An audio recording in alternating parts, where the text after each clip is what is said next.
Hello, everybody. Good morning. It is Wednesday, July 8th, 2026, 11:40 a.m. I do want to just let you know I'm in rare form. I'm fit to be tied. I'm real pissed. All of that. If you're not in the mood for the ranting, this is your chance to leave. Secondly, this video will contain some spoilers. I'm not going to play any parts of Ben's video, but just to let y'all know, I don't know how you would possibly be in this live stream and not know that Ben's part 3 finally came out yesterday. It was finally published, posted. I do subscribe to his Patreon, and I did have a chance to look at it, y'all. I am so worked up, and it's not only just because of what that video had in it last night, although I was worked up about that. This Medina Dore, whoo, girl, hi, welcome to your tape. Welcome to your tape. And I freaking double, triple dog dare somebody to try to Google subpoena my shit and have any money left to tell the tale about it. Oh, you're gonna bankrupt your whole fucking city if you try that shit on me. Anyway, I would advise you not to, bitch. Anyway, listen, the reason I'm so worked up, I told y'all I was going to be rare form. One of the reasons I'm late, I had to take some calming, cleansing breaths. And it didn't really even fully work. I'm still mad. But that's because I got new information this morning, public information about this case, and specifically about that psychotic lunatic, Medina Dore. Okay. Now, what she should have did was probably stayed at home and raised her kids or something. That's what she probably should have done instead of becoming a cop. But she became a cop, and so now she's our servant. Did y'all forget these are public servants? They work for us. They work for us. And by the end of today's video, Medina Lucas Dore is going to remember it. Please do not contact or send hate to anybody in this video, except I have put down in the description box, the first time I've done this in years, the complaint line. The way to call and make a complaint, the way to file a complaint against not only her, but we've been looking over there at American Fork, which deserves to still be looked at. And all the while, the other two sets of corrupt cops have really gotten off pretty easy. However, they got me drinking Coca-Cola in a bottle before noon. Okay, I try not to do that. So part 3 last night really kind of tore the lid off, or yet I watched it kind of closer to the afternoon, evening, although it did come out yesterday about 21 hours ago, kind of midday. It's here on Ben's Patreon. I'm not going to play it, don't worry, but I will be discussing things that may constitute as spoilers. If y'all haven't had a chance to go and watch this video and you are for some reason concerned about spoilers, I'm letting you know I'm going to be talking about some of the stuff that was said in the video. This is the video. I'm not going to play it, but this is the Patreon, and you should go and subscribe to it. You should go watch it. It's called They Tried to Throw Me in Jail Before This Documentary Came Out, episode 3. Okay. So,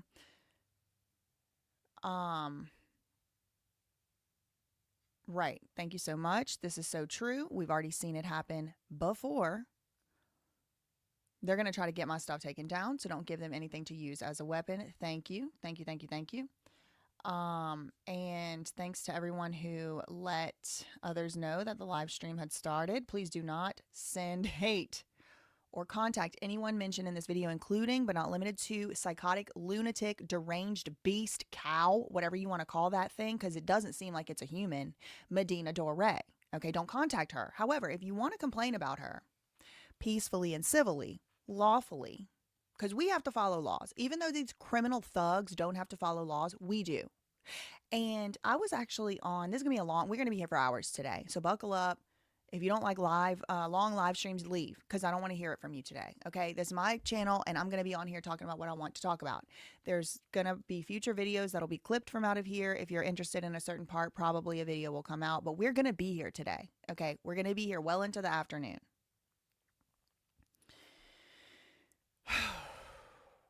Do not contact her, even though she's a psychotic, deranged criminal thug, in my opinion.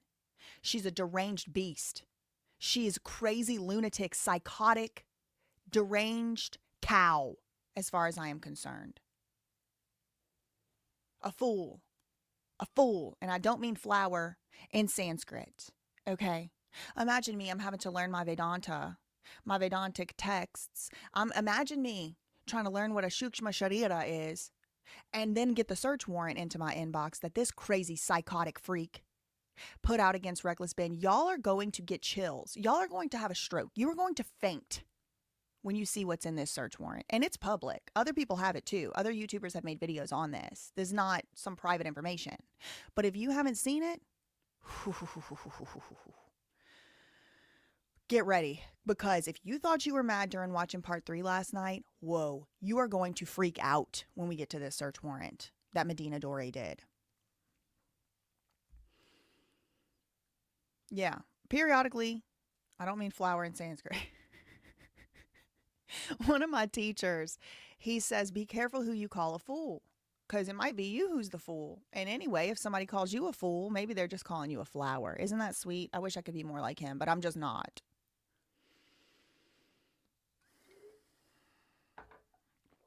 Ugh, I'm so mad. Really, like my cheeks are hot. I'm mad. Okay. My dairy farm friends object to using cow to describe the cop.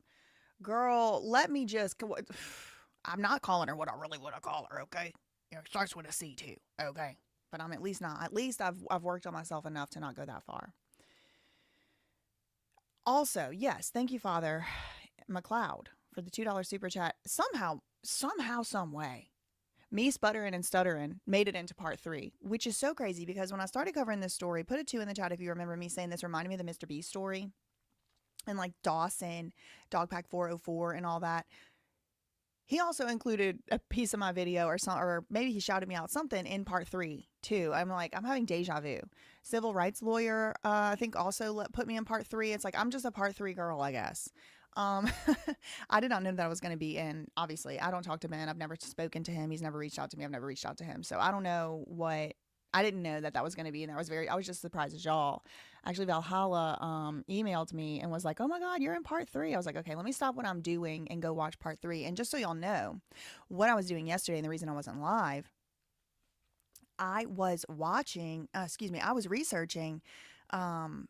Dan McNeff and the body camera footage, and I was going through granularly and finding all of his lies. And it just so happened that I stopped doing that yesterday to go watch the video at some point, eventually part 3, because I just couldn't wait anymore and I just wanted to see it. And it just so happens that's exactly of all of the hours. I mean, we're probably rolling up on 40-50 hours that I've spent just on live streams on this story. It could have been it could have been me saying anything at all on that video that he included a clip, that Ben included a clip, and it ended up being the thing I worked on all day yesterday, which was putting together the a lot of, you can't put them all together because it's just so freaking many, I'd be there for weeks, but all of the statements that Dan McNeff made that were incompatible with the truth. Some might call them lies, some might call them misleading statements in his Facebook post, and comparing that to the body camera footage, to the police reports. I worked on that for hours yesterday, and I have a documentary coming out on my other channel, BJ Investigates. I recorded for it this morning, and it'll be getting edited starting, I believe, today. So that's on my documentary channel, BJ Investigates, and I am going to go scorched freaking earth on Dan McNeff, okay? And do not contact him, do not send hate to him, but that's what I was working on yesterday. And it just, that and read Brimhall. Remember, I was looking into Reed and Adam Brimhall. I looked into that as well yesterday. And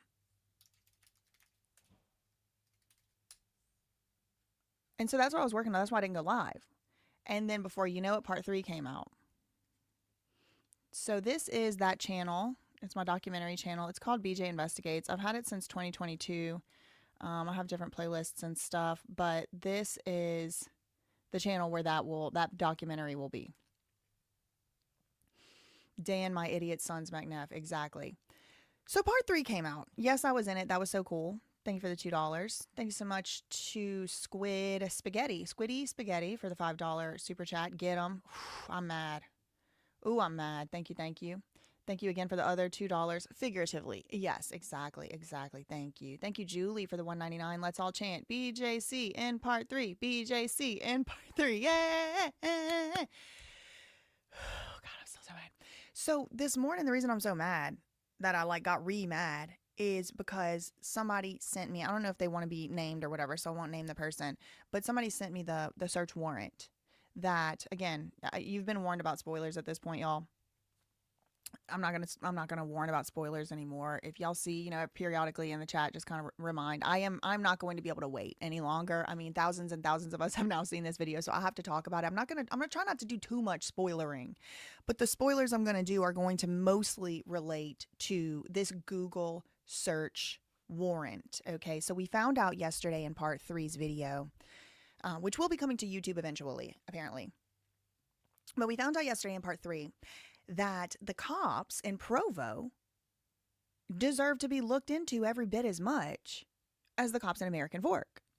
And that was for many reasons. They kind of seemed to me to be conspiring with McNeff to pretty much fabricate and make up any charge at all against Ben. At first, they tried to start with extortion. They tried to start with attempted theft.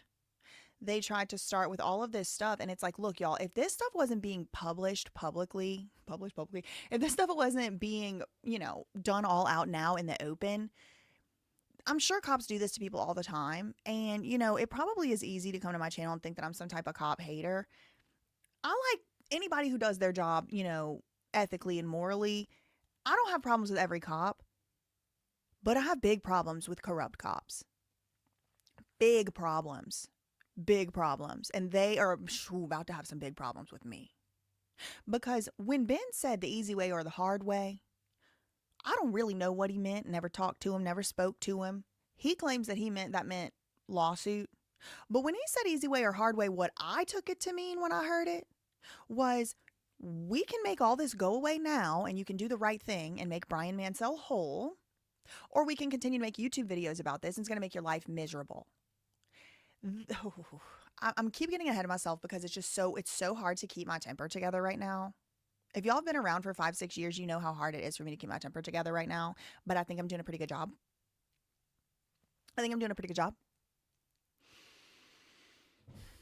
There was a Google subpoena referenced. Hold on, I just heard a door slam. Let me just...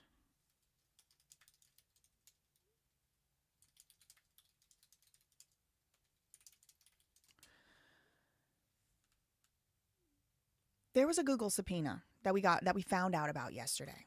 And this is not from American Fork. This is not from the Utah versus Ben case. This is from the Provo case. This is the stuff that had to do with when Ben and Sheldon went to the Bricks and the Minipigs corporate headquarters. That was back in December.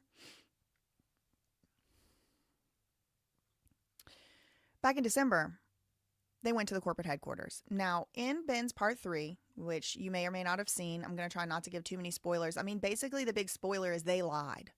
McNeff just lies. I mean, that's the spoiler. He's just a liar. He lies, and there's proof that he lies. So either he has dementia and he doesn't have any business being the CEO of this company, or he willfully lies. And not to just anybody, to the cops. He lies. He's a liar. That spoiler alert. McNeff is a liar. That's my opinion. That's my takeaway. Now, in the video, you can see body camera footage of this lady cop. It's Medina Dore. She's a detective now. Hold on. Okay. She's a detective now, Medina Dore. But a lot of the footage, of the body camera footage in the video, is hers. So you can't really see her, but you can hear her, you can see her hands. And you can hear her scheming. You hear her scheming with McNeff on the phone, with McNeff in real life. And she's scheming, and she's like, look, I don't really think there's extortion here. I really don't see any extortion here. But we still want to work with you, the cops, the public servants who are supposed to be protecting the actual victim here, who's had his stuff stolen from him. They've now recharacterized who the victim is, and it supposedly now is McNeff, diabolical liar McNeff. And she's like, look, I still want to work with you.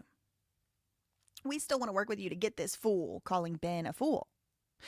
And Ben disclosed in the part 3 video last night or yesterday, and it will be coming out on YouTube soon, that psychotic, crazy lunatic got not just any search warrant, a sneak and peek search warrant for like basically the entirety of Ben's whole Google account, his emails, his Google Drive, his YouTube information, his demographic information, his name and date of birth and all that info, which the cops already had at that point, his logins, his IP addresses, his location tracking data, all of this, and also got a judge, and I'm going to show y'all the picture of the psychotic White Walker, who is a BYU graduate who signed the search warrant.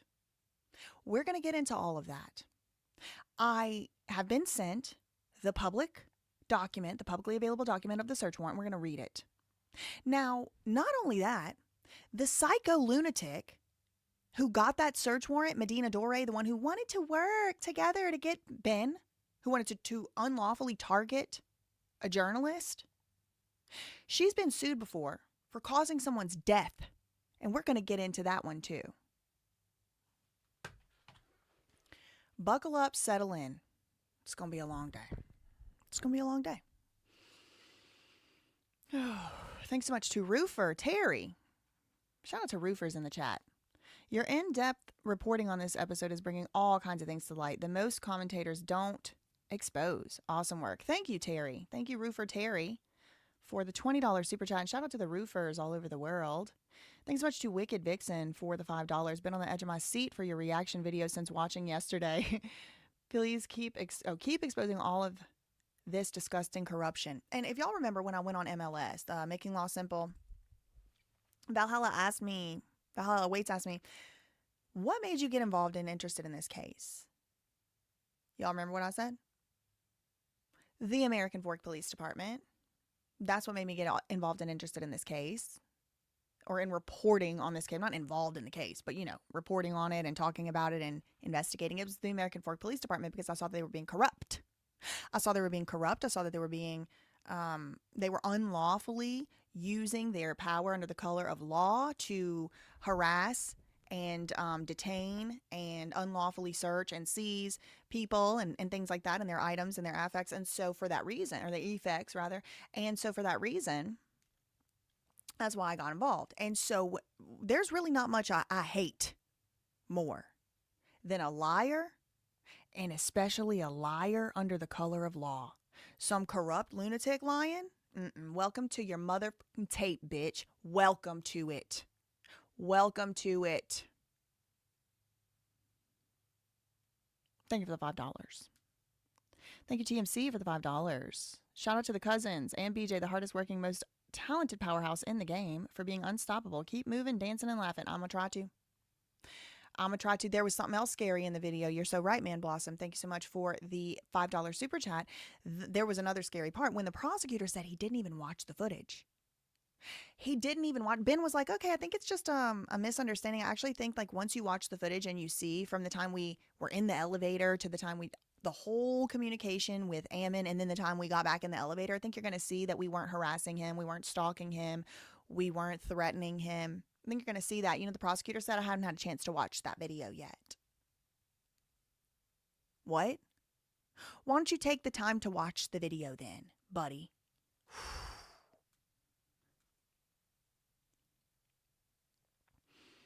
Thanks so much to I Am Dinosaur for the $1.99. PPD Provo is targeting Ben because he infiltrated.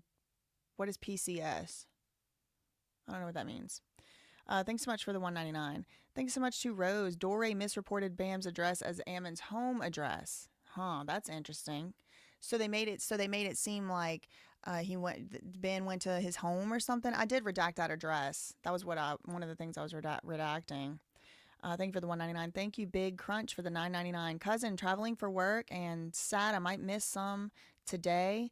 Love, still grinding. My Josh MOC like sub super member or wake up with Josh J toes. Oh, ew, ew, ew. Yeah, y'all better like or you're going to wake up with Joshua Johnson's toes in your face. Oh, man. And this is what I was going to talk about today. This is what I was going to talk about today, and I might still, is the Brimhall. I have to get back into the Brimhalls. SEC censured in 1992 and Google court order Privacy Protection Act violation. Okay, all right. Shout out to Bam Map for updating that. That is the rabbit hole I was down yesterday, in addition to the Dan McNeff lies. And thank you so much to Rose for the $5. I am going to have to look into that. Censured in 1992. That is interesting. Thank you, Marcus, for the $2 super chat. I love the long lives.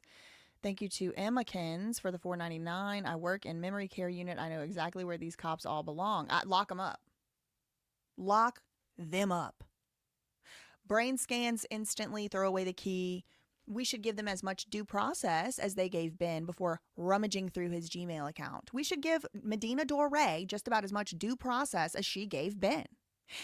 The search warrant that she got from the judge who graduated from BYU compelled Google not to tell Ben for 90 days.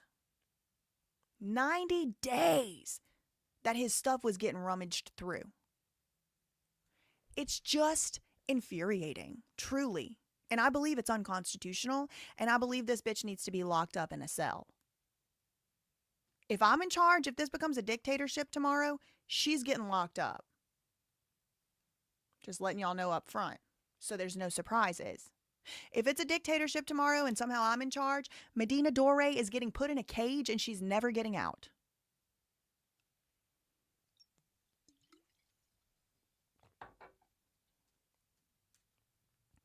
Thank you so much. I am Dinosaur for the $1.99.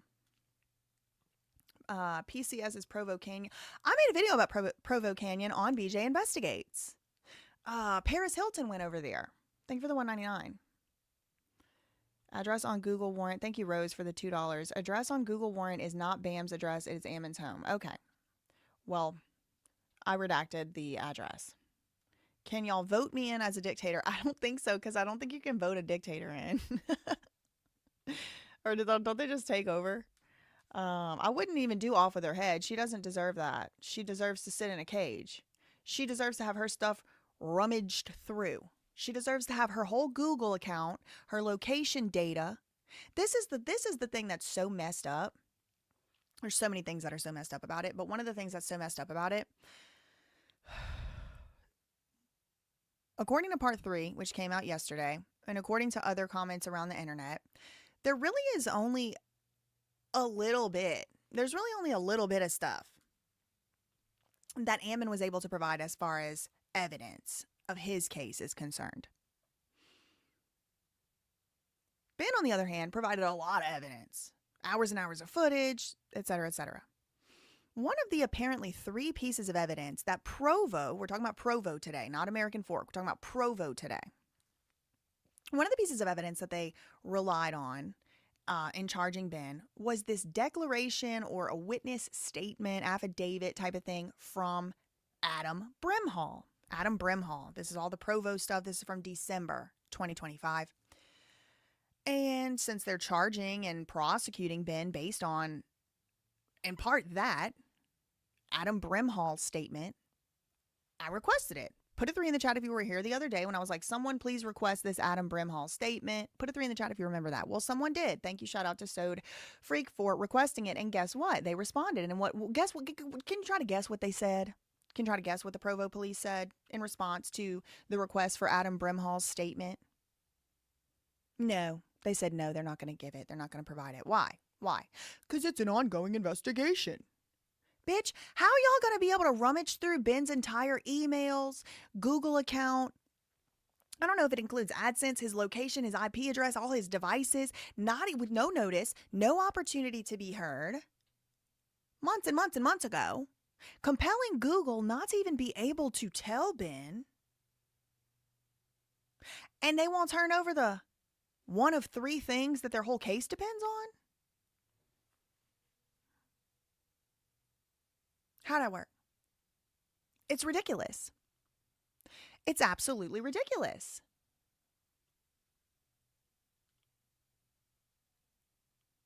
I'm pulling my web up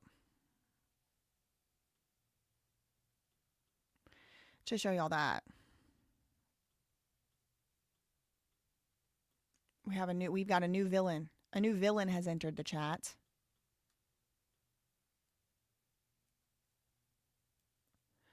Oh, Ben is working on something having to do with the school. Oh, okay, interesting. I think I heard him say something like that. Thank you for the $10, Man Blossom. Yeah, no, the thing about that Provo Canyon school, and I have researched this school already before. I made a video on it, maybe two. I've researched the school before. And it is, it's like I call those child prison camps and child labor camps. And I definitely think the whole town of Provo is in on it, and they like threaten their kids with it. I think they're like, if you're not good, we're sending you to the child prison camp. Thanks to Holly Mack for becoming a new member. Okay. So we're over here on the map, on the web. This is my web. This is not AI. This is me. I made it all by hand. There's Ben. And these are the cases he is facing. One of them is Utah versus Ben. And we have all these BYU judges here. BYU graduate who signed the first bogus warrant that we heard about, which is the one in American Fork.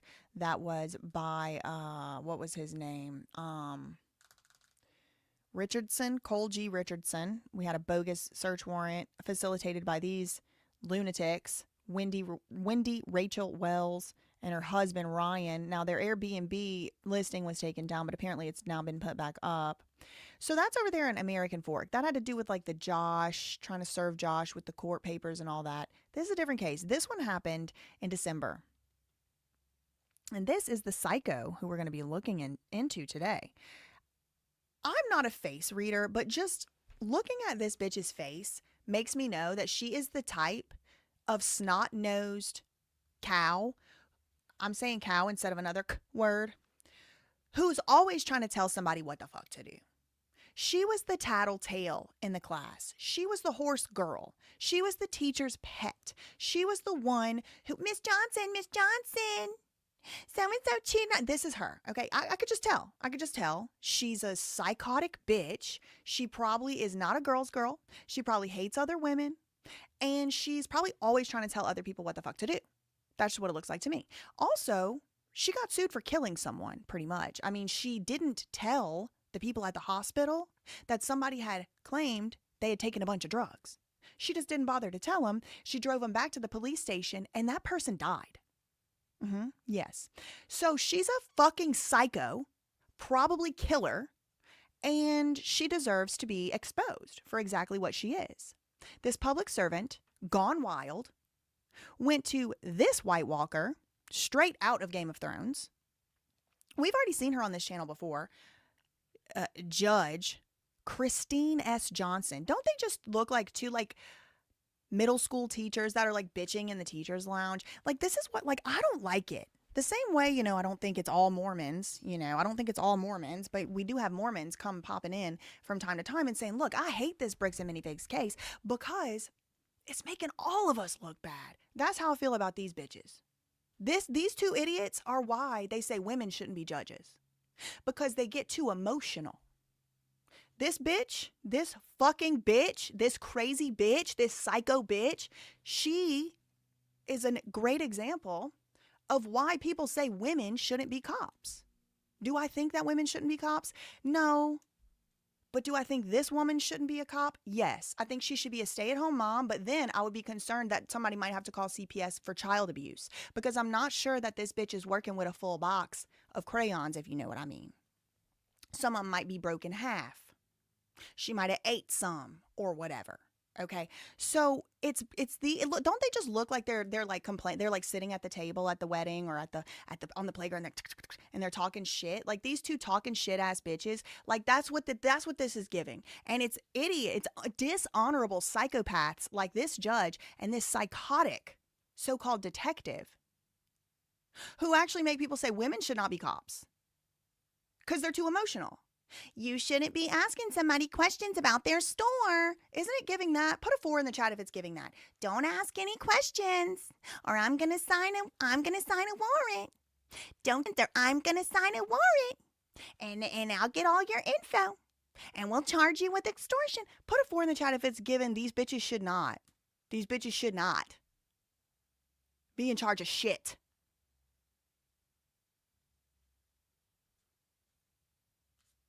Anyway, we're going to take a look at that warrant. We're going to take a look at it. Yes, we are. It makes all of us look bad.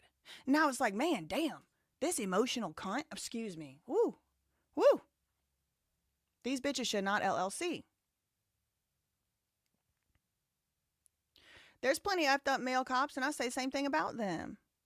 Just like I said, not all Mormons are fucked up. They got a conglomerate of people out here who are saying Mormons can't be trusted. Well, that's not a fair assumption to make. But it kind of sucks for the good Mormons when the bad ones are getting all these headlines. That's how I feel about this. I'm a lawyer. Obviously, I believe women should be able to be lawyers and judges, obviously. But, I can kind of see when you have lunatics like these two acting insane, how it kind of gives a little bit of fuel for the fire for that little cohort of people who already think that we're not fit. Because these two are actually exhibit A and B as to why this is too emotional. They're too emotional. Now, Tony Graff, same thing. Same thing. Same thing. John said, what worries me more than her saying she wanted to help was the coaching. She was like, I found this other law, but that doesn't work unless, did you ask him to leave more than once?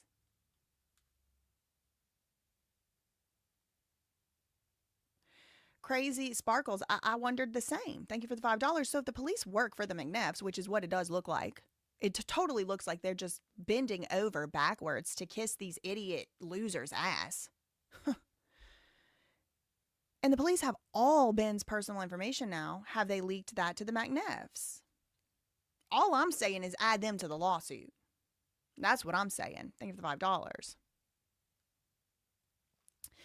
VTAX said, the next time I hear a cop or some government official say somebody is doing something for clicks or views, I'm going to lose my beep. They should, well, what? Will they work for free? I bet you she won't show up to her pension job. I bet you neither one of these psycho bitches will show up to their job for a single day without getting paid. The first day they stop getting a paycheck, they're stopping going to work. But everybody else needs to work for free? How did they get a search warrant from a random Airbnb tip that itself should be illegal? Any recourse against Airbnb for invasion of privacy? Thank you, Tillman's Rogue, for the $5. I hope so. I would sue the out of them people. But you got to get a lawyer that'll take the case. Thank you, Big Crunch, for the $1.99. 390 likes and 2,000 viewers. Are y'all? It must be a bunch of Bricks and Minifigs fans in the chat, girl. Like the video. Like the video, like the video. Her salary was $91,000 in 2022, 28% higher than the national average.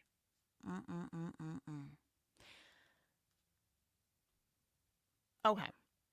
So, this is the crazy, psycho, lunatic, imbecile, unconstitutional, loser that we're going to be talking about today. Hi, Medina. Hey, girl. Welcome to the hard way. Hi. I'm going to be looking into all of the public records about you now until I get tired of it, which might be years from now. Maybe in 10 years, you're still going to be getting talked about. You should have thought about that before you got that search warrant based on bullshit. You really should have. And now I'm fully planning on holding my public servants accountable, starting with the search warrant that you filled out, bitch. Let's get into it. Let's get right into it, shall we? Here it is. Here it is.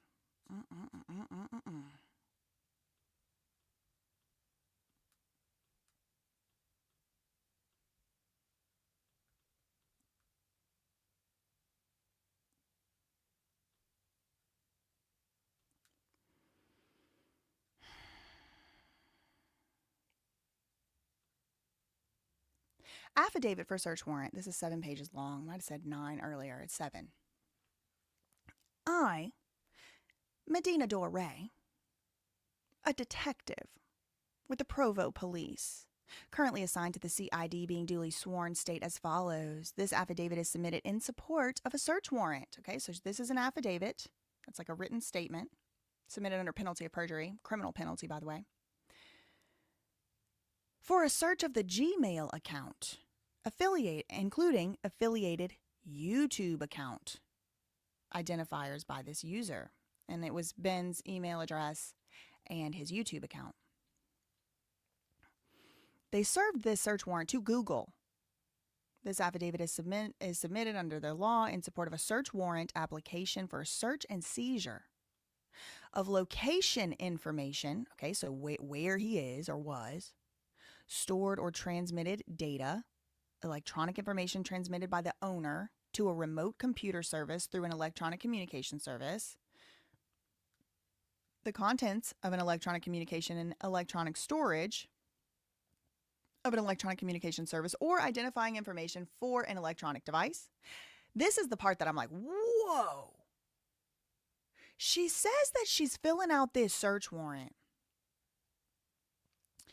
to figure out who Ben Schneider is. They want to know who he is so they can investigate him.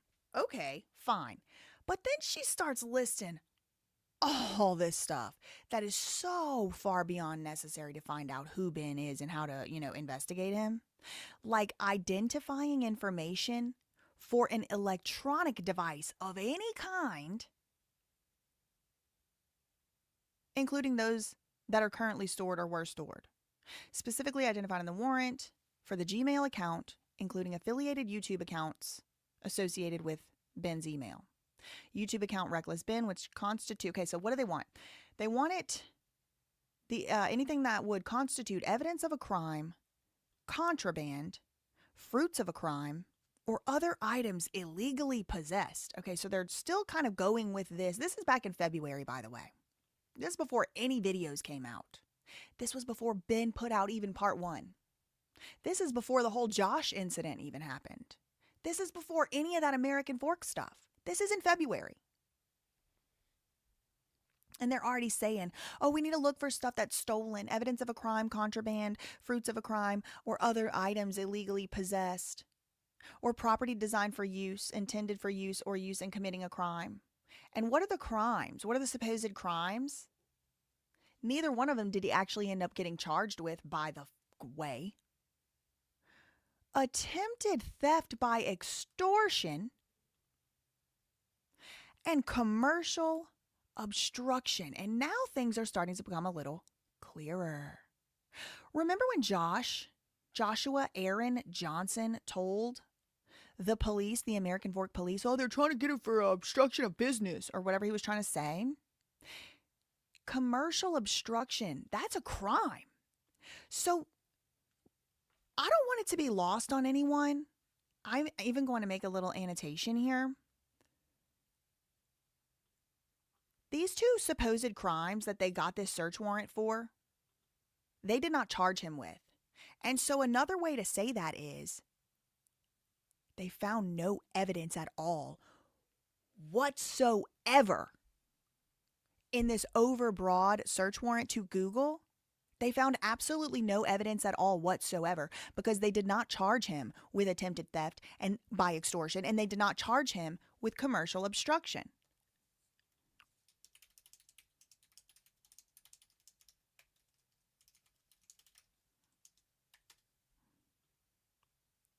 Don't forget that. Since this affidavit, again, who's writing this affidavit? That psychotic lunatic Medina Dore, who should have been a stay-at-home mom or stayed at the elementary school teaching 3rd grade. She has absolutely no business upholding her oath to the Constitution because she clearly can't follow it. Since this affidavit from Medina Dore is being submitted for the limited purpose of securing a search warrant, oh, it's just limited. Oh, it's just so limited. We want all his freaking data, all his information, but limited, Your Honor, limited. I haven't included each and every fact known to me concerning this investigation. I've set forth only the facts I believe necessary to establish probable cause. to believe that evidence of violations of state or federal laws involving attempted theft by extortion and commercial obstruction will be, okay? Look, this is probable cause for what? Probable cause to believe evidence of these two crimes, attempted theft by extortion and commercial obstruction, will be located in the Gmail account. Well, guess what, boys and girls, ladies and gentlemen, theys and thems, guess what? It wasn't found. There was no finding of it. So the probable cause was just about as much of a fantasy as the shooter on the hill at Dan McNeff's house. These people are delusional, and they're making shit up. They're making shit up. She said, I have probable cause. I have probable cause to believe that violations of these specific crimes, attempted theft by extortion and commercial obstruction, will be located in the Gmail account. But guess what? They never charged him with it. So it must have not been found. Now she looks stupid. Now 2,200 people know what she did live. Thousands and thousands of people know what she did from Ben's video. And I'm betting it's going to end up being millions. And that's exactly what that psycho deserves. Transparency is the only solution to a corrupt cop. That's it. You can't sue them. They got immunity. You can't really go after them because they'll be all up in your Google drawer. They'll be in your underwear drawer by the end of it. She said the information in this affidavit, based on my knowledge, training, and experience, but the information in this affidavit is based on my knowledge, training, experience, and or information from other lying cops. Okay, so wow, great, wonderful. All of this, by the way, happened before Ben ever had the chance to say anything back. He didn't even know for 3 months that this search warrant was granted. The literal government was going through his shit, his most personal, private, his emails, his GPS coordinates. And Google was ordered by a court not to even tell him for 3 months. List of items to be seized. Okay, well, what do we know about search warrants? The application has to particularly describe the items or places to be searched or seized. You affiant, this dumb, illiterate bitch, can't even spell right. Your stupid ass, your affiant, requests that this court issue a search warrant, compelling Google to provide the listed historical records for the account associated with Ben's email address and the Reckless Ben YouTube account. This order compels Google not to disclose the existence of an investigation into Ben. This is scary. This is scary. Or to tell anybody else due to the fact that the investigation is still ongoing. Ongoing is one word, you uninitiated fucking novice. One word. Ongoing is one word, stupid ass. God damn. I hate stupid people whenever they lie. Be as stupid as you want to. I got family members can't read, but they truthful people. They deal in good faith. You want to be out here bold and loud? Sneaking in the shadows of darkness like a freaking cockroach to get somebody's data? You better spell right. All records or other information should be provided regarding the account information associated with the email address for Ben. This should include any stored data that would aid in identifying the user and location of the listed Gmail account holder. But guess what? They already knew exactly who he was. So this cop is lying.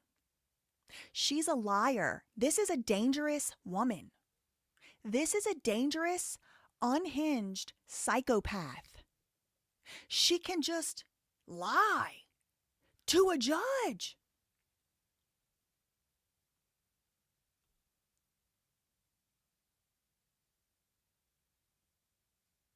I told y'all were going to have a stroke today when you saw this. Liar, liar, cops for hire, indeed.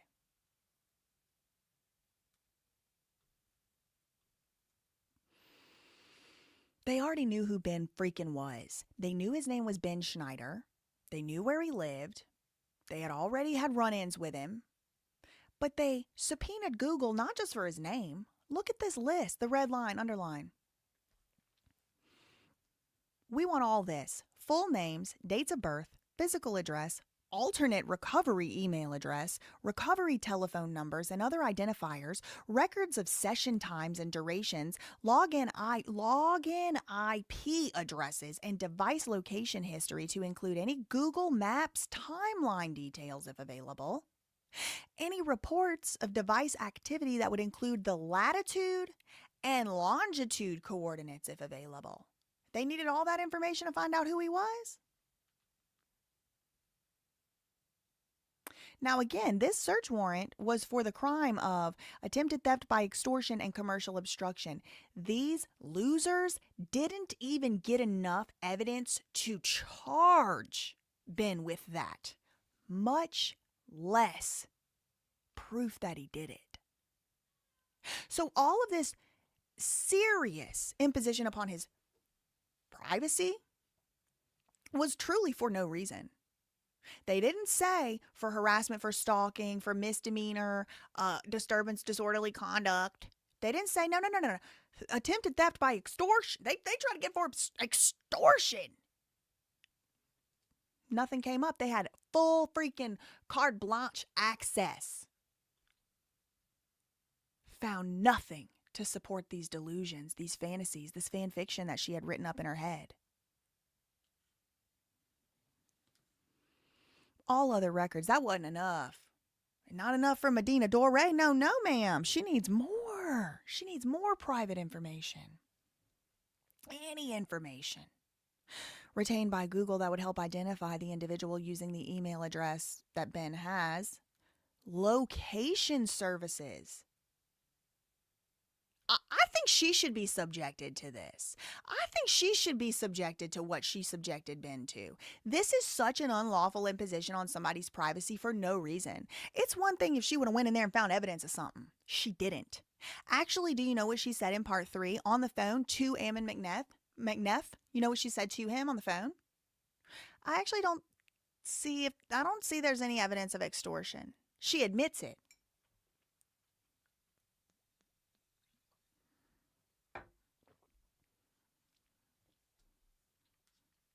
She admits it. It's not extortion. It's not extortion. A scare. I ain't scared of nothing and nobody, especially no corrupt cop. That's my specialty. She better stay over there and eat her freaking ramen noodles or something. Huh. Ha! I ain't scared of nothing and nobody. Nothing. I've had nothing, and I'm willing to go back to having nothing before I let these monsters get away with this.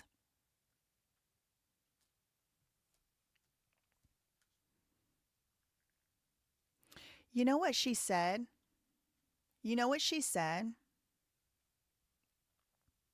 I'm paraphrasing.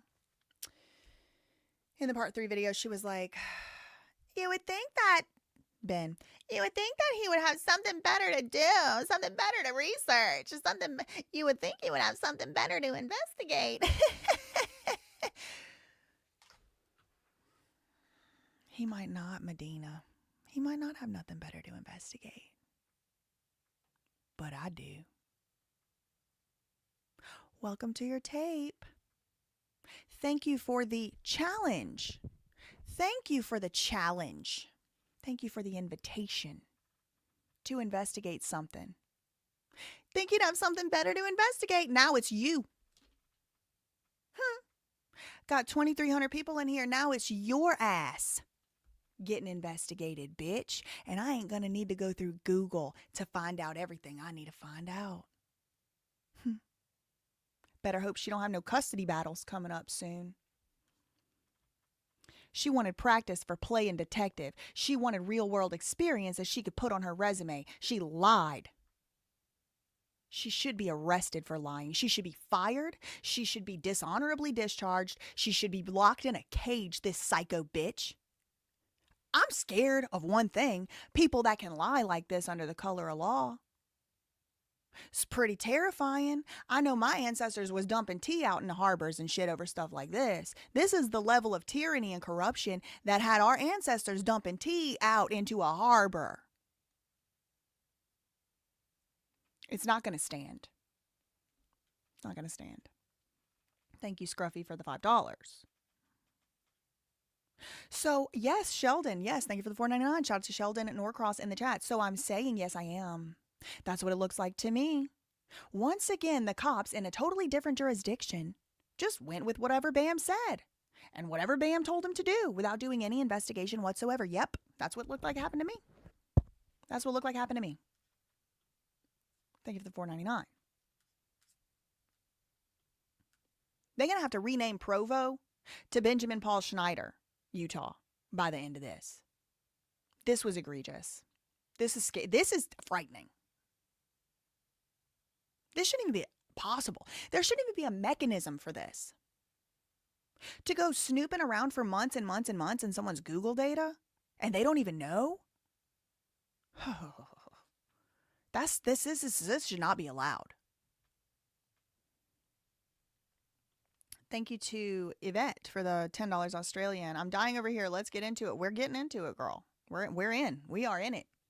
Thank you, Brian, Chris Short, for becoming a new member. Thank you so much to Mostly Void, Partially Stars for the $4.99 super chat. Thanks for giving a voice to the same outrage we're all feeling. Maybe that's what it is. Maybe that's why I'm so mad. Because all y'all, I'm like picking, beep, beep, beep, beep. My little antenna's picking up all y'all being pissed. It's really mad. I mean, it makes me really mad. It's really bad. Thank you for the $4.99. Thank you to Daybreak for the $4.99. Besides crediting y'all, I think Ben included clips of videos to show even if they silence him, they can never silence everyone else. Nope. Nope. And the more they try to unlawfully and unconstitutionally silence people, the worse and worse it's going to get for them. And I mean legally. I don't mean threat. This is like they even have a name for it. It's called the Streisand effect. They're saying they're going to rename it to the McNeff effect. They're going to rename it to the McNeff effect because the more they try to bury this story, the more the story gets told. If they silence me, now it's, oh, now BJ and Ben are silenced. If they silence other creators, now it's all them silenced. They're never going to be able to silence all of us, and they shouldn't be able to.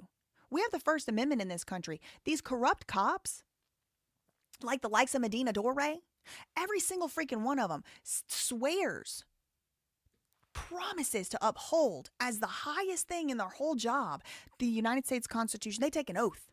An oath. I promise. I pledge. And now she's creating victims. People that she's come into contact with died as a result. We're going to get into that. Don't worry. Thank you for the $4.99. Thanks so much to Farks for the $5. It seems worse. They independently had exculpatory evidence, videos, disproving disorderly conduct, disproving trespassing, and they didn't give it to the prosecuting attorney. Brady material. That Brady material. And guess what? The prosecutor himself can be held responsible for that. Everybody on that team can be held responsible for that, even if the cops did it.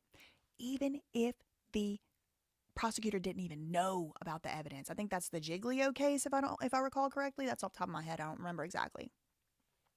But there's a case in the Brady progeny about exculpatory and inculpatory evidence that prosecutors can be held responsible and liable and would be and will be.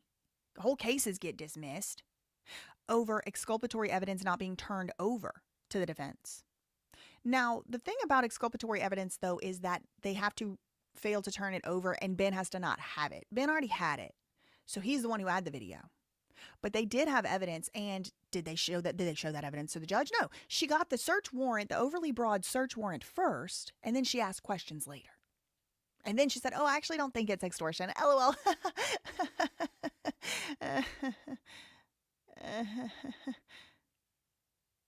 Lock this psycho up. I mean, this is one of them ones that's not redeemable. She needs to be locked up with the predators and the criminals. Because this one right here, she took an oath and she's violated it. Sincerely and severely. Thank you so much to Crazy Sparkles. Wait. For the $5 super chat. Wait, did they have access to his Gmail account and GPS for 90 days in real time, or just for the info in the account up to the time of the warrant? I think the second one. I think it's the second one, what you just said. I don't think they were like actively spying. I think they were able to get it up to, I think, December 2025.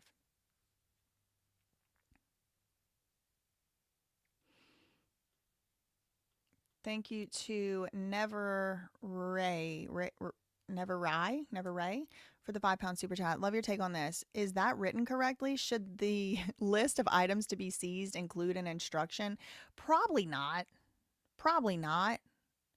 It probably should have been before the items to be seized. She also can't spell the word. One of the words we learned how to spell in first grade, your affiant requests that this court issue the search warrant compelling Google to provide the listed historical record for the account based on this order compels Google not to disclose the existence of this investigation. Yeah, this is like not where this belongs. I don't think this is, no, it's inartfully drafted, but that idiot can't even spell. So I doubt she can be trusted to put together a constitutional search warrant. I mean, I know Cole G. Richardson can't.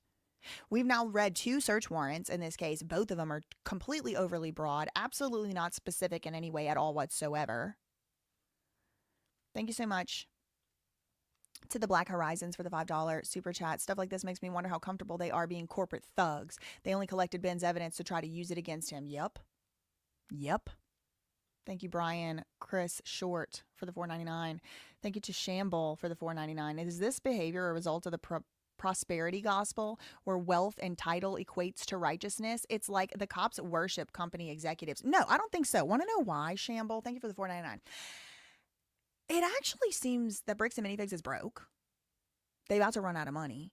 And last I heard, Ben was making like $20,000 a month before this ever started. And so if they did get all this data, I would assume they saw what he was making from AdSense. So really, if they were honoring the prosperity gospel, they probably should have went ahead and deferred and defaulted to Ben. He's the one that's getting all these views they so scared of. Wouldn't that mean, according to the prosperity gospel, that God has blessed him with those views because God saw it fit? God has blessed him with that money? Ammon and them are out here looking like broke bitches as far as I could tell. I mean, I don't know. But I see all these YouTube titles and thumbnails. Is Bam going broke? Is Bam broke? Bricks and Minifigs broke. I mean, what's his name? Eagle Dog did a whole financial audit and looked like they broke. So if it's prosperity gospel, they doing that wrong.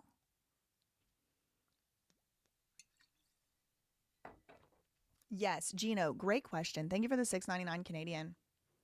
Shout out to the Canadian cousins in the chat. That's my cousins. I don't know if y'all know this or not, but I am a large percentage Cajun French, aka Acadian. They call it Cajun French. In Louisiana, Acadian. Okay, they got the other Acadians over there in Nova Scotia. Okay, and that's my cousins. Okay, so thank you for the $6.99. Keep up the great work. Out of curiosity, if she didn't find anything, did they drop the charges? Nope. They just schemed and found new ones, Gino. They schemed and found new ones. Okay, they schemed and found new ones.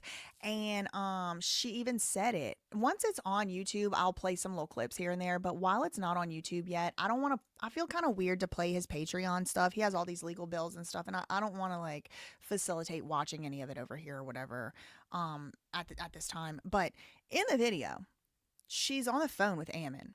And you can see it through her body camera perspective. And she's like, this is a paraphrase, I don't think it's extortion.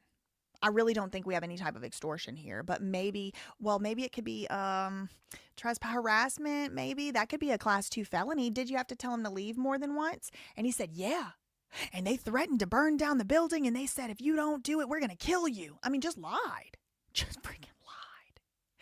And she's like, okay, well, if you had to tell him to leave more than once, then that could be a felony. That's a felony. Facing 15 years in prison. So she schemed and conspired with Ammon. It's very interesting because right after that part, Ben was kind of like, they're accusing me of RICO. But this looks like they're doing the RICO with the cops. Thank you to Salt in Exile for the one gifted membership. Thank you. Thank you. Thank you so much to Taff Inzer for the $20 super chat. Been quietly following you for years. I think everything you do is excellent. I love your style and your passion. Your thorough investigations are epic. And I'm also really glad that you are here to help Ben and friends. I'm trying to do what I can. Okay. Breaking docket updated. Oh, okay. I'll take a look at the docket too. Right as soon as we are done with the search warrant. Thank you so much for the $20, and thank you for your support of the channel.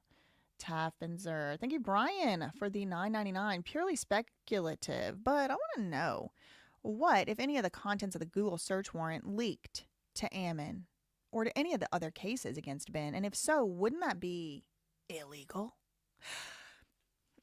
The thing is, like, laws, I guess, just don't apply to cops. They have immunity for everything. So I don't really know. I'm not, like, fully comfortable saying, like, that would be illegal, but it would be highly suspicious, and I think it should be mentioned in a lawsuit against them if one is ever filed. Thank you for that $9.99. Thank you, Pyrex PGH, for the $4.99. What a hag. That's a good one. I'm going to incorporate hag. Can you find out how many other unconstitutional search warrant Miss Reckless Co. Medina has done on other innocent people? I don't know. I don't know how to find that out. Thanks so much for the $4.99, though. If anybody finds it out, I'll report about it.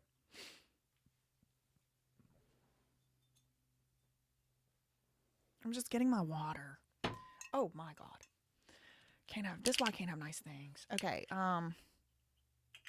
that came out wrong. Thank you for the $10. She said my husband, or she said my husband is a sergeant in an area nearby. I had him watch the AFPD, the American Fork stuff. He was shocked and said there was no way. He said this is AI. He was truly shocked. I can't wait to show him this PC. Disgusting. Show him part 3. He's going to freak out.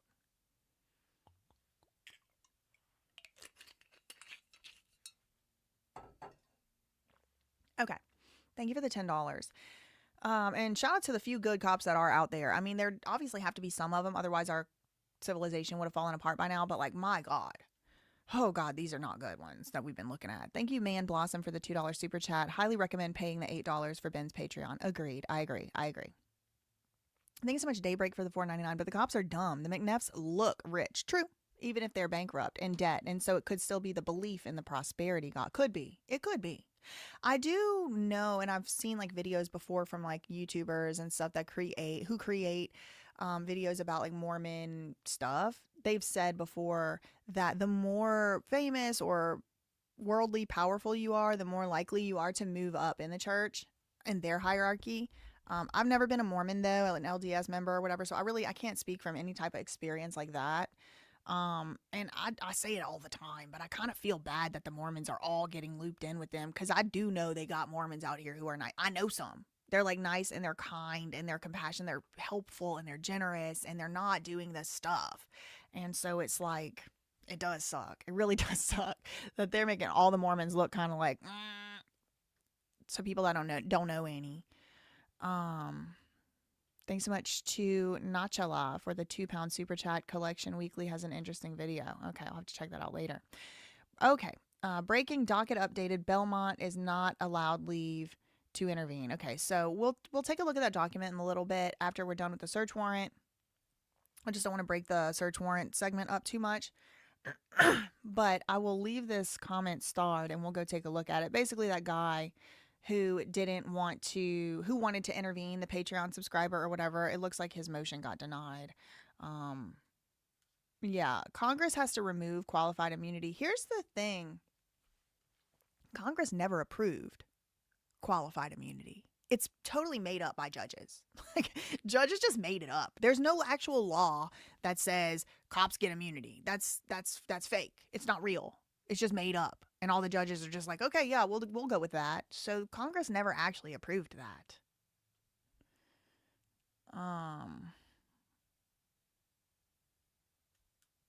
Anyway, okay. So she wants these records. She got the records, it seems, and she didn't find evidence of these crimes. She actually admitted on the body camera footage that evidence of those crimes didn't exist. There's no extortion. There just wasn't any. Location history, if available, or any other data captured and stored by Google with the listed Gmail user that would aid law enforcement in establishing historical location information related to the Gmail accounts for use. Gmail accounts used for criminal purposes.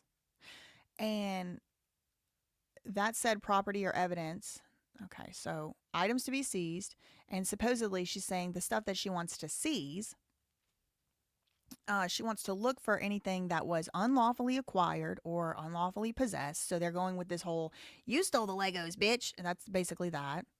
He has been used or is possessed for the purpose of being used to commit or conceal the commission of an offense or is evidence of illegal conduct. They found nothing. They found nothing. They did all of this before watching the videos that Ben had, by the way. She goes on. The facts to establish the grounds, the facts. Okay, what are the facts going to be? Let's see if they're actually facts or if they're delusions made up by this psychotic cow. I, Detective Medina Dore, on a power trip, am a certified law enforcement officer with 6 years of experience. I graduated from the Utah Post Academy in January 2020. During my tenure in law enforcement, I've received training and experience through investigations involving theft, robbery, homicide, firearms, corruption that she's participated in. She left that part out. Fraud, controlled substances, and oh yeah, and in one of these cases, somebody died because she didn't tell the hospital. The guy had taken a whole bunch of pills. She arrives on the scene and the guy's like, oh, I took a bunch of pills. It's one of the cases. Someone died. Someone literally died. In part because of her. That's what is alleged in a lawsuit. The dead person's family sued her. They get to the hospital. She doesn't bother telling the hospital. The guy took a bunch of pills. He's throwing up all over the place, but they gave him a breathalyzer. He was under the legal limit of breathalyzer, so they let him go. Her and the rest of them drive him back to the police station. He's throwing up in the car. They get him in the Sally Port. He's having seizure after seizure after seizure. They don't even get him into the police station. Then they're like, oh, I guess we should go back to the hospital. Turn around, go back to the hospital. He's dead by the time they get there. This psycho bitch needs to be in a cage. I've developed expertise, she says. Not enough expertise, baby girl, because you just made up a whole fantasy. You made a fanfic. I bet you she was in the Twilight forums back in 2013. She was writing fanfic. She was Team Edward, Team Jacob. Writing. This is the type of imagination that this crazy bitch has. I have developed expertise in identifying, apprehending, and interviewing criminal offenders involved in various unlawful activities. But you didn't bother to look at your own unlawful activity? Okay, gotcha. She said she's received training through Utah's drug recognition school. Well, not enough to not let somebody die. Currently holds the certification for drug recognition expert. Take it from her. I put the thing to report this crazy bitch down below. Y'all can do so peacefully and civilly if you so choose. Currently, she's assigned to the Provo Police Criminal Investigation Division. The statements in the affidavit are based in part on her imagination, in part on information provided by law enforcement officers, and in part on her own experience, background, imagination, and delusion as a law enforcement officer. Since this affidavit is being submitted for the limited purpose of securing a search warrant from the court, I've not included each and every fact known to me concerning this investigation. This affidavit is intended to show merely that there is sufficient probable cause for the requested warrant and does not set forth all my knowledge. And guess what? She might have thought there was probable cause, but none was found. She found no evidence of these supposed crimes. Now she starts with the facts. Okay, this are her supposed facts. In December 2025, Provo Police received a report regarding a local business that was being threatened. December 2025, Provo Police received a report regarding a local business that was being threatened to pay a large amount of money, or else the suspect, that's Ben, would retaliate. Okay, what was the retaliation? Retaliate. Okay, so in order for something to be extortion, you have to be threatening to do something that's against the law. What did he threaten to do? According to this ditzy lunatic. Received a report about a local business being threatened to pay a large amount of money. Hold on. Aren't search warrants supposed to be specific? What do you mean a large amount of money? She ain't even gonna say how much. Or else the suspect would retaliate through means of defamation and property damage. Defamation, as I wrote up here, is a civil tort. Let's keep civil things civil. Remember that? Defamation's not a crime. Defamation is not a crime.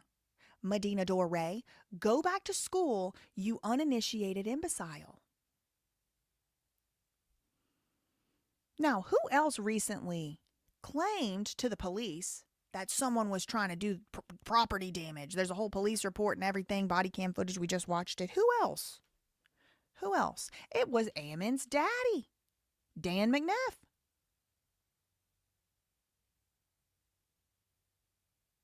Dan McNeff.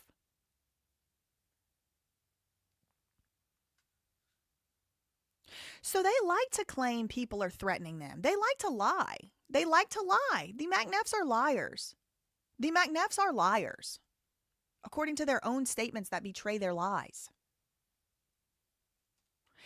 Facts ain't defamation. Also, bitch. He didn't say, I'm going to go out there and lie about you. He said, we're going to have to go to court. Really, what Ben said was, if the easy way or the hard way, if you don't give the money back, we're going to sue you. We are going to court. That is what he said.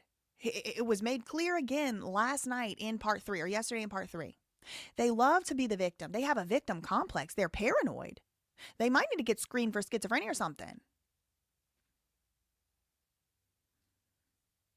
They might. They're paranoid. The suspect, known only as Ben Schneider, so they already have his full name, came onto the property of the business called Bricks and Mini Figs, located at this address in Provo, Utah, demanding thousands of dollars in relation to a civil suit that is ongoing. However, to the complainants, is that how you spell complainant? To the complainant's knowledge, that would be Ammon McNeff's knowledge, this individual is not an owner or affiliate of the business in the lawsuit. So they are acknowledging a civil suit as early as February. That's interesting. That is interesting. And it really hurts Josh down the road, who later wants to say February, March, the very next month after this search warrant was issued, that's when Ben and Tyler Shaw and all of them were in American Fork. And they were trying to serve Josh with a lawsuit. And he's saying, there's no lawsuit. There's never been a lawsuit. I'm not in a lawsuit. He hasn't sued us. It's all fake. It's all fake. Well, the Medina Dore told the federal judge in this, not federal judge, told the district judge in this search warrant application affidavit, there was a lawsuit going on. This was as early as February. So the next month when Josh said there's no lawsuits, there's no civil litigation, he might have been lying to the cops. Isn't that a crime? Do they not care if Josh and Ammon lie to them?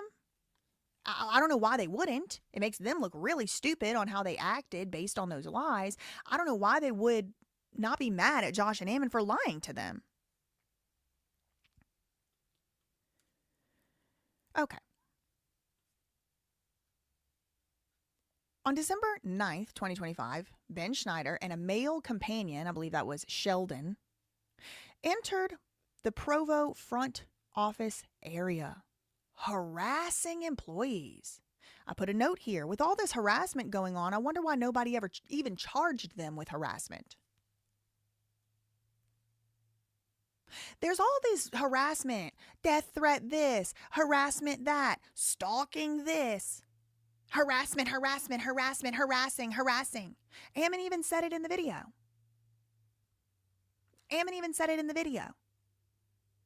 You're coming here to harass me.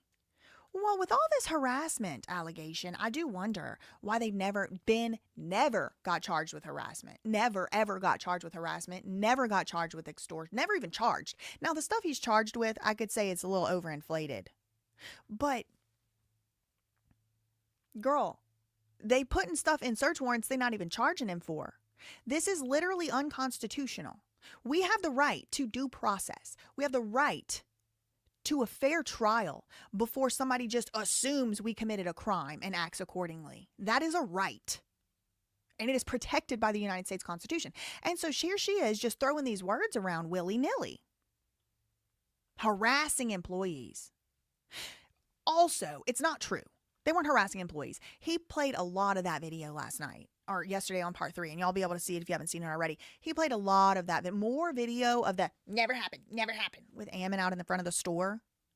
He actually, Ben was somehow able, probably through evidence and discovery for his criminal cases, to obtain inside the Bricks and Minifig store surveillance footage that I'm assuming Ammon sent over to the cops. He was able to get that footage, and in it, it's very clear Ben left. It was inside the store. Ammon and the rest were still saying, oh, he left now. Do you want us to stop him? Do you want us to stop him? They didn't. He returns the next day. Ammon comes out, talks to him. So he wasn't harassing anyone. He didn't.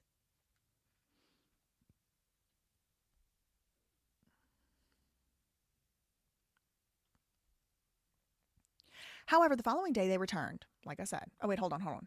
Harassing employees, video recording, not a crime, and demanding what they believed they were owed. This bitch needs to go back to Hooked on Phonics or something, girl. She can't write a sentence to save her damn life. On 12/09/25, the suspect Ben Schneider and a male companion, I think it's Sheldon, entered the Provo front office area. No, they didn't. They didn't even enter the front office area, did they? They stayed outside. Maybe they went in to ask a question. Harassing employees, even though they never got even so much as charged with harassment, much less convicted. Video recording and demanding what they believed were owed.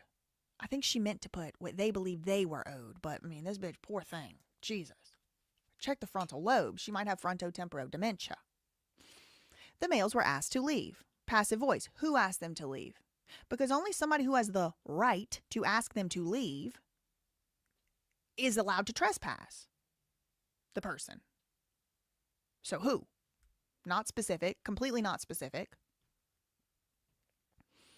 The following day, Ben and Sheldon returned and continued to, quote, harass again, claiming harassment, never charged with that. Filming them, not a crime. Engaging in inflammatory accusations, not a crime. And this is what I was saying earlier. Like, this is given like the 3rd grade teachers that like just don't like the pretty girls. Look at her over there.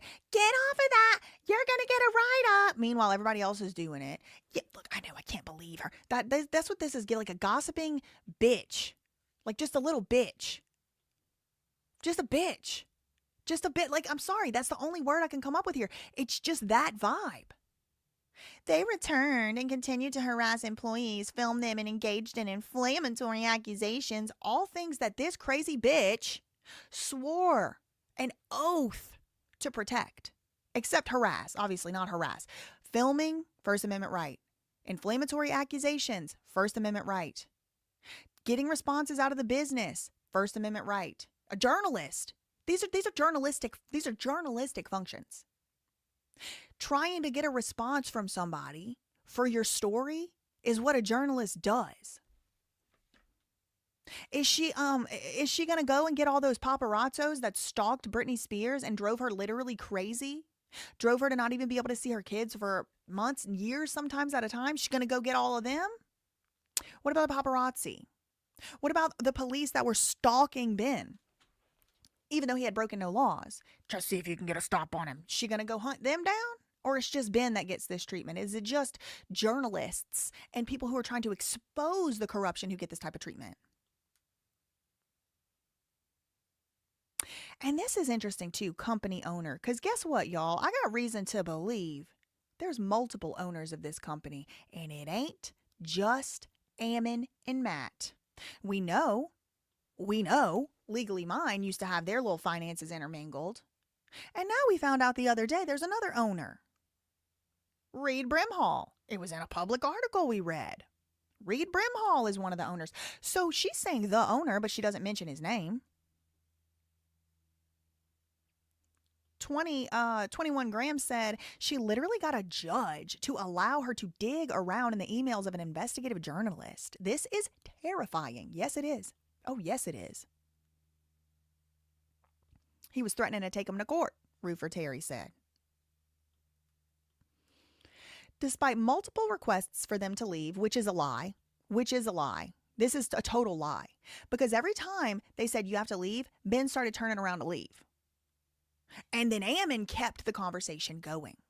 And this is evinced in part 3 as well. Ben ignored these requests, a lie, and only left once the office owner went into a different room away from the front office. Another lie. This whole thing right here, I'm going to put it in a box. It's just lie. And because thankfully I just recently watched part 3, I can tell. I know it's a lie because Ben showed the footage. The company owners, okay, who is the company owners of Bricks and Minifigs? Because I want to know the name. Is it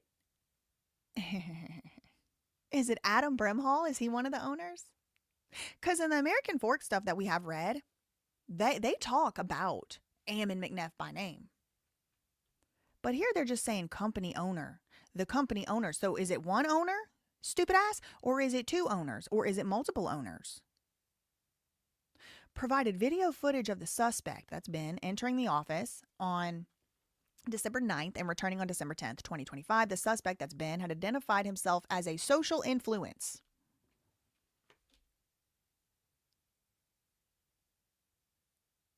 This is embarrassing. A social influence under the YouTube account Reckless Ben and threatened to make defamation videos. He threatened to make a defamation video again. One more time. Defamation is a civil tort, not a crime. Medina, go back to school, you uninitiated imbecile. Upon a search, Medina Dore found the Reckless Ben account, which had accumulated over 420,000 subscribers, whose videos had views over 2.7 million. Furthermore, some of the correspondence was received from under the email address. Which correspondence? The correspondence that Ammon McNeff schemed for Ben to give him. If you saw part 3, you know what I'm talking about. But it was like... Ammon was like, well, you sent a complaint to an email. Which email did you send it to? You sent it to the wrong email. Send it to my email. Forward it right now. And Ben has a theory in part 3, and it's now being confirmed in this search warrant, that Ammon McNeff was getting that email address specifically so he could give it to this cop so they could get this unconstitutional search warrant.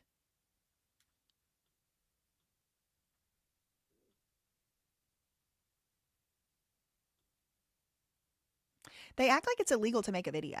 They really do. They really do.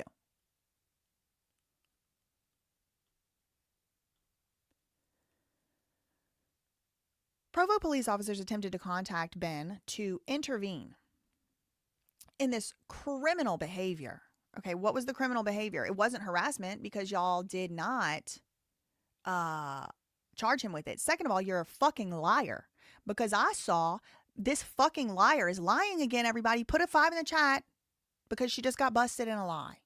Put a 5 in the chat for Medina Dore getting busted in a lie because this is not a true statement. She has lied under criminal penalty.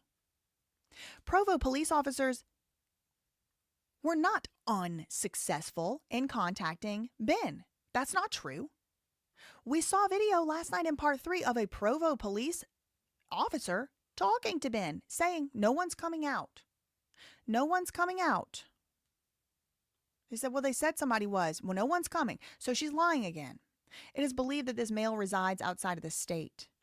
On February 9th, 2026, Ammon McNeff, or someone, company owner, contacted Medina Dore requesting to pursue charges and further the investigation as Ben had continued to contact the business outside the realm of the civil lawsuit. More lies.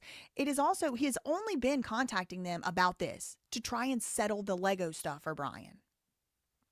Also, this warrant lacks specificity, which is required by the United States Constitution.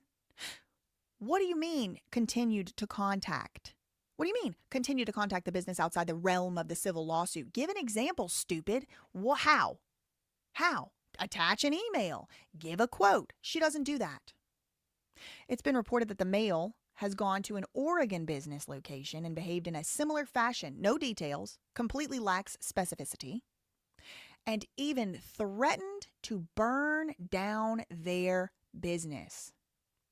Ammon McNeff lied.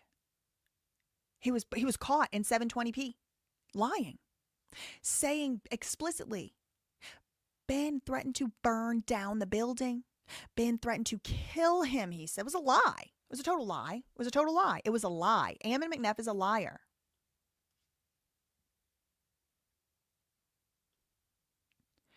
Search warrant is being requested in accordance with the law. No, it isn't.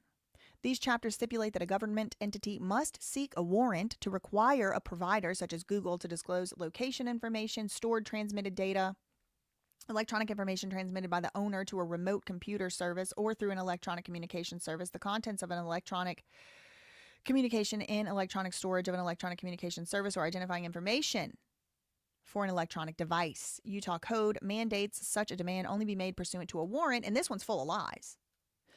Law enforcement will maintain all original evidence in a secure environment. I request this order for the court to order Google to not notify anybody else of the existence of this warrant. This request is made for the following reasons. Destruction or tampering with evidence. Do y'all think it's actually possible to really destroy evidence of emails and location data? You don't think Google saves that shit? Even if you delete it from your inbox, don't you think Google probably still keeps a copy? Tampering with evidence. Not, oh, it's going to put someone in danger. This is supposed to be the exception. The exception for allowing this type of no-notice warrant is supposed to be somebody's life is in danger. There's a huge danger.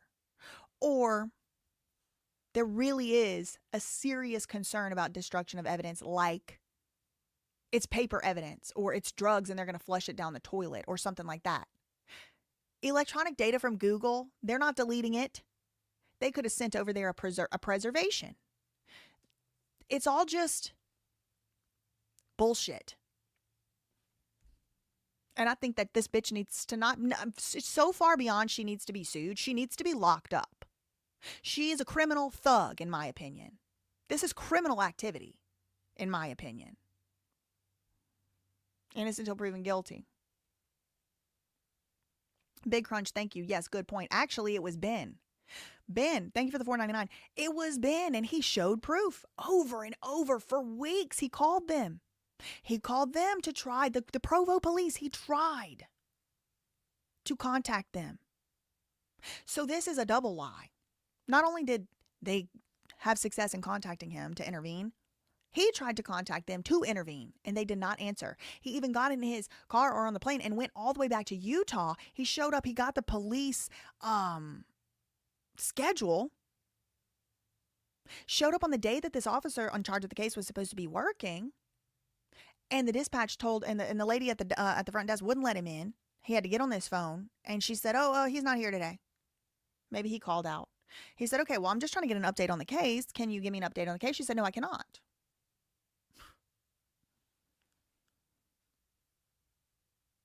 Thank you so much for the $4.99. Tan Ray, maybe y'all ain't. Tanny Ray, maybe y'all not asking the real questions, but I'm asking them, and I know exactly who approved this warrant. I know exactly who it was. I'm about to show y'all, but I already showed y'all earlier. Christine Johnson or whatever her name.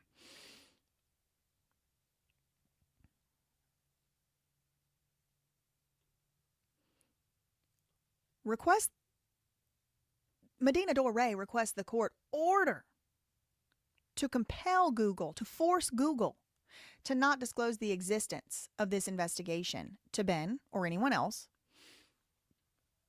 due to the fact that the investigation is still ongoing.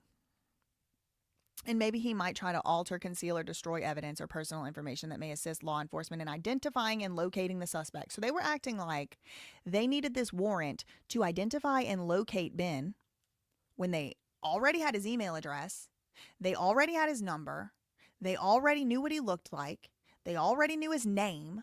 So it's just lies. It's just lies to abuse him. This is abusive. Executed on the 10th day of February. And then guess what? The White Walker judge approved it.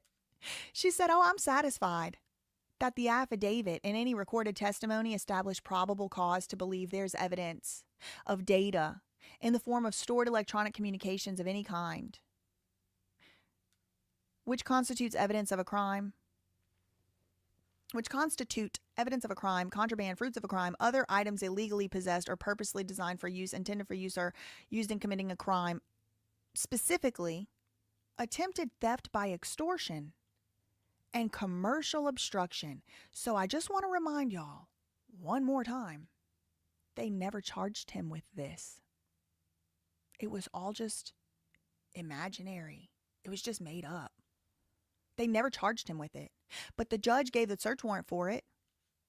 This court finds that a search warrant is appropriate.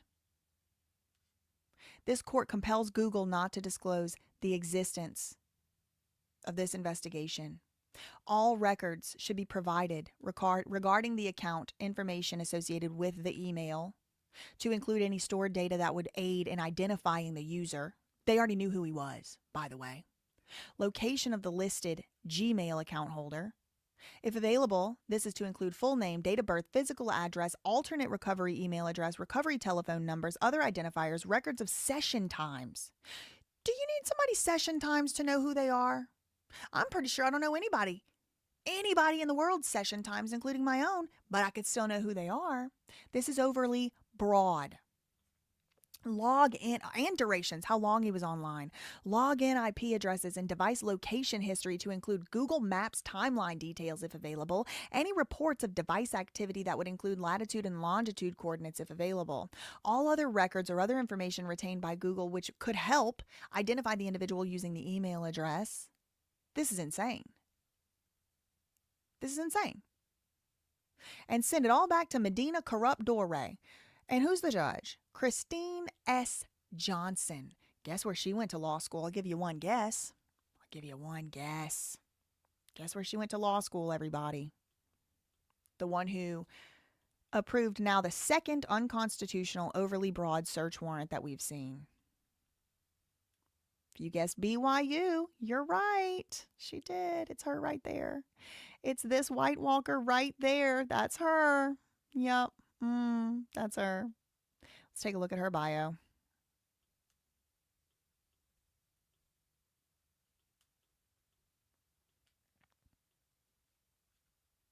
Psycho bitch.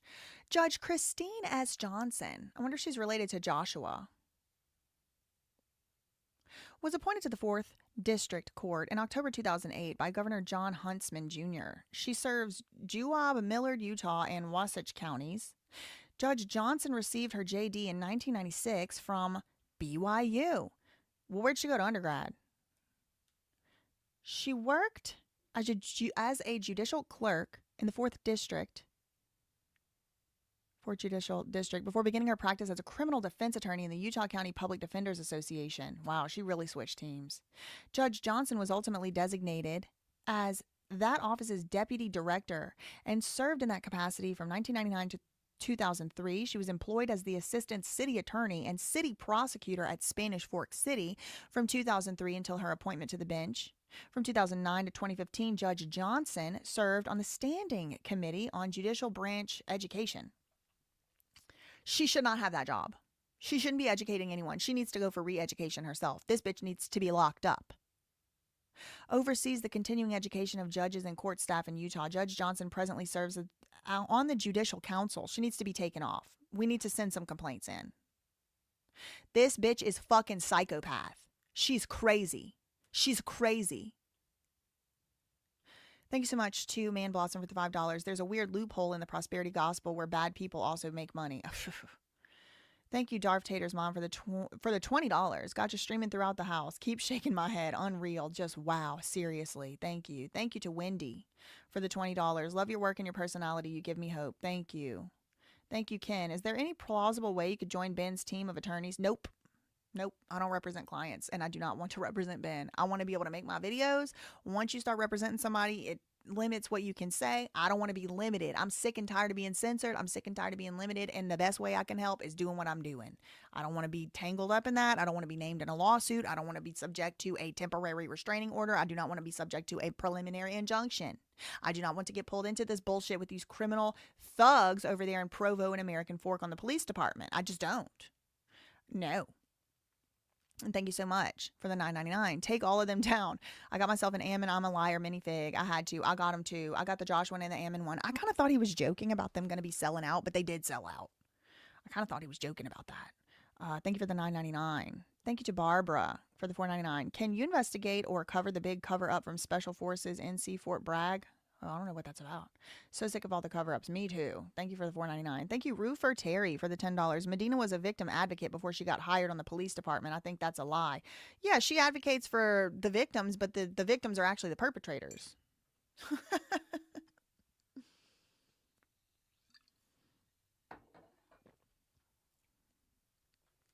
It's so infuriating. Thank you for the $10. Thank you, John. Thank you, John Dickens, for the $5. If they considered Ammon's claim of threats of violence viable, why was Ben not charged with threat of violence by Utah code? It's a great question. It's a great question. Thanks so much to Rose Investigates for the $1.99. She blindly wrote what Ammon said, and he said the wrong address. Thank you, B. Moore, for the $5 super chat. Thank you for your willingness to speak up. I see the police unions as a large part of the problem. They do more harm than good. I agree. I was over there protesting the Suffolk, New York, the Suffolk County Police Benevolent Association just last week with Sean Reyes from Long Island Audit. I don't like them. I don't like those unions. Thank you so much, Dream Sigils, for gifting one live show membership. Thank you to Yvette. For the $5 Australian, costs nothing to hit that button. Everyone, please, and thank you. Hit the like. Thank you, TJ Milana, for the $1.99. Milana. I know some Milanas. You got family in South Louisiana? Breaking docket. Oh, sorry, BJ, your video was featured in part 3 of Ben's video. I know. Thank you for the $1.99 again. Where's that Mari lie detector meme when we need it? I know. The lie detector test determined that was a lie. We'd be playing that all day today. Thank you, Gringo, for the $5. Since it was a no notify warrant, a sneak a peek warrant, by the way. Can I sneak a peek? They like sneaking peeks over there. The info should have gone to a special master or a screening team to check for attorney and protected info. Oh, I wonder if it did. Thank you for the $5. Thank you, Brandon Robinson, for the $10 super chat. Is this search a mask for the McNeffs to try and build a fake RICO? It seems like it might be. It seems like it could have been. I don't know, but it seems like it could have been. Thank you for the $10. Thank you for the $5, Melanie. This Lego scandal has opened everyone's eyes to the unconstitutional actions of cops across America. City council members are corrupt too. Yep. Yes, they are, Melanie. Some of them. Thank you so much, Jane Brown, for the $10.99. They also got the conversations, threads, emails, IPs of other people Ben emailed with. Not all of their own, just those in Ben's communications. Well, they won't be finding mine. Thank you for the $10.99. Thank you, Savvy Turtle. Shout out to Savvy Turtle supporting the channel. Big time. Big Lee for the $5. I love the pep in your gumbo colorful side of you. I don't like getting worked up. I try not to let myself get too worked up like this anymore, but it's just, golly, this is like right in the sweet spot. These psychopaths of like things that I hate the most. All right, let's go check the docket. Apparently there was a breaking docket update. Let's go check that before we get into the rest of Miss Medina Lucas Dore's tape. She's going to be, we got hours more to go. Hours. Miles to go before I sleep. Okay.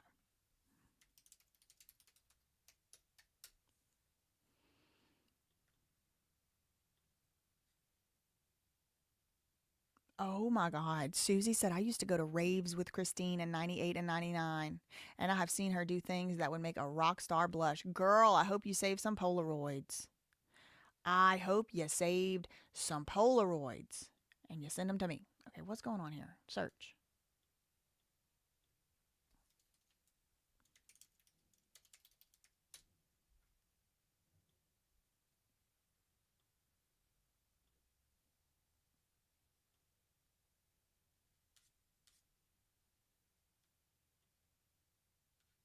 Okay.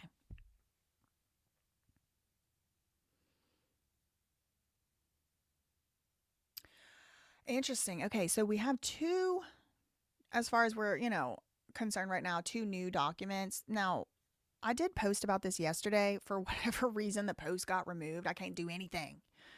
It might be back up now. I did appeal it, but there was.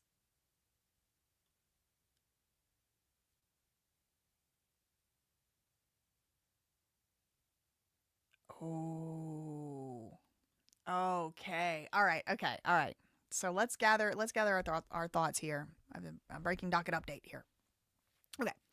So yesterday, the judge in the case finally approved the preliminary injunction. This was jointly stipulated upon. I have spoken many times about how I think it was overly broad, and if I were Ben and his lawyers, I would never, ever agree to that preliminary injunction. It takes away his right to do a lot of stuff. I would have just argued against the restraining order. That wasn't me, though. It wasn't me. It wasn't my case. It wasn't me to agree to it. So, whatever. Nobody asked me. So that got approved. And that is why Ben was able to publish part 3 yesterday. Now, what else is going on in this case procedurally right now is Ben and his lawyers filed, with Brian Mansell's lawyers' consent, a notice of removal to federal court. We talked about this ad nauseum. I've talked about this a lot. I'm not going to get into all the details about complete diversity and all of that. Oh my God, no way, Susie. Susie said, I'm looking for pictures. I know I have a great one of her nodding off in a couch in our group in a tube top. I shut down my Facebook years ago, but I just know I have that pic somewhere. You must. You must. Tap the shell, tap the shell. Thank you, thank you, thank you, thank you, Savvy Turtle, for the $10 super chat. Okay, so we already talked about this whole complete diversity thing. You've probably also heard it on other people's channels, where everybody on the one side of the verses has to be from a different, has to be a resident of a different state than the people or the parties on the other side of the verses. We already knew that. Well, some of the lawyers on YouTube were talking about how this was going to be just so simple and so easy, and I really don't think it is. I think Bricks and Minifigs, BAM Franchising, is going to fight very hard to get this thing back into state court, into one of their special little state court judges that'll approve this bullshit. Now, it is the case that the judge still assigned to this federal case is still a BYU graduate. So if you're concerned about that, it's still going on here. However, there's been something filed by the judge. He needs some clarification. Memorandum decision and order. The notice of removal does not state the citizenship of each of the members of the defendant Reckless Ben, LLC. Defendants shall show citizenship of each of the members of Reckless Ben, LLC to show diversity. Otherwise, this case will be remanded for lack of jurisdiction. Okay? So this is something that judges have to do in federal court sua sponte. This actually happened in the defamation case where I was a defendant, and I keep winning over and over and over and over and over and over again because I didn't defame someone. The other day, I saw a hater comment that the reason, just so y'all know, I'm downloading this document right now. I'm not just talking to talk. I'm downloading the document so we can take a look at it. But I saw a hater comment the other day that the reason my defamation lawsuit against me keeps getting dismissed is because I'm too much of a clown to take seriously. That's actually not true. The reason that the defamation case keeps getting dismissed is because I didn't defame anybody. Facts and opinions ain't defamation. That's the reason my case gets dismissed over and over again, is because they cannot prove that I defamed them because I didn't. That's the bottom line. I didn't defame them. Even if you're a clown, you're not allowed to defame, okay? Even clowns can't defame, okay? So it's just people love lying, I swear. Some people, it's easier for them to just get out here and lie on somebody's name than tell the truth. But consider the source. I mean, these are anonymous accounts online. It's probably paid bots, if we're being honest. Probably paid, or like literally the plaintiffs in those cases just pissed that I keep winning and they keep losing and they owe hundreds or tens of thousands of dollars. Okay, this is the order regarding jurisdiction, Reckless Ben, LLC. Okay, that is docket number 23. We'll take a look at that one. And then I also want to pull up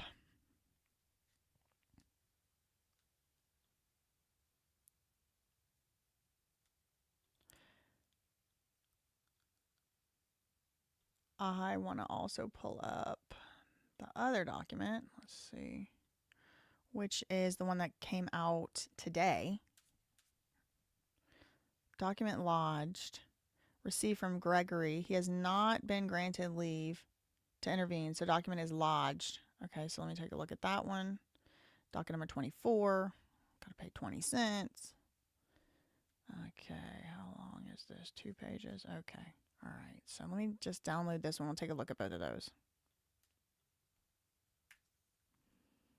I'm sick of these lies. I'm just sick of lies. I'm sick of it. Yesterday, I spent all day laying out Dan McNeff's lies. Don't worry. Got the documentary coming. 2026.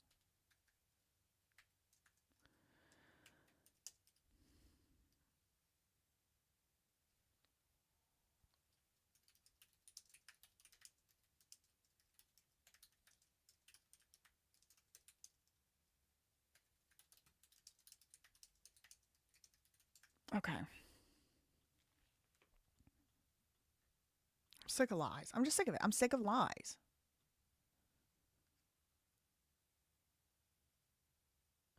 You know what else I was thinking about? I have so much going on in my mind. I'm just trying to get it all out at once. But circling back around to Medina real quick, Dore, while I pull these other documents up. If they knew, meaning Ammon McNeff specifically, about the lawsuit, the civil lawsuit. Remember the civil lawsuit we looked at in the search warrant? It was like, this all relates to this civil lawsuit ongoing, and she put ongoing as 2 words, and then I guess she learned how to spell, and then she put it as 1 word again.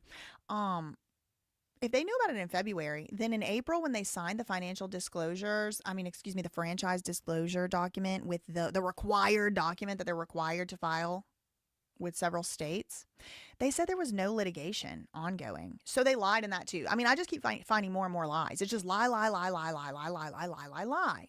I know you're lying because your lips are moving. It's just lie, lie, lie, lie. We can't take anything these people say seriously.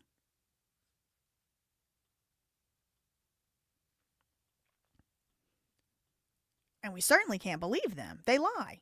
They lie too much.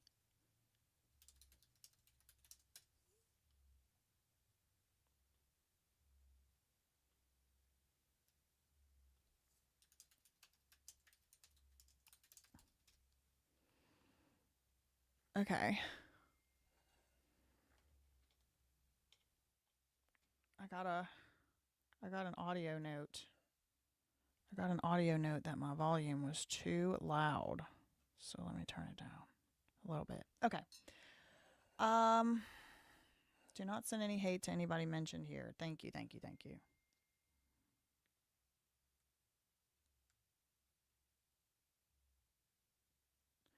Okay, I want to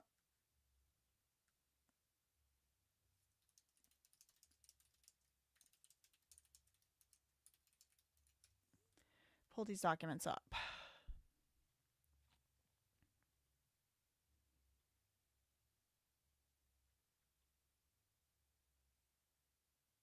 Where did those say? What the hell? Oh, I put them in the Provo folder. Sorry. 1 second. Or a few seconds.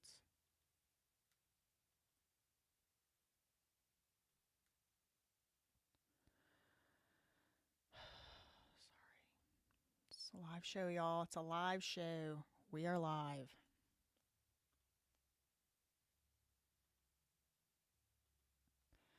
I got to keep all my stuff organized or else I just keep having to buy it over and over. And girl, you know it ain't cheap. All right, let's see. Criminal cases. Here. And this is the BAM versus Ben. Got 2 new filings here.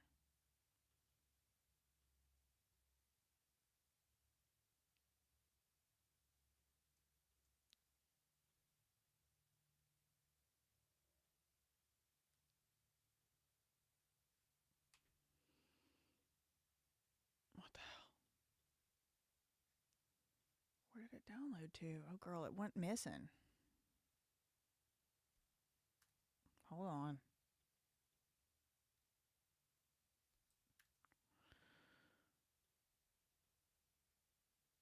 Oh, I put it in BAM Franchising Inc. Jesus. Breaking news update. We got 2 new filings. Breaking news update. We got 2 new filings. Come on in, hit the like. Bear with me.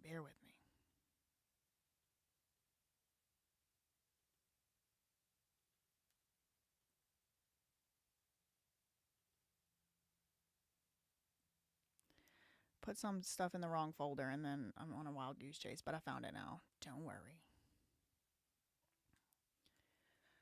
Oh, all right, here we are. Got it. Okay, so this was from yesterday. Yeah, I think this came out yesterday. And this was an order about whether or not this is going to stay being a federal case. 2 pages long. Memorandum decision and order. Defendants, that would be Ben, Reckless Ben, LLC, Victor, all them, remove this action to federal court on June 26, 2026. Pursuant to a notice of removal, document number 1 in this case. The notice of removal asserts that this court has jurisdiction based on diversity of citizenship. Okay. In part, the notice states the defendant Reckless Ben LLC is a California limited liability company. Okay, we knew that. For entities other than corporations. The court's diversity jurisdiction in a suit by or against an entity depends on the citizenship of each of its members. And this did come up in my case. Y'all might remember. So now the volume's too low. Okay. So I don't know what to do now. I got conflicting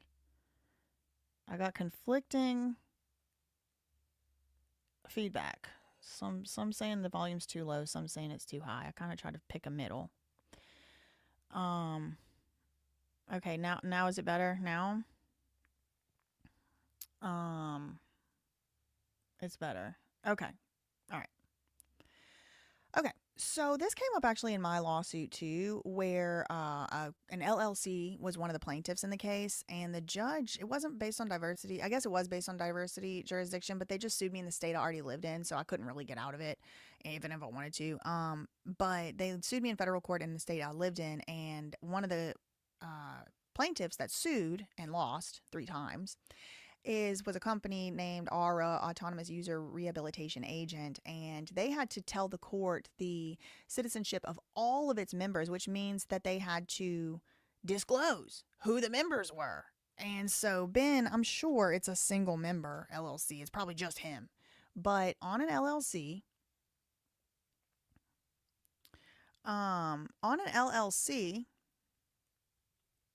they have to, a plaintiff or a defendant, anybody who's trying to remove this here to federal court, they have to say like who the members are. Why? Because what if one of the members of the LLC lives in Utah? Then it has to go back to Utah court. So the judge is saying you have to prove, because you're the one, Ben and Victor and y'all are the ones who want me to hear this case. I got to make sure I have jurisdiction. And for entities that are not corporations, with a LLC is a limited liability company, diversity jurisdiction in a suit by or against an entity depends on the citizenship of each of its members. So he needs to know, this new judge, Barlow, needs to know each of the members. Now, some people might be like, oh, why is this judge asking for this? This doesn't seem fair. This is totally normal. And this judge actually has a responsibility to ask these questions. He has a duty. He is required to ask these questions. Why? Because he cannot hear a case and preside over a case over which he does not have jurisdiction. He just can't. So he has to make certain that he does have jurisdiction. I am imagining, the Hermie is looking at the LLC filing right now and said, I do not see any additional officers. Now, just to be very clear, a member is not the same as an officer. A member is not the same as an employee. An employee is not the same as an officer. I do assume, however, that it's just him. I think it's just him. Like, I have an LLC too for That Surprise Witness LLC, and I have now a BJC Live Show LLC, and it's just me. It's just a single member LLC, so I can conduct business and get business bank account or whatever, that type of thing. The audio is now turned like back up to where it was before. So if y'all aren't hearing it, there's really, I can't turn it louder. Can an LLC just be Ben? Does there need to be? Yeah, there can be a single member LLC. This is fine. Okay. Moreover, where an LLC has as one of its members another LLC, the citizenship of unincorporated associations must be traced through however many layers of partners or members. It's like another thing where it's like, all right, this is right now being used against Ben, but who could it really be used against? This is, again, y'all, this is, from what I understand, this is not the judge picking on Ben. This is totally normal. This happens in cases. This happened in my case. You have to know the members of the LLC to satisfy the jurisdictional requirement. If an LLC had as one of its members another LLC, so you know how we've been looking at like Legally Mine. You look at Legally Mine and they have as a DBA Centra Wealth Solutions. You look at Centra Wealth Solutions and then that company's owned by another LLC. You look at another and it keeps going and going. It says however many layers and levels that is, you got to keep going and keep going and keep going to make sure however many layers of partners or members there are, none of them can be from the same state. So the judge says the notice of removal, remember this is the document that is the first document filed in federal court. It's the one that Ben and his lawyers filed to move this to federal court. The judge said it doesn't state the citizenship of each of the members of the defendant, Reckless Ben LLC. And until defendants, that's Ben, show the citizenship of Reckless Ben LLC's members, the court cannot ascertain whether it has jurisdiction over this matter. Accordingly, on or before July 21st, 2026, defendants shall show the citizenship of each of the members of Defendant Reckless Ben LLC to show diversity. Otherwise, this case will be remanded for lack of jurisdiction. So that was one thing that was filed. Now, there was another filing, which is kind of more like breaking even than that one. This is docket number 24. It was lodged and placed on the docket, but it wasn't like actually officially like filed. Like the judge, you'll see what I'm saying. Let me show you. Let me pull it up. This had to do with the Belmont, remember the Patreon subscriber who's got like an AI law company or whatever. Notice of changed circumstances and request for disposition without prejudice of motion.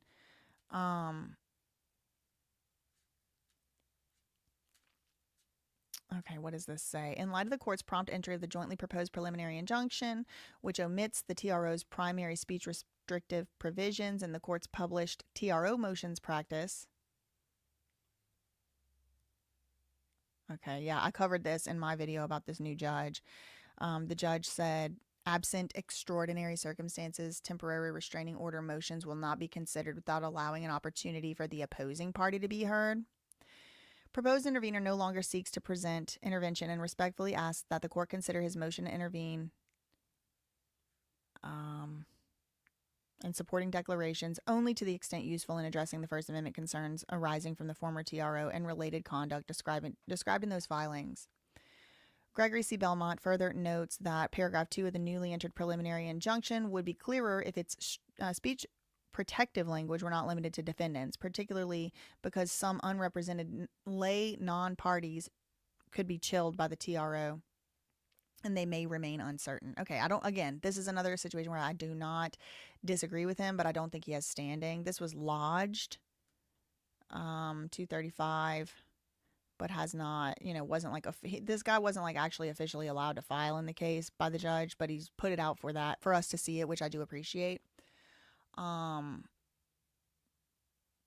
don't think Belmont could have gotten the entire TRO fully removed. No, I don't think so. Okay, so no, of course I never got to the end of the LLC scavenger hunt. That thing is really ongoing. Yeah, if y'all are having trouble hearing now, it's turned all the way up. It can't be louder. It can't be louder. So y'all are just going to have to turn it up, girl. I don't know what else to do. I've been having issues with audio. I have been having We got audio. Yeah, I don't know.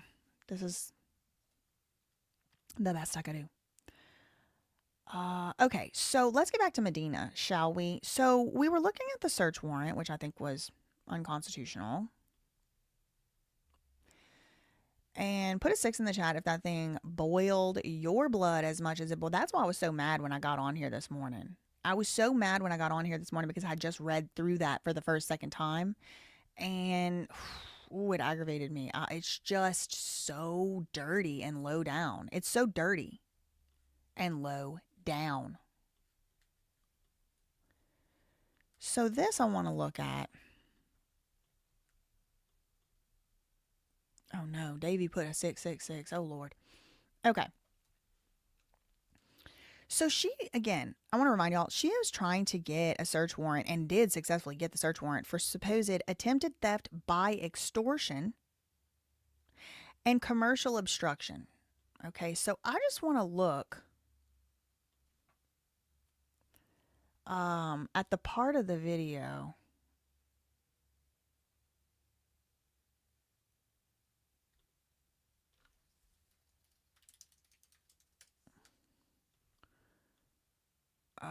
Where this lady is talking, like, I don't think it's extortion or whatever she said. Because I want to catch her in a lie live, if possible. So let me just, like, on this live meeting, extortion.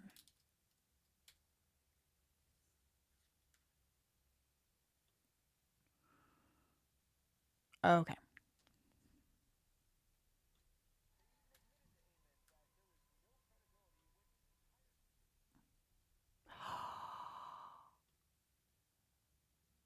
Y'all need to go and subscribe to the Patreon, but I have to play like about 5 seconds of this video. I have to.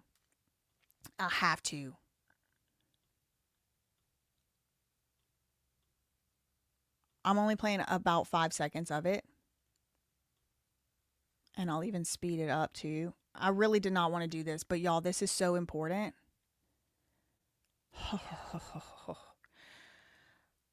I'm beside myself. My heart is like is pounding so fast. Another lie. We just need to start a lie spreadsheet. This makes me just infuriated. Look at this. Look at this. What is this dated as of? February 10th, 2026. She said she had probable cause that Ben violated state and federal laws, including attempted theft and extortion, by extortion, try to steal something from the McNeffs by extortion, and commercial obstruction. Extortion. This is February. Please stay with me. February 2026.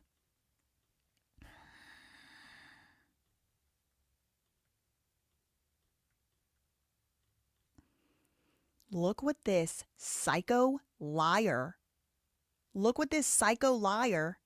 said in December, 2 months before she even filled out. 2 months before she even filled out that search warrant. Look what she said to Ammon on the phone. Even admitted to Ammon that there was no credibility with his entire case against me. We agreed that there really was no extortion code that would fit your situation. However,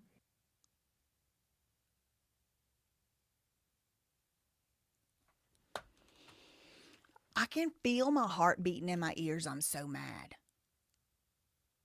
We agreed that there really was no extortion code that would fit your situation. Look at the date, December 10th, 2025. But that did not stop this lying bitch from getting a search warrant saying she had probable freaking cause.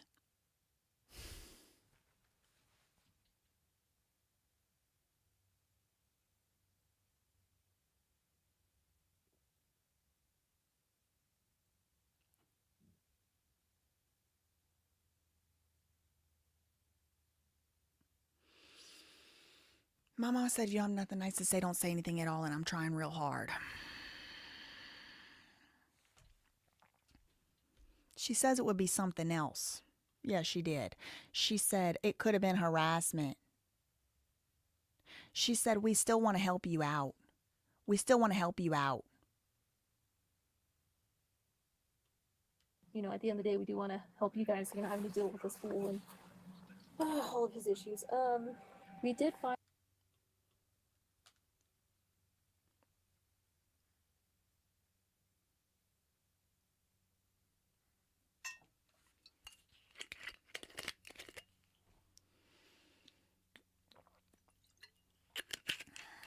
Who is we?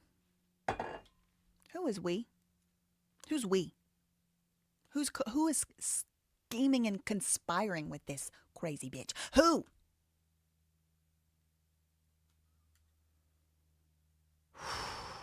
Who is we? Oh.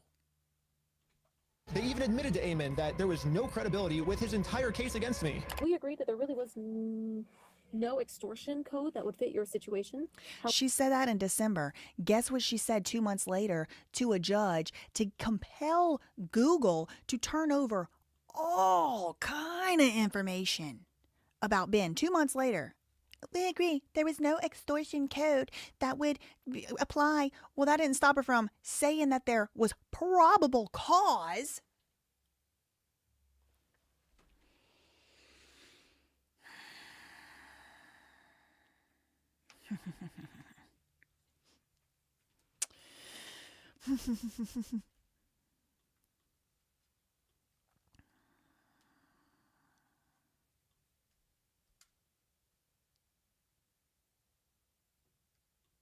It really does, actually literally does, seem like they are colluding with BAM to get Ben locked up to prevent BAM from facing consequences.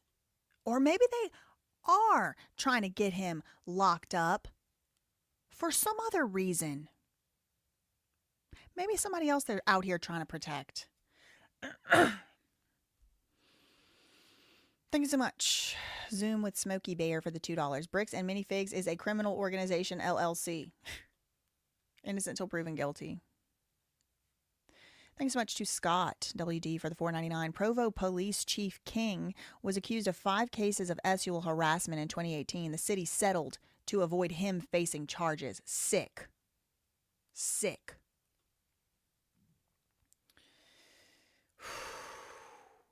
Thanks so much to Speedy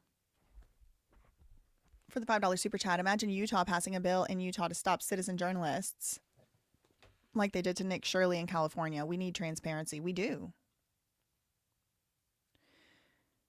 Thanks so much to Julie for the $9.99. Me too, girl. Would love to be a fly on the wall to watch the reactions of the people you investigate. Me too. Thank you so much to Dark Sahara Rose for the $2 super chat. I'm on my lunch break, LLC. Can't wait to watch. Thank you so much to Scott for the $1.99. Can we award her the most corrupt cop of the month? Well, I mean, at least in Provo, because we got American Fork police officers to contend with as well. I mean, they got just as unlawful and just as unconstitutional of a search warrant. Cole G. Richardson. About her same age, too. They're getting these little dumb cops to do their little unconstitutional warrants. Thank you for the $1.99.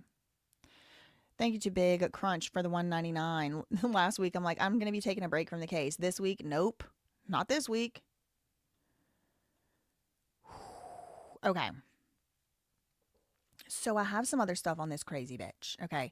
They can get all kinds of information. Okay. What makes me so mad? They can get all kind of information based on like literally provable lies. Like now we have her 2 months earlier saying there's absolutely no code that even applies. But that did not stop her from getting that search warrant. That did not stop that crazy Karen judge, that psychopath lunatic, from awarding the search warrant. And not just any search warrant. No, girl. Ben didn't even get an option to argue against it. He didn't even know about it. He didn't even notice. He didn't even get notice. And 2 months prior, Medina Lucas Dore said, we agree there's no extortion code that would even apply here. Okay, they can get all that information based on literally lies, literally just lies.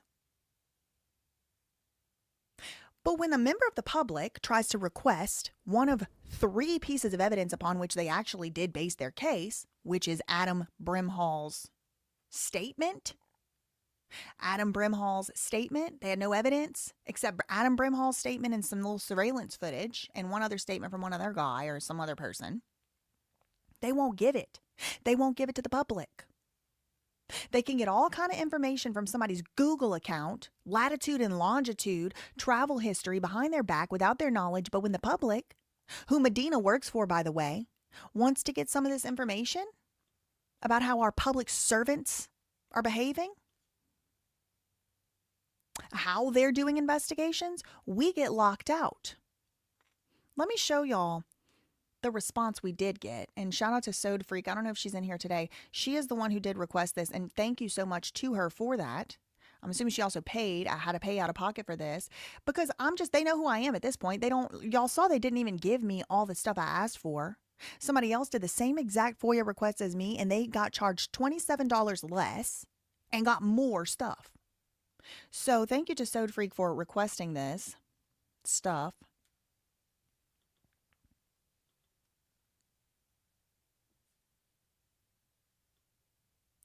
Here's the denial letter. Let me redact it.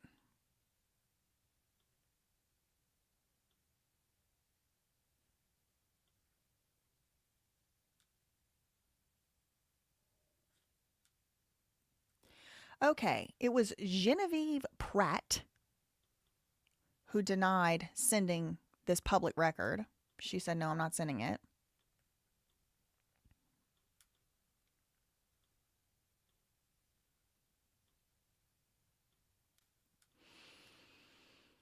Our department is denying your request for Adam Brimhall's statement. Okay, so like basically the only evidence that they have is this witness statement from Adam Brimhall. They're not giving it.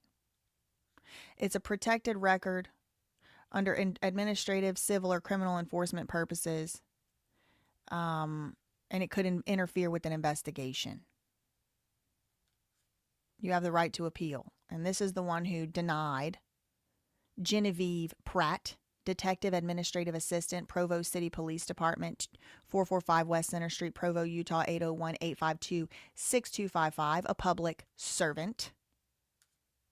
But she did send something, and I want to take a look at that.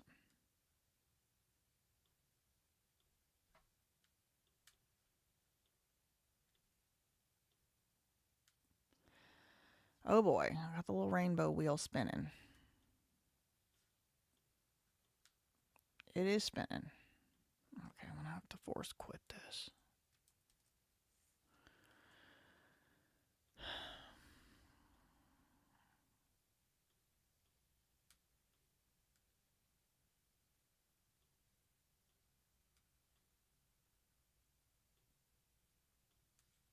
I'm just like, sometimes I feel like a little disheartened by all of this. Hold on, my shit is freaking out. Why is my Finder not working now, girl? That's gonna put me in a bind.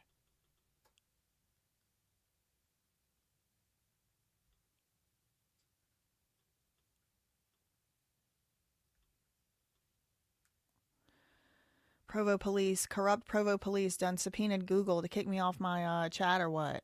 To kick me off my video or what?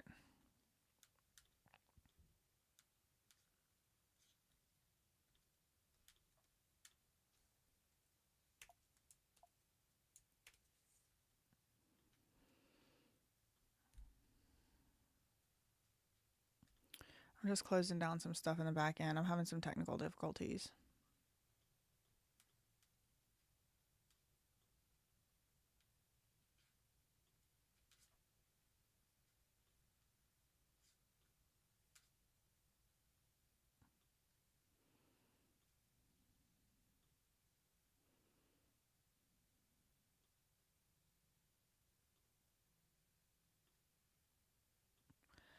Hold on.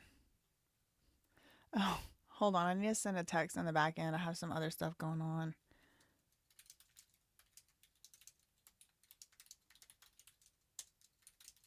This is huge, y'all. I can't believe I just found that. In December, the cop told Medina Dore, told Amy McNeff there's no extortion. 2 months later, in February, she told a judge in a search warrant under criminal penalty that she had probable cause to expect there will be evidence of this extortion on the email. Even though she admitted she knew there was no extortion. Thank you so much, Brandon. Brandon knows my pain, okay? The Mac Rainbow Wheel of Doom. Thank you for the $20 for the tech support fund. The Mac Rainbow Wheel of Doom. I need IT tech support. I really do. I really do. Okay, let's see if it'll come up now. God damn it. Something's like not letting me pull up my Finder, and that's where all my freaking documents are. That's where all my documents are. What am I gonna do? Okay, hold on.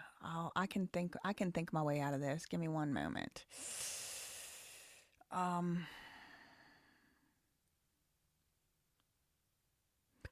what did I want to show you? I want to show you all that stuff. Let's see.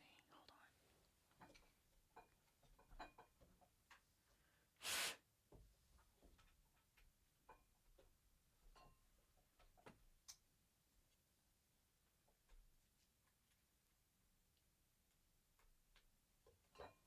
Okay. Tried something else. Ah! My word. Okay. Back up. Thank God. Huh. Jesus. Maybe I just need to get a new hard drive. Thank you for the, yeah, it's like, please, bitch, please get a new hard drive. Okay, I'm going to order one today. Y'all remind me in the comments. After this is over. I'm going to order one today. I might have to reboot. I'm not going to end up having to do that though, because it's now working again. Okay, great. We're back. Okay. Woo. All right. So we read that. Maybe they corrupted that file. Maybe they corrupted it over there at the Provo on purpose. Okay, let me pull up what they did send us. Or me, or the person who requested it. This is supposed to be the Adam Brimhall statement. I requested it. They didn't give it to me. Or the person who requested it. I'm saying me, but y'all know. I already gave credit. Okay, let's see. Criminal cases, Provo. Okay, and then synopsis. Now they redacted this.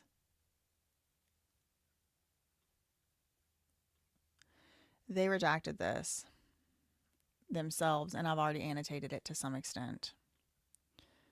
Close some of this other stuff. I don't want too much stuff open now. I'm scared. Like, I ain't scared of nothing and nobody except tech. Technical difficulties. Okay. ASMR Chief is from American Fork. I do have an SSD. already.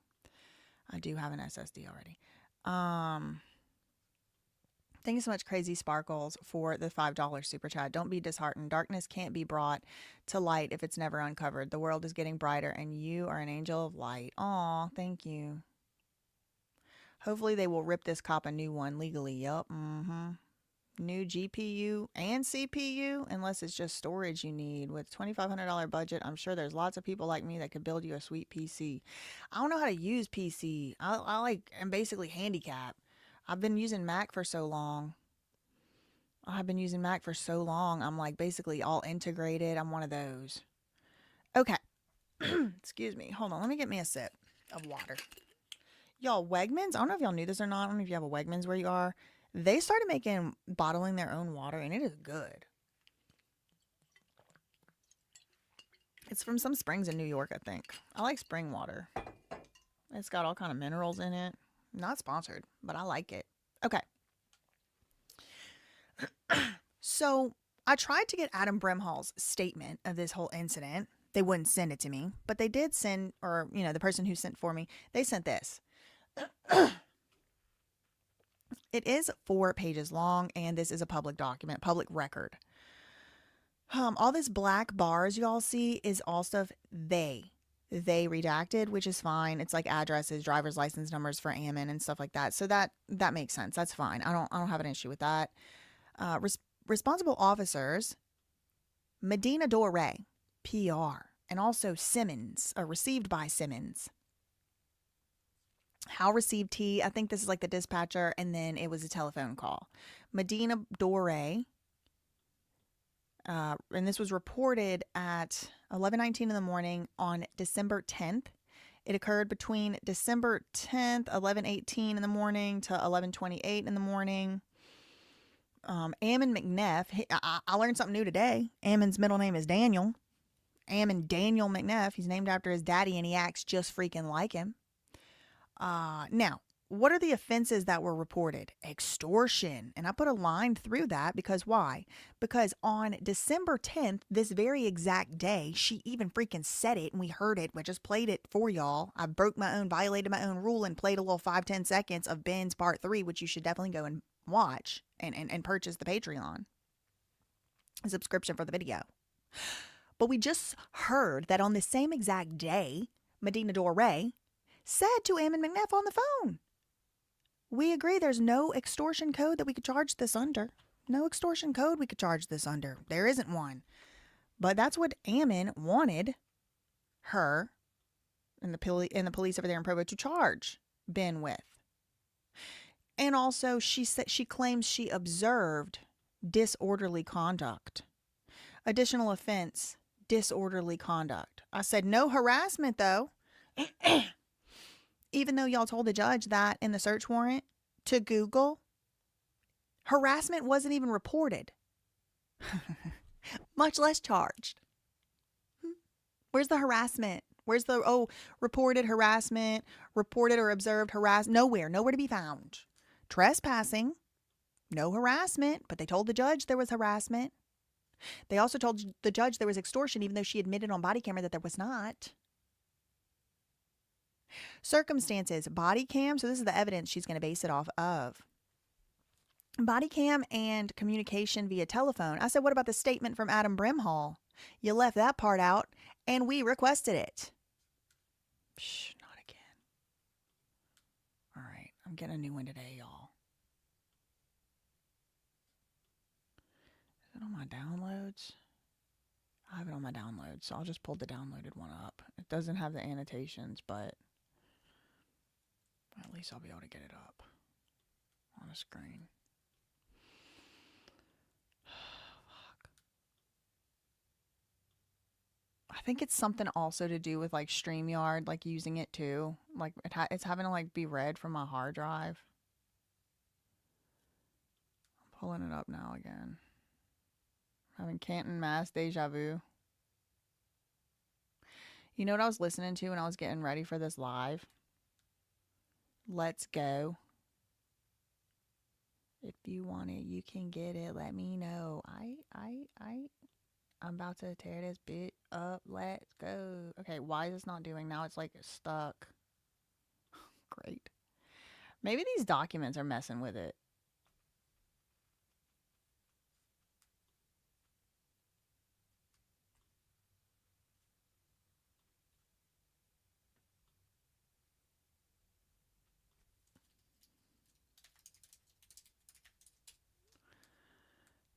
Now I'm locked up. They won't let me out. Where's my lawyer? Hold on.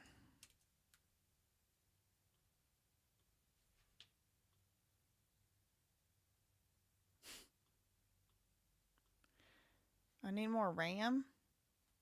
I have RAM. How do I get more RAM?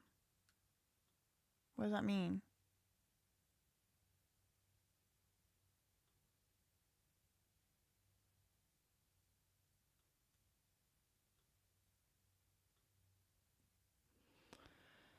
Okay, hold on. I'm deleting some stuff.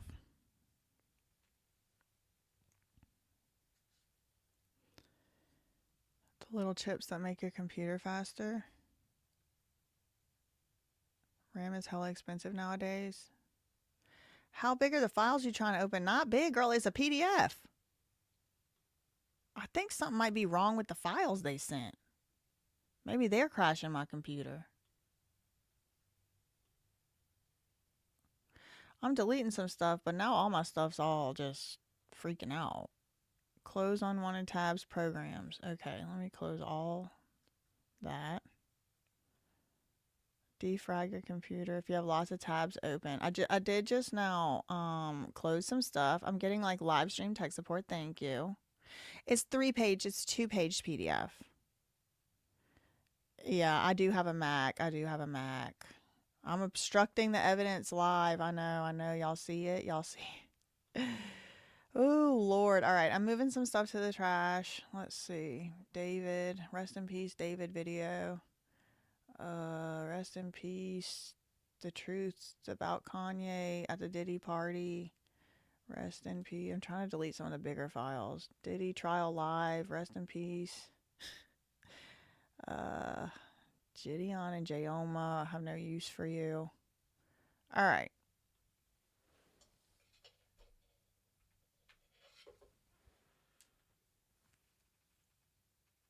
Yeah, there's something wrong with it. Oh, okay. Delete the trash too. Empty the trash. Bye. Oh, I heard a loud sound.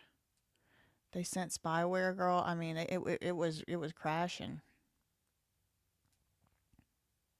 Yeah, Freeform's closed. Thank you.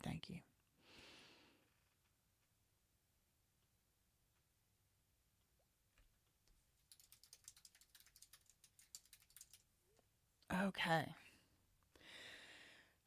Let's try again.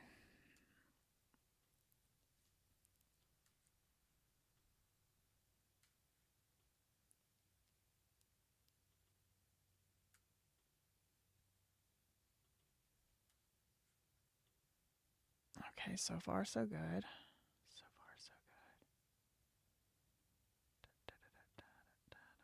Synopsis only. Okay.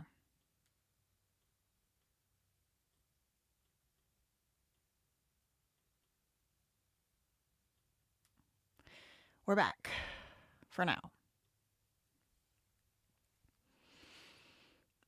I was today years old when I found out Daniel is Ammon's middle name. Ammon Daniel, named after his dad and acts just like him. Okay, so extortion, they didn't actually charge him with that. That's what was reported. And you can see on Ben's part 3 that he is like, he shows that what happens is he says, okay, look, why don't you just send Brian Mansell the inventory list? You keep telling him you're going to send it to him, but you don't do it. And Ben is like telling Ammon, he's like, look, I think that's what the problem is. I think that that Brian Mansell is getting upset, is getting, justifiably upset because you keep saying you're going to send him this inventory list. You never do. So why don't you just send it? And he's like kind of pushing him on that. And Ben is like, but he says that you never sent it, or I did try to send it, like whatever. He's like basically like calling him out on a lie. And Ammon just goes, this is now extortion. Like, no, it isn't just now extortion because all of a sudden you decided it was going to be.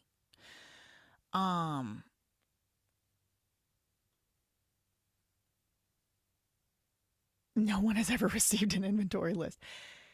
No harassment mentioned here, even though she said that was what was going on when she got that Google subpoena.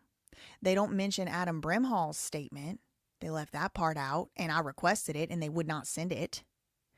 Medina Dore is the responsible officer, received by Simmons through telephone. Now, these are all the different involvements, starting with the 911 call in December for supposed extortion. Then April 7th, which is right around the time the franchise disclosure documents were being signed, he's charged with those 2 offenses in Provo, which are not extortion or harassment, by the way. Citizen contact, whatever that is, Daniel and Ammon McNeff. Ammon, Daniel McNeff, Ben Schneider, citizen contact for related incident. Don't know what that is. Don't know who that is. Supposed stalking on March 13th. This is when they, I think, charged him or whatever with the American fork thing. Suspicious something, information something. And it says Wednesday, December 10th, 11:42, 2025, Medina Dore. On December 10th, 2025, she says, I responded to a report of an extortion. A report of an extortion. Where a business was being threatened. Were they being threatened? Or were they just being simply asked to pay a large amount of money? Or the suspect would retaliate through means of defamation. That's not a crime, by the way. And property damage. Please refer to the supplemental report. Now, did they include the supplemental report? Nope. Did they include Adam Brimhall's statement? Nope. He never even mentioned money. Well, he did say, give the Legos back or pay.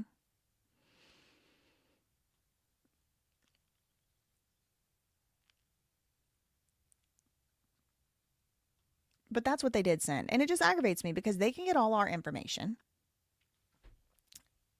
through lying. Nothing ever happens to them. They never get held accountable. Nothing ever happens to them. And we can't get the information that we need even though they work for us. It just doesn't make sense to me. Okay. So let's take a look at some of the things I was able to find about Miss Medina. Okay, Miss Medina. Oh, the page isn't available. Oh, it's gone now. See? See? This stuff is crazy. I saw this earlier today. Look at it now. Gone.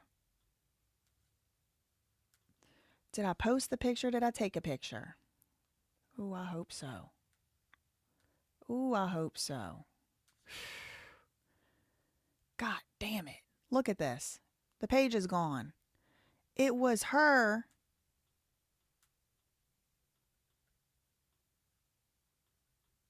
And I did not save it on the Wayback Machine because Wayback will not save Instagram posts.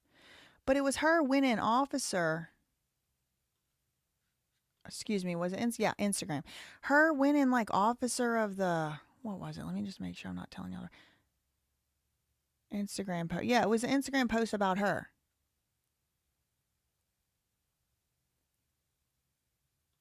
I think it was her winning officer. Oh, this one either. Oh my God, y'all. This is nuts. This is nuts. Look at this. Look at them covering up. Look at these criminal thugs. 2 things that I saw this morning that are no longer up.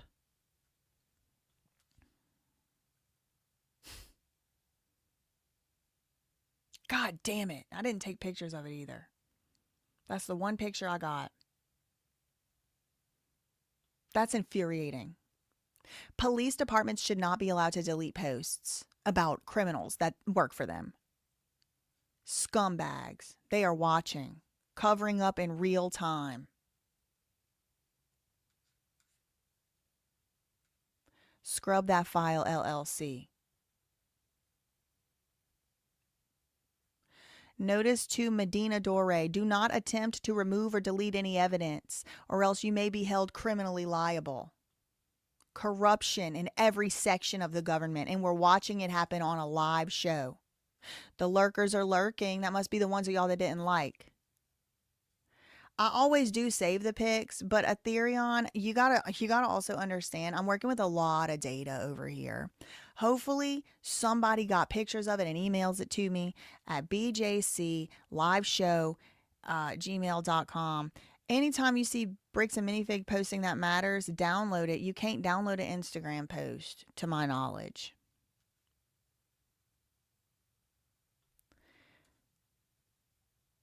Are we in a bad alternate universe? Why is our reality so shit?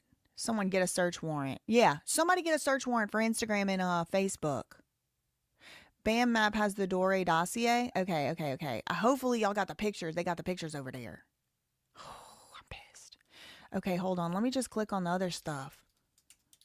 God damn it. At least I got the links. At least I got the links.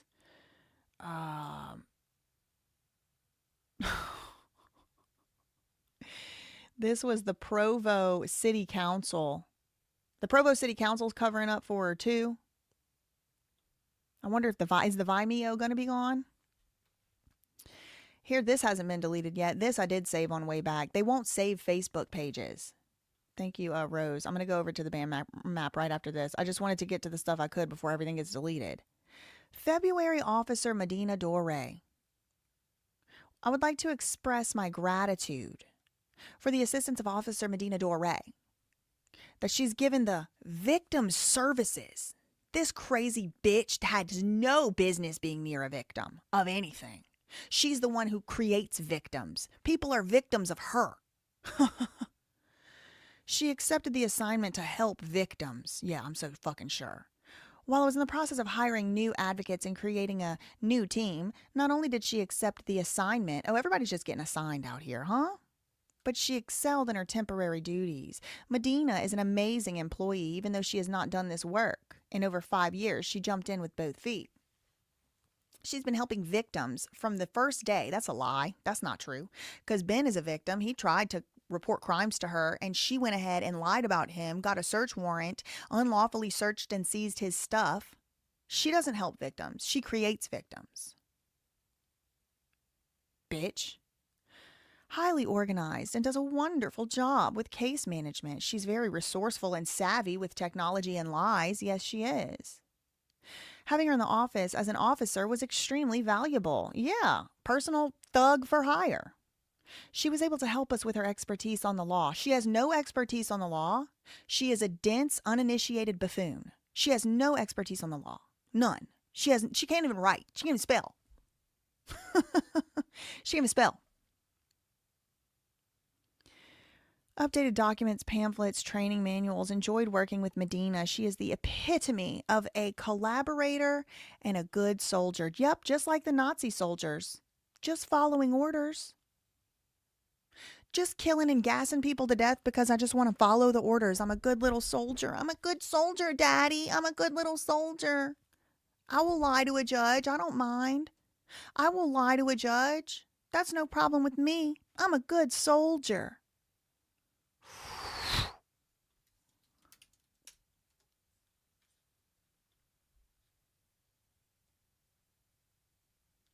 I'm looking for the Dore thing on Bandmap. Where is it?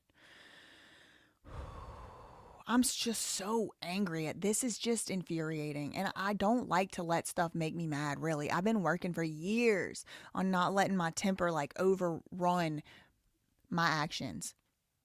But it's like something about this is like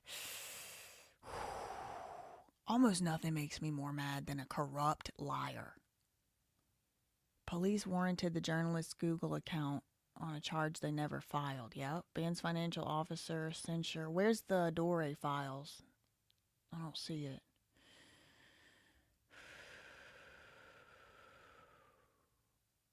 I don't know where to find it. I have such a hard time navigating this website, really.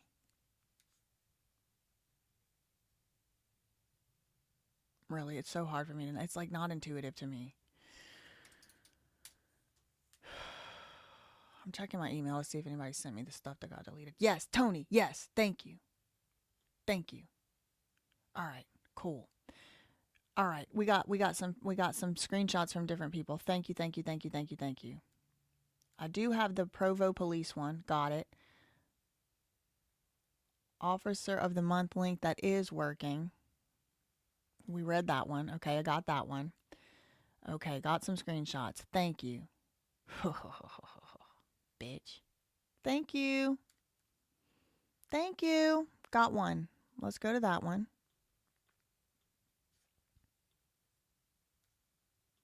It's so aggravating. What's done in the darkness will come to light, you bastards. What's done in the darkness always comes to light. There she is right there. She looks like Lima. I just can't unsee it. I cannot unsee the Lima Yevremovich of it all. That's her picture. They done took that off. That's the face of tyranny. That's the face of corruption. That's the face of a liar. Get a good look. Get a good look.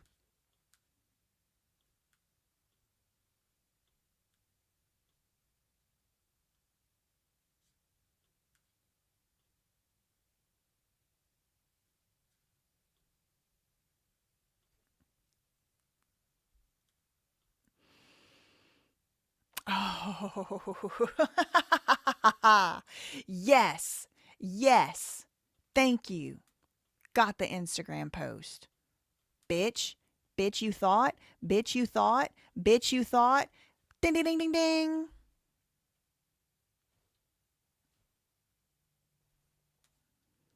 Look at that Instagram post. Thank God somebody saved it. So nice. Shout out to archive.is.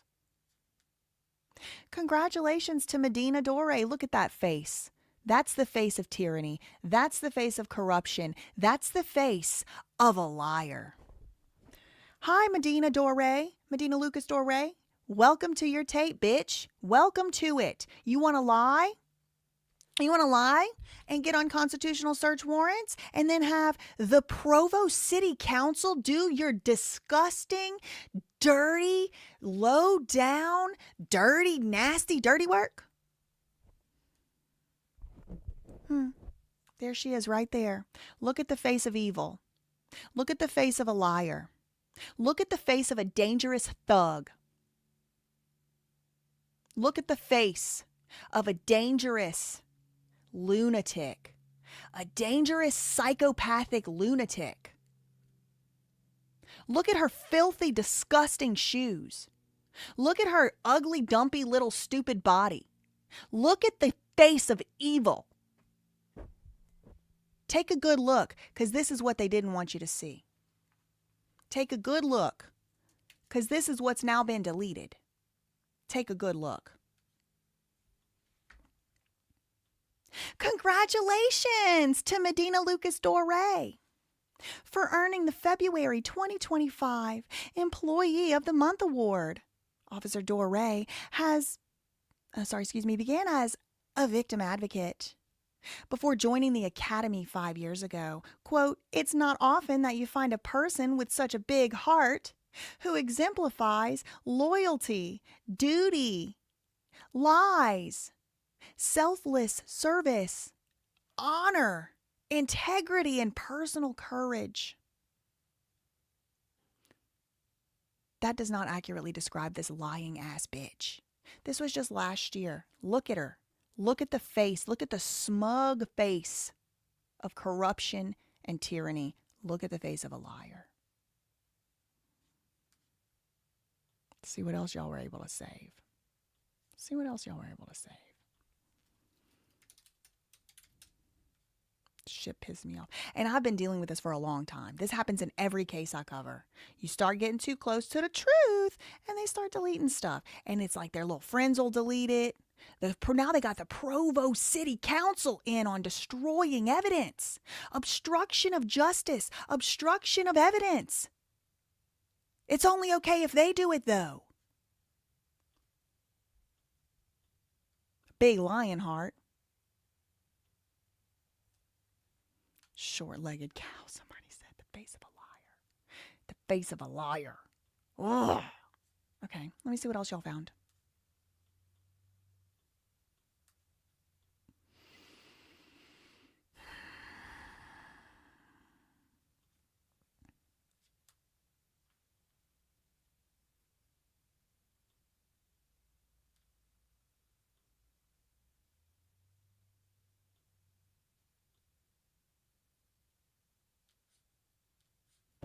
So what, she was in here on the employee of the... So there was an Instagram post and a Facebook post. I commented on the Facebook post, just so y'all know. I commented on the Facebook post. What did I say on it?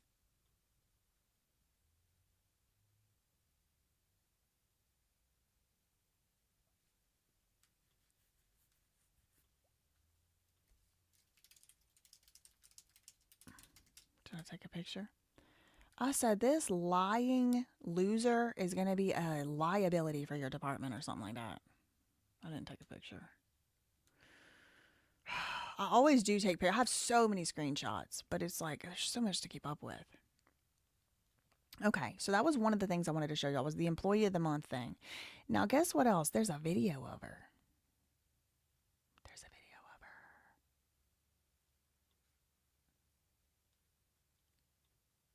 That she made.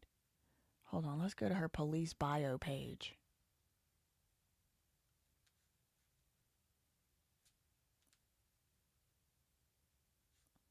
Oh, I already had that. Okay. Besides providing service, she has been selfless and accepted numerous on-call assignments. She needs to go stay home and eat her food. Okay, she has absolutely no business at all whatsoever being a police officer.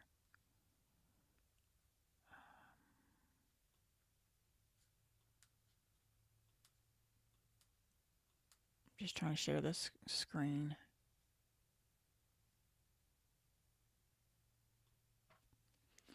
So that's not working. Hold on. Let me just get rid of this. Okay, here.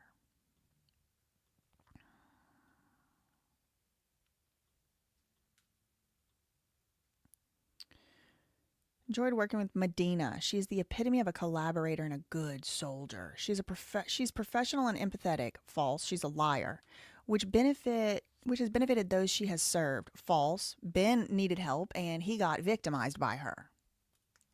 She got called to a dispatch call. Somebody overdosed and died because she didn't tell the people at the hospital. She didn't tell the people at the hospital that the person had taken the drugs. They died. Someone died because of her, according to a lawsuit. What about that victim? What about that person she was supposed to be serving? Besides providing terrible service, she's been selfless and accepted numerous on-call assignments in their division. I cannot say enough about the good Medina has done for our division. Well, now she's creating liabilities because she's a lying fraud. She's a lying cow. Glad somebody saved this because look what it looks like now. The Provo City Council and the mayor both deleted obstructed evidence to cover up for their corrupt officers. Look who had posted it. The freaking mayor and the Provo City Council, both of them. Now they're covering up for this corrupt hag, this liar, this criminal thug who lies under penalty of criminal perjury. Criminal penalty. This is a criminal. This is the face of a criminal, in my opinion. Innocent till proven guilty, but if she's not going to honor the Constitution, why the fuck should we? She lied. She lied. I just can't get over it. I just can't get over it. In December, she told Damon McNeff on the phone, we do not have any reason to get him for extortion. What he did doesn't meet extortion code. We don't have a code. 2 months later, she seemed to have gotten amnesia when she lied to the to the district judge and told the judge she had probable cause to believe extortion had occurred. If you want to complain on this buffoon, I linked it in the description. You can lodge your complaints peacefully and lawfully there. Don't act crazy because they're going to say I sent him a death threat.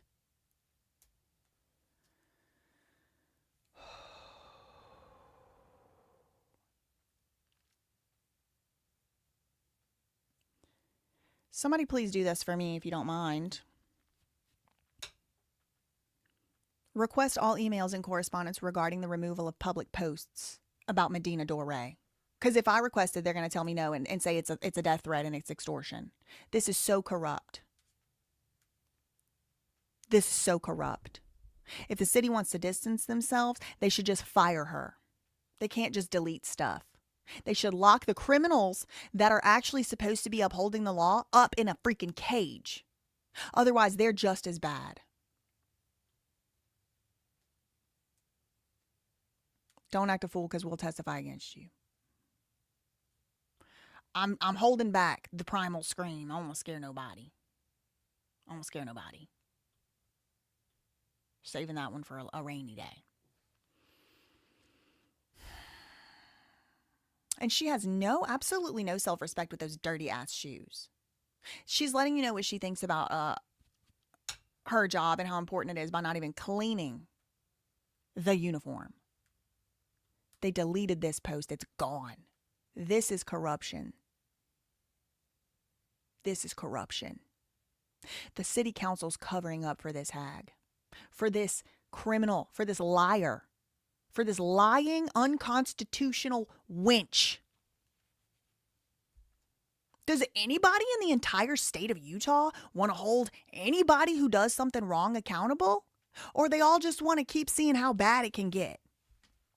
I need to know. I really need to know.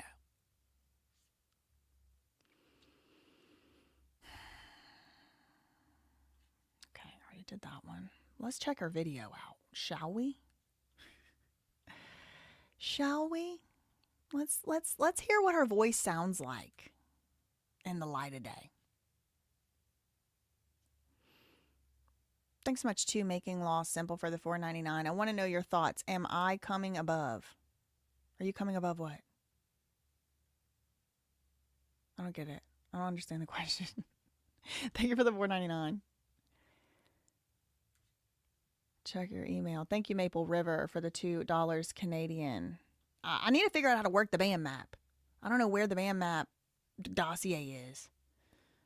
What happened to the previous victim services officer? That's what I want to know. Thank you for the $2. Thank you so much to Dan Booze for the 10-pound super chat.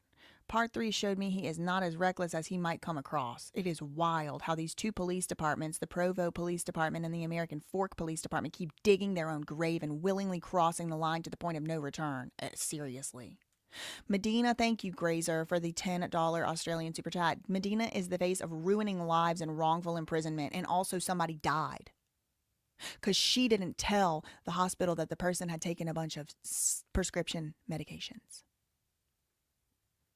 Andrea said, what am I asking for and who am I reaching out to? I got a pen and paper. You're going to need to reach out to the Public Records Department in the city of Provo. They may have a specific one for the city council. You have to Google it and reach out to the public records. They probably have a form.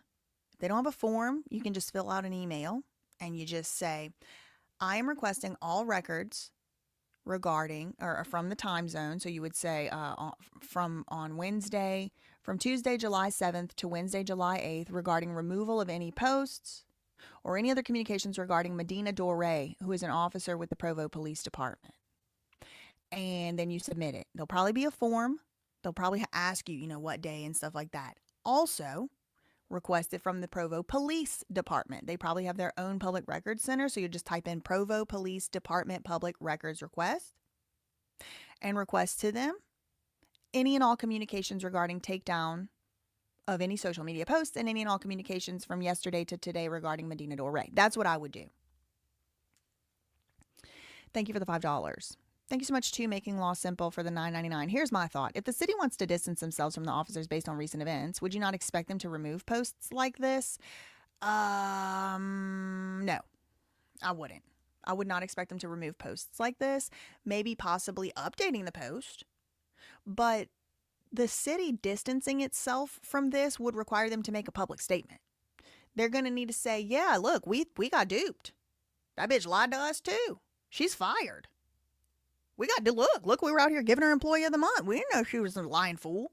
I wouldn't expect them to. This is not spoliation of evidence, destruction of evidence. They want to get all up in people's Google Drives and all up in people's latitudes and longitudes so they don't destroy evidence. And here the motherfuckers are destroying evidence. It's always projection. What's good for them is not good for us. And what we got to do, or else we're going to face criminal charges, they don't have to do. That's not fair. If Ben deletes something, it's spoliation. If Ben deletes something, he can't even know. He can't even know about a freaking search warrant sent to Google. He can't even know about his Google account, his emails, his Google Drive documents, who knows, pictures. He can't even know that an investigation is ongoing because he might destroy evidence. And here they are destroying evidence in plain sight. So no, I wouldn't expect them to be able to do that. Thank you, Andrea, for the $5. Got it. Will do. Thank you. Yes. Yes, with kindness. Thank you, thank you, thank you, thank you. Let me check out BAM Map again. Is it a raid from Lus in the chat? Shout out to the Lus. To the Lus raid. Shout out to y'all. Shout out to y'all. Oh, God. Okay. See the connection map. What if I just type in Google, like, the BAM Map Dore dossier?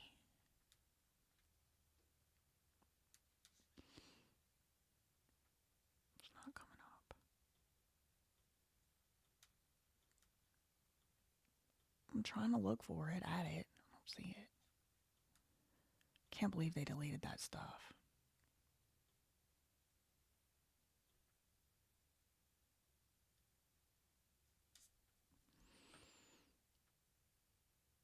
He needs to sue Google. He can't. Google truly didn't. Google was compelled.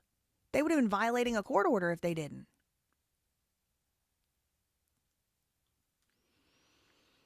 I'm trying to find the dossier. Investigative dossier reporting on a stolen Lego story. The Enterprise. Read the story. Maybe if I do like Medina.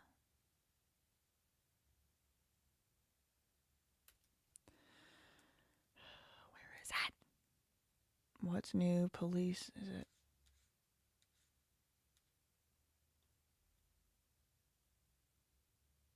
July 6th. This is from July. What's new? It doesn't say. I don't.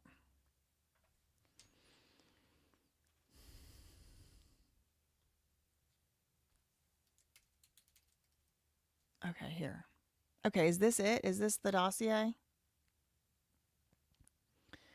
Police warranted the journalist's Google account on a charge they never filed. In February 2026, a Provo police detective, Medina Dore, went to a judge and swore on a search warrant for the Google account and YouTube channel of the journalist, that's Ben, who has been reporting on bricks and minifigs. The warrant, number 3327741, ordered Google to hand over the contents and the location history of the account behind the Reckless Ben channel. And the affidavit itself describes as having more than so it was when he had like 420,000 subscribers, ordered Google to keep the search secret from him for 90 days. The stated basis was attempted theft by extortion and commercial obstruction, but those charges were never filed. When the case was actually charged 2 months later, it was 2 misdemeanors, disorderly conduct, and criminal trespass. So what was the warrant for? The affidavit sworn by Detective Liar Medina Dore, full of shit Medina Dore. They should put that right next to her name on the Employee of the Month badge that she got, a little plaque should say full of shit. Tells a simple story. The journalist and the companion came to the company, filmed, asked questions, and said they would publish videos about the business unless a demand tied to an ongoing civil dispute was met. From that, the detective asked the court to compel Google to produce not just the account's messages, but its identity and movement data. Full name, date of birth, we already read all that. Device history, timeline. For a confrontation that happened at one building on 2 known days, the warrant asked for a map of everywhere the journalist had been. The theory that justified the search was dropped. The extortion commercial obstruction theory, that's what let the detective ask the court to open this journalist's Google account. It did not survive to a charging decision. The information that the Utah 4th District case rests on, filed on April 7th, 2026, charges only disorderly conduct and criminal trespass. These are misdemeanors. The felony grade theory that opened the account was gone by the time the state committed to what it would actually prove. The warrant is the record of the theory being used and the information in the... It even goes further back than that. It's not like, oh, they got the warrant and then they didn't charge him with it. It's even worse. It's so much worse than just that, which is really bad. But it gets worse. The reason that it is worse is because on December 10th, 2025, Medina, whatever her name, Dore, what is it, Medina? Oh, God. You know her parents were listening to the Funky Cold Medina. Oh, my God. Oh, that is embarrassing. Okay, listen. December 10th, the day of the supposed harassment incident at the Bricks and the Minifigs office, Medina Dore told Ammon McNeff, there's no extortion. We don't have a code for extortion. We don't know about an extort. There's no extortion. No extortion. 2 months later, when she wrote out this search warrant, she said they were looking for extortion evidence, and they had probable cause to believe it. But they didn't have probable cause, and she had already admitted it 2 months prior. So yeah, by the time it came time to get the information and everything, sure, they didn't have evidence of extortion. But it's even worse. She already knew that.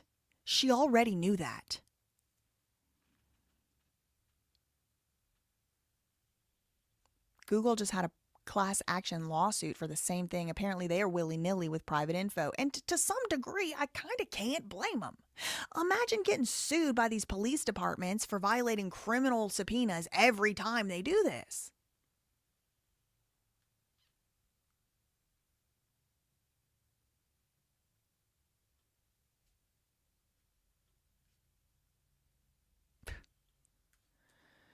There's a federal statute built for this situation where the government wants a journalist's files. It's called the Privacy Protection Act. It was passed by Congress in 1980 after the Supreme Court's decision in Zerker versus Stanford Daily. Generally, it forbids the government from searching for or seizing the work product of a person who intends to publish to the public, and it gives that person a civil claim. Get ready to get sued, bitch, because you are going to be named on a lawsuit. Oh, I feel it. I feel it stronger than any other cop I've felt it so far. You want to dig around through people's emails, bitch? Get ready to have yours dug around through, because you're probably fitting to get sued. You're probably fitting to get sued, bitch. And you deserve it. And you deserve it. And you deserve worse. You deserve to be locked in a cage. A federal court held this year the act does reach the operator of a YouTube channel because the statute protects anyone preparing a book, broadcast, or other form of public dissemination of information, whether or not the drafters imagined YouTube.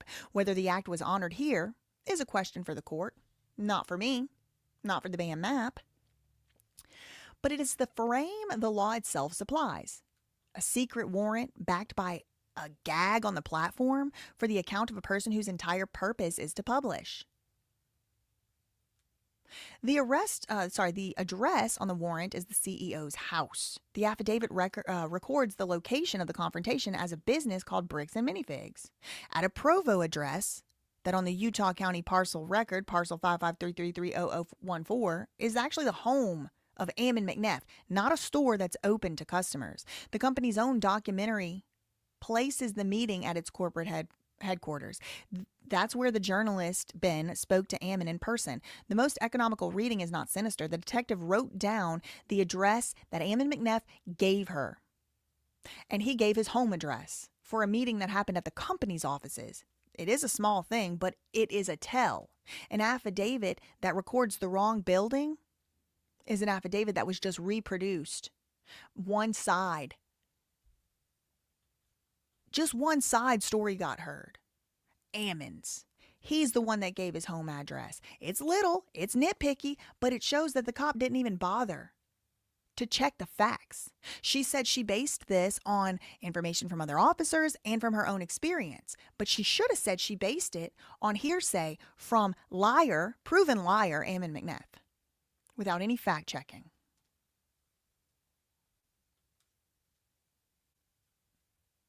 Utah needs to take the trash out. Neutral magistrate signed the warrant, which, no, I don't think the neutral magistrate signed this warrant. I think she's corrupt too. Google didn't do anything wrong. Once you have a criminal subpoena, you kind of, I mean, they can't be in court all day fighting for this stuff. It just shouldn't have been allowed to happen in secret. And she trumped up the charges, knowing there was no proof of extortion, we have her on video admitting there's no proof of extortion. No code would even apply. She couldn't even summon up.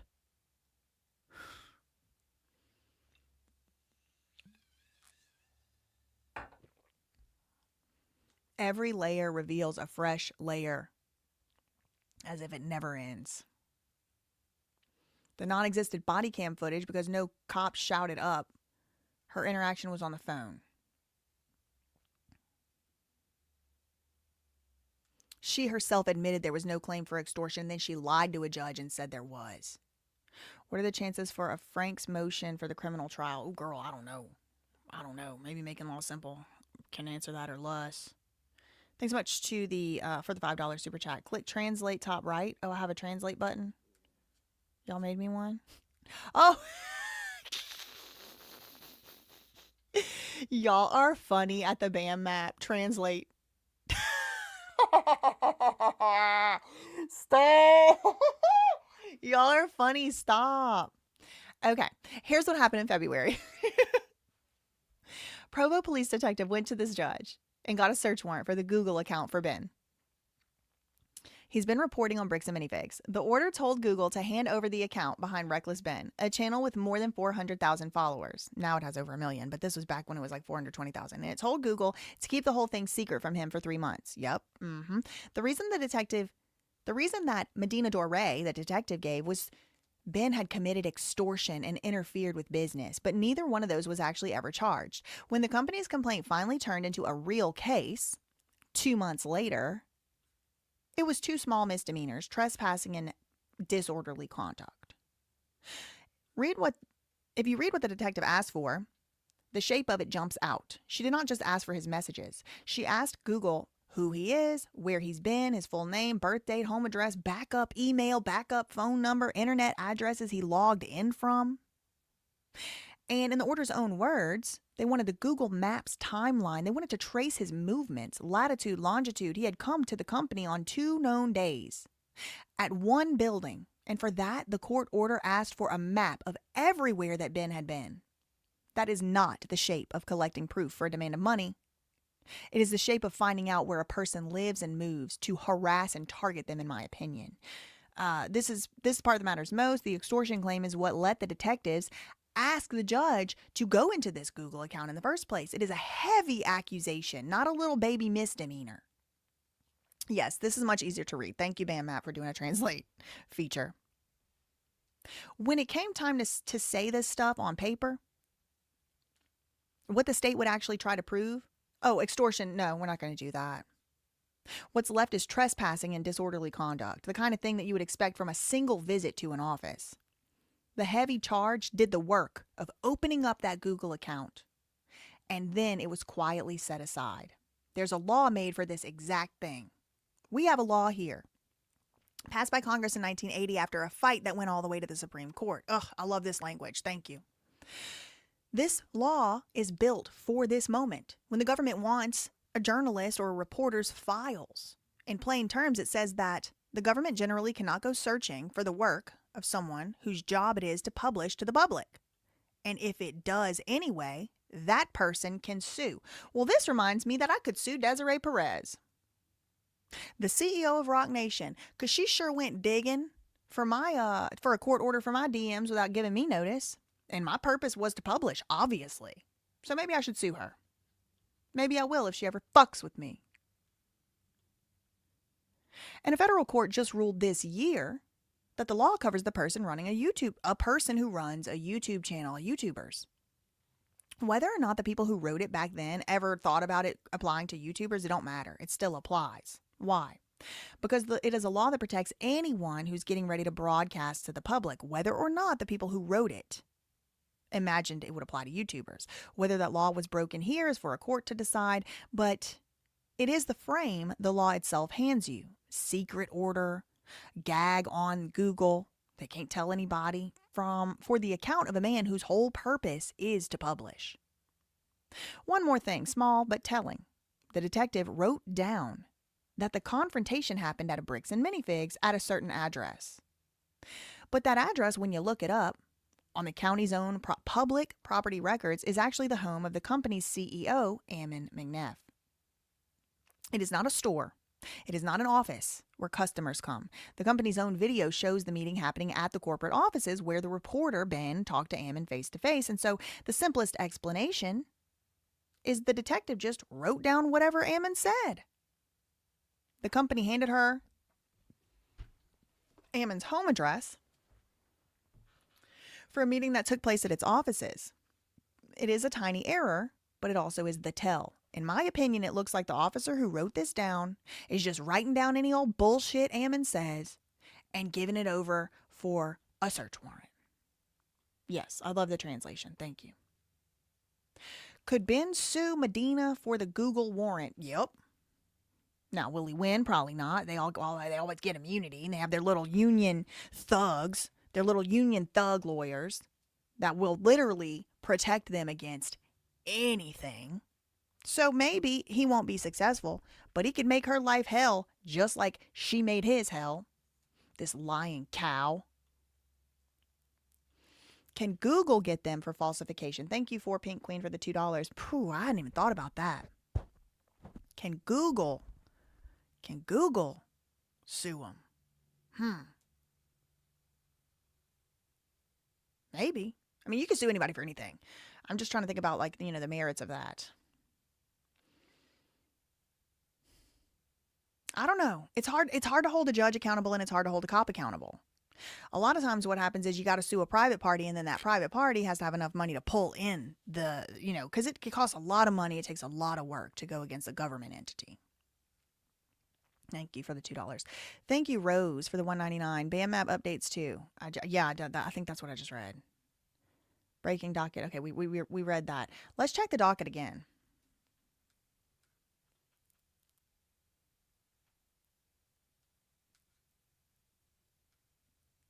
Rico, all of them.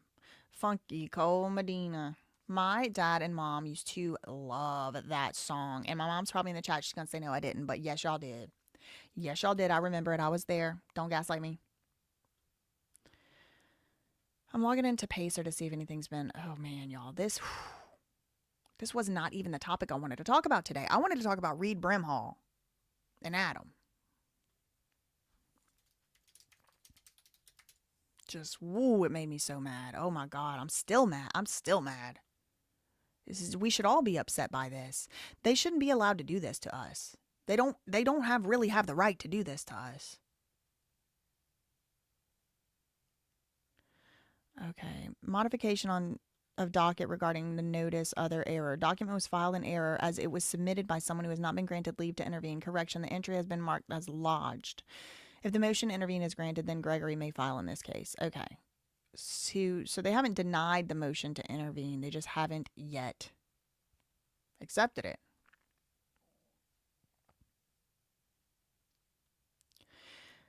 Foony Foo said, yeah, now I don't want to use Google for anything. They will just hand over your entire life to anyone. VPN and fake accounts is the only way. I mean, it sucks.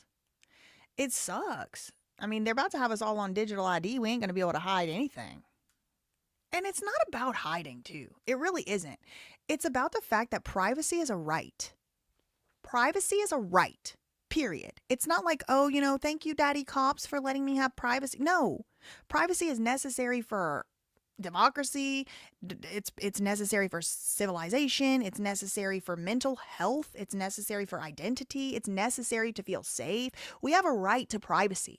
We have a right not to have freaks like Medina Dore lying on our name and some Karen ass looking ass bitch ass judge just let them just do whatever in the hell they want. We have rights. We have rights. This should infuriate everyone.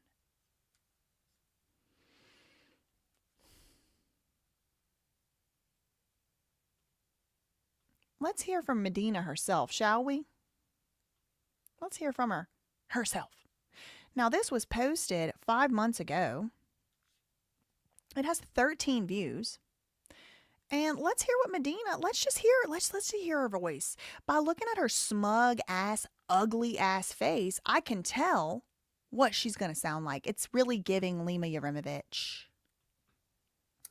Hey guys, I'm Medina Dore. It's my 4th semester in the MPA program. I originally grew up in Springville, Utah, and my husband and I, we still live in southern Utah County. Things that I like to do, I like to keep busy, so... This is as loud as it goes. I don't know how else to... I don't know how to turn it up. I love playing pickleball. I love photography. Right now, my current... This reminds me of Jody Hildebrandt. This reminds me of those, like, psychopaths. Like, what were those 2 people's names that talked like this? Oh, they had kids, like, locked up and chained up in their house. And then she was just so sweet, and she just sounded like that. And they were, like, freaking child abusers. What was there? Is ASMR voice training something that they... I told y'all, that's Lima. Wait, is her husband the police chief in maybe an American fort? What is the link so you can watch it on your own? Vimeo.com/11530777173. Me and my husband now live. Me and my husband are getting death threats. Me and my husband is Springfield.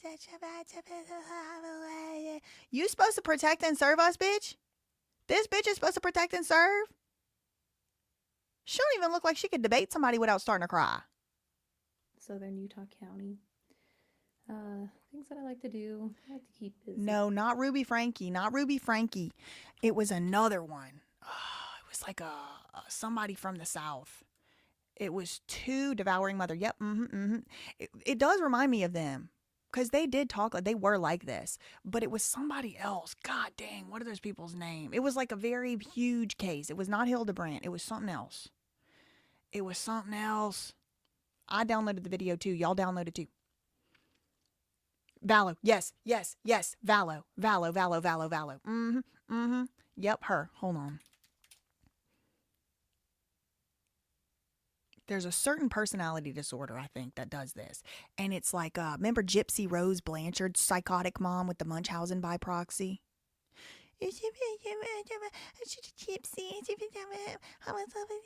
That.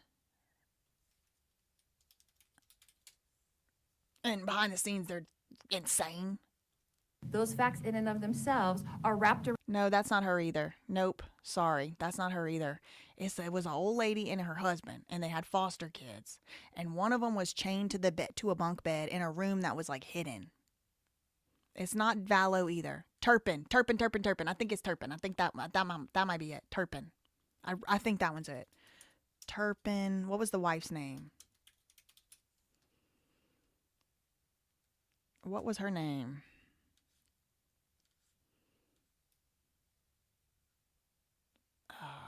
Louise?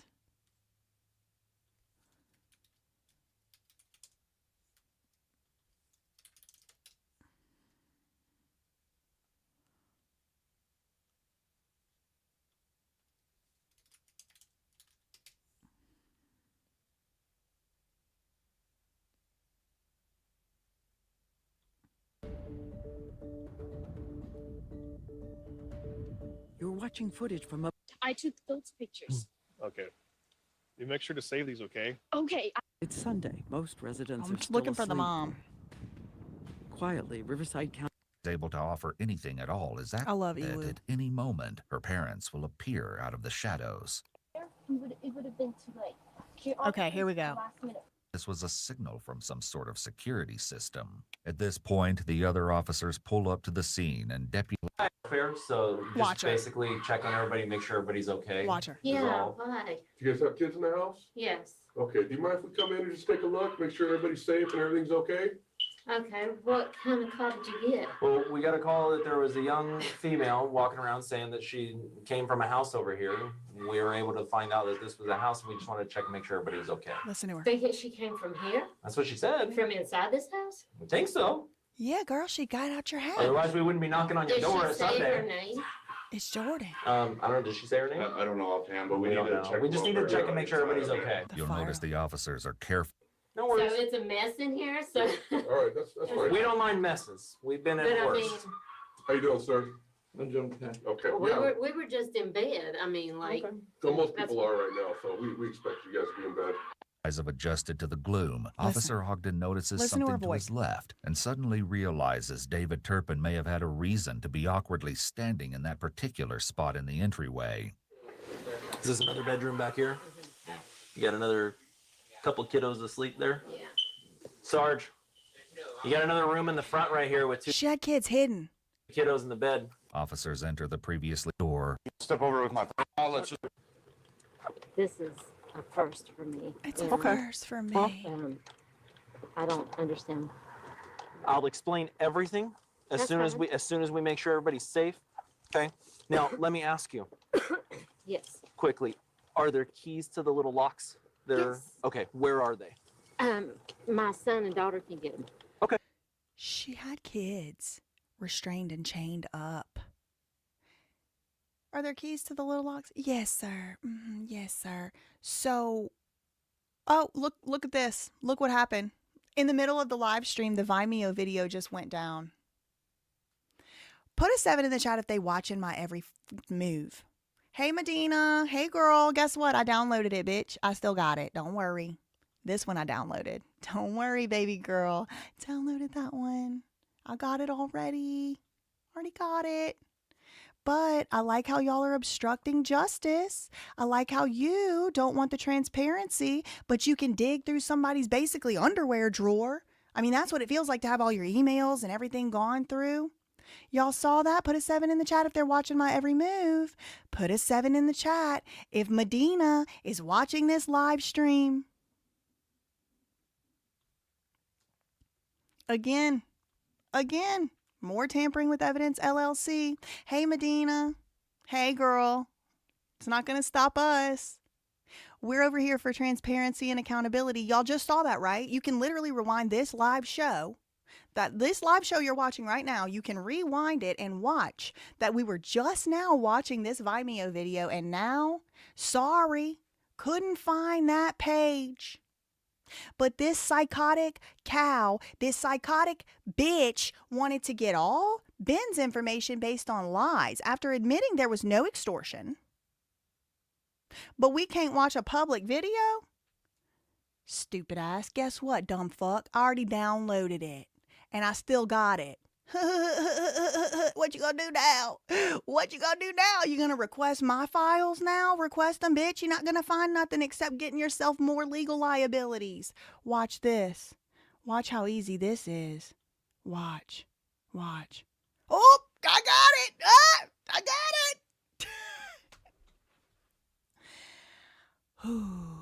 Like a little freaking cockroach. Like a little scurrying little cockroach. Got him. Told y'all I do usually download. I usually do. Okay. Already got it, Medina. Delete all you want. I'm uploading it to my Patreon right now. Soon as I get off of here. I'm uploading it to my Patreon. Subscribe to my Patreon so I can make money off this public record. Subscribe to my Patreon. I'll make money off this public record Medina or somebody just try to delete. Even her name sounds like Lima. Medina Dore. Okay. Kind of like Lima Mora. Okay. Hey guys, I'm Medina Dore. We know. Hey. It's my 4th semester Think she got the skin filter on? Yes or no? in the MPA program. I originally grew up in Springville, Utah. Oh, did you? And my husband and I, we still live in southern Utah County. Things that I like to do, I like to keep busy. So Put an 8 in the chat if you now see what I mean about the Louise Turpin. Oh, yeah, I'll give you the cage. I'll give you the keys to the cage. Yeah, Your Honor, he was trying to extort. He was trying to extort somebody, and, I'm just a little bitch, and I don't really know, what the law is, but, I know that he didn't extort, but I'm gonna lie to you in court, and I'm gonna tell you he extort. This bitch has no business protecting and serving. None. None. I love playing pickleball. She likes love pickleball. photography. She likes Right pickleball. now, my current top priority hobby is I like to fly drones, so I do a little bit of videography on the side. Currently, I work for Provo PD. Whoa, I'm girl. assigned to the Currently you do, but let's see how long that lasts. Because I got a feeling there's going to be a couple thousand complaints coming your way today. Lying hoe.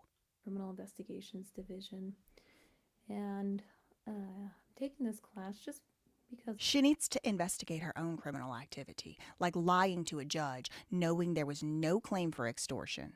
of everything that's going on right now, with the political climax and just things happening abroad. I'm hoping just to expand my knowledge when it comes to Homeland Security. So it's nice to meet you guys. I Oh, enjoyed she watching wants your to be in the content, Homeland. just to climax and just things happening abroad. I'm hoping just to expand my knowledge when it comes to Homeland Security. So Why don't you expand your knowledge when it comes to the United States Constitution and what it means to tell the truth, you lying asshole? it's nice to meet you guys. I enjoyed watching your videos, so I'm excited to see your thoughts and look forward to this class. She want to join ICE. Brick by brick. Thank you, I Am Dinosaur. Let's watch the video again since she deleted it, or since somebody deleted it. Somebody wanted it gone. But guess what? I saved it. Let's watch it again. Hey guys, I'm Medina Dore. It's my 4th semester in the MPA program. I originally grew up in Springville, Utah, and my husband and I, we still live in southern Utah County. Things that I like to do, I like to keep busy, so I love playing pickleball. I love photography. She should have stayed at the pickleball court on December 10th, 2025. I'll say that. Right now, my current top priority hobby is I like to fly drones. So Sounds like a stalker to me. We need to get her arrested for stalking. do a little bit Like she got Ben arrested for something he didn't do. But she might have did it. Her current priority hobby. I never heard of a priority hobby. videography on the side. Currently, I work for Provo PD. We I'm know. assigned to the Criminal Investigations Division, and I'm taking this class just because of everything that's going on right now, with the political climax and just things happening abroad. I don't like how she whispered the word climax. I feel sexually assaulted. I'm hoping just to expand my knowledge when it comes to Homeland Security. So Okay, y'all, let's put these pieces together. Homeland Security, videography, and drones. What do you think she could be doing with those hobbies? Homeland Security, videography, photography, and drones. Sound like she likes to sneak and spy. Don't sound like that to me.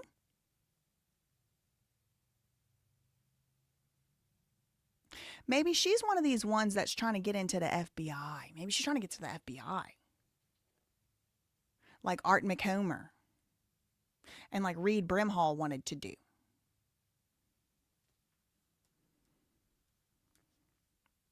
She is a lurker at best and a voyeur at worst. Stalker. This is the best stream ever. Unhinged. But y'all have, if y'all are just starting to follow me now and y'all weren't around for my Britney Spears and Bam Margera days, you really missed out on some unhinged live streams, okay? Some of them I had to take down. Thanks so much to Naburu for the $5 super chat. They did this to Ben, but won't do it to help women when we get stalked, period. This proves just how much they make a choice not to help us. Can't argue with you there. Can't argue with you there. Or how about when Ben tried to get their help? They ghosted him. The police didn't even answer the freaking phone. She does have insane Tumblr social justice warrior energy. So did Lima Yevrimovich. I mean, that she acts just like this. She sounds like this. She looks like this. It's like, did this come from a clone factory of controlling imbeciles? I'm just wondering. Thanks so much for the $2. Good day. Good day. Good day, Clifton. That was my dad's name. Well, his official name, but he didn't go by that, but that was his name. Thank you so much for the $10 Australian. Good day from Australia, brick by brick. Thank you for your work. Shout out to the Australia cousins. I love people from Australia. Y'all are too cool. I really do. I feel like that's my family or something. I'm sure they got some, losers over there or whatever, but I like people from Australia. Thank you, Shamble, for the $4.99. New court docs for the scattered spider hacking case shows how law enforcement bypassed VPN anonymity using Microsoft subpoenas. Interesting read. Okay, good to know. I have no idea about that case. Thank you for letting me know. Thank you to Princess Jasmina for the $4.99. How much you want to bet that all that Google information was given to BAM? This is absolutely absurd. I agree, and I am so glad that Ben has a lawyer, and I hope he goes for the jugular, legally speaking, in a legal lawsuit way. What if they got a secret warrant for you now? I wouldn't put it past them. I wouldn't put it past them. I don't consent, I'll tell you that. And let me find out about it, and the whole freaking town's going to go bankrupt after the lawsuit that I'm going to file. Thank you for the $2 super chat. Thank you to Daybreak for the $4.99. Not all LDS, but all high-demand religions. Frankie Vallow, LDS, the Duggars, the Turpins, something else based on Abrahamic religion. It is true. And you do see, like, what's her name do this too? Ivanka Trump, Erica Kirk. There is, and that's why a lot of people, call me a clown and don't take me seriously. Not a lot of people, but the people who do, a large percentage of them, is because I don't conform to what they think like a Southern lady is supposed to act like. I actually fly right in the face of that. I'm not going to be speaking softly. I will not lower my voice for you. I will not lower my voice. I will not cut my hair. Isn't that a song? I will not cut my hair. I will not lower my voice. Yep. I am my mother's savage daughter. I'm not going to do it. I'm not going to do it. And I'm probably going to still say curse words too. Thank you for the $4.99. Although I would like to be able to control my temper a little better. I mean, I don't want to get in a position where it's like my temper controls me. I want to be in control of my temper. And I pretty much am. That's why this morning I just had to be like a few times I had to do that before I came live because it was just too much. Thank you, I Am Dinosaur, for the $4.99. Medina, look up. That's Damocles. Thank you for the $2 Australian Volve 8. Thank you, Mirinth, for the $2. Her top priority hobby is spying. Seems like it. Psycho lunatic. Thank you, Nancy, for becoming a new member. Thank you so much to Kitty for the $5. Good reminder, always follow the law, even if you think breaking it would be for a good cause and to be to help. Yep. Always follow the law.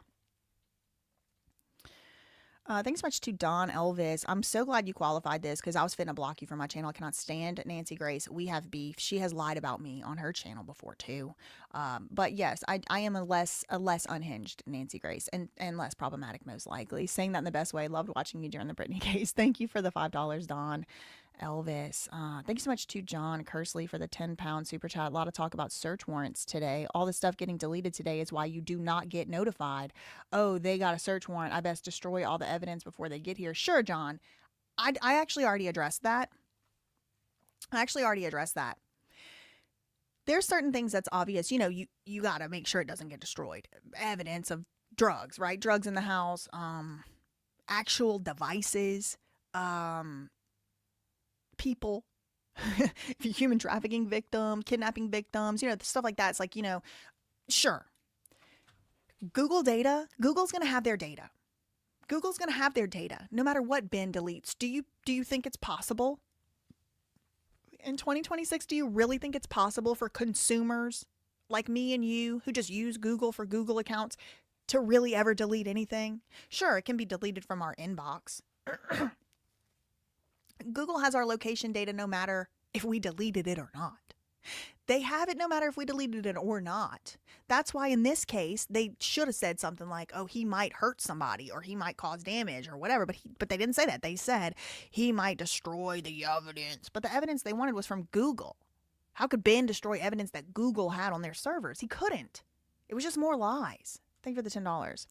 Thanks so much to Yvette for the $10 Australian. You have lots of Aussies as Aussies. as cousins. I need to work on my Australian accent. Every time I try to do an Australian accent, it just turns into like a British one. I'm not good at it. Thank you for the $10.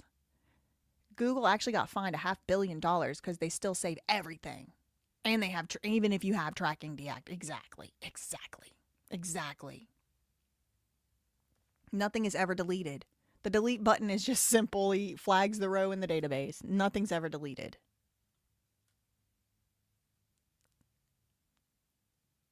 She's haunting the screen. Yeah, there she is. Look at her.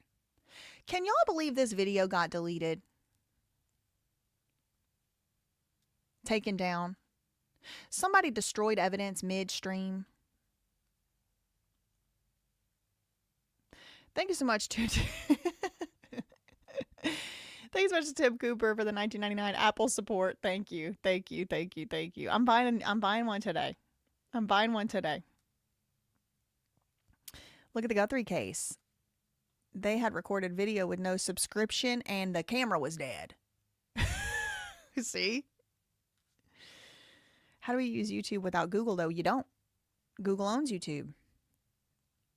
And I don't have problems with YouTube. Look, I don't have problems with YouTube. I don't want anything I say be taken as a, slide on YouTube. Google did this, not YouTube.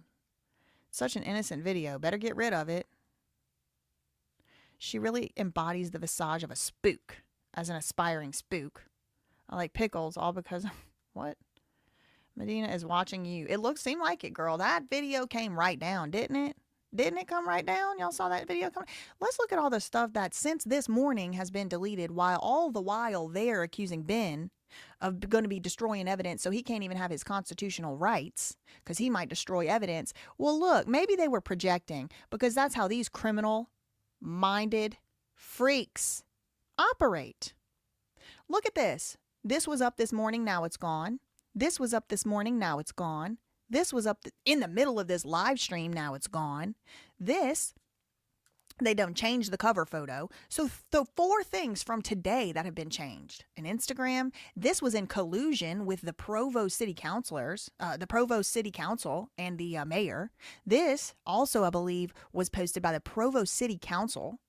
Somebody apparently is going to be FOIA requesting, or grandma is what it's called in Utah, thankfully. Someone's going to be FOIA requesting that. Let me copy this and put it on the thing. And now all of this has now been deleted. All of this has now been deleted since today. If she's not doing anything wrong, what is she hiding?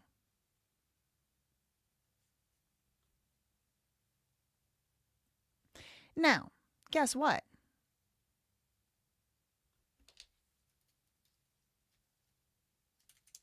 Hold on.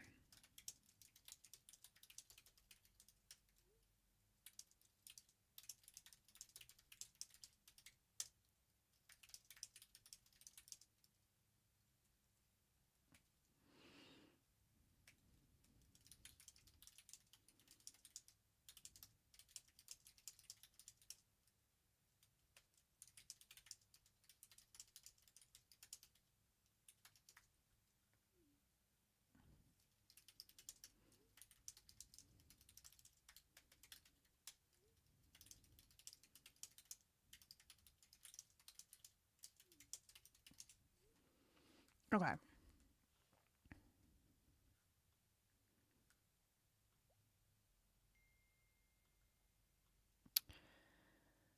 Let's check out the lawsuit. Let's check out the lawsuit where she was sued for killing somebody or causing someone's death. That's what she was sued for. I don't know if she did actually cause someone's death, but I'll let y'all be the judge of that. Let's pull up the complaint here. Can't delete this one, bitch. Can't delete this one.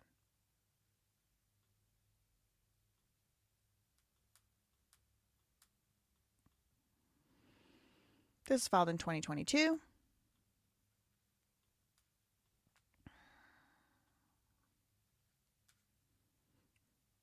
There's her name right there. Literally listed second. She's high up in the defendants. Gayleen Davis, individually, and on behalf of the heirs and as personal representative of the estate of Jason Todd Mace. Okay, this is the decedent. He is now no longer among the living. Rest in peace. Parties. Prior to his death, Jason Todd Mace, hereinafter decedent, was and at all times pertinent had been a citizen of the United States and a resident of the state of Utah. Plaintiff, the lady suing, Gayleen Davis, mother of the guy that passed away, is appointed as the personal representative of the estate of Jason Todd Mace by the 4th District Court. Plaintiff brings this action on behalf of the heirs of the guy who passed away, Jason Todd Mace, and on behalf of his estate. Defendant, Provo City, hereinafter Provo, is a political subdivision of the state of Utah. Oh my. Not a city, not a town. Girl. A political subdivision, wow, of the state of Utah. As part of its corporate powers and at all times relevant, Provo maintained and controlled Provo City Police Department. Defendant Medina Lucas Dore, believed to be a resident of Utah County, Utah, was employed as a police officer by Provo. She is a person subject to 42 U.S.C. 1983 liability. This is that statute where they always are talking about like immunity, and it doesn't actually say immunity in there. The judges just made it up, and they keep going with it. Then they named some other people: Jason Mahoney, also another cop; Zachary Miguel, another cop; Carter Grow, another cop; supervisor. This guy was the supervisor, Carter Grow. Oh, I'd hate to have that last name. Probably was not a good time in middle school. Defendant Chet Whatcott. Oh, that's even worse. Believed to be you can't help what your last name is. I know that.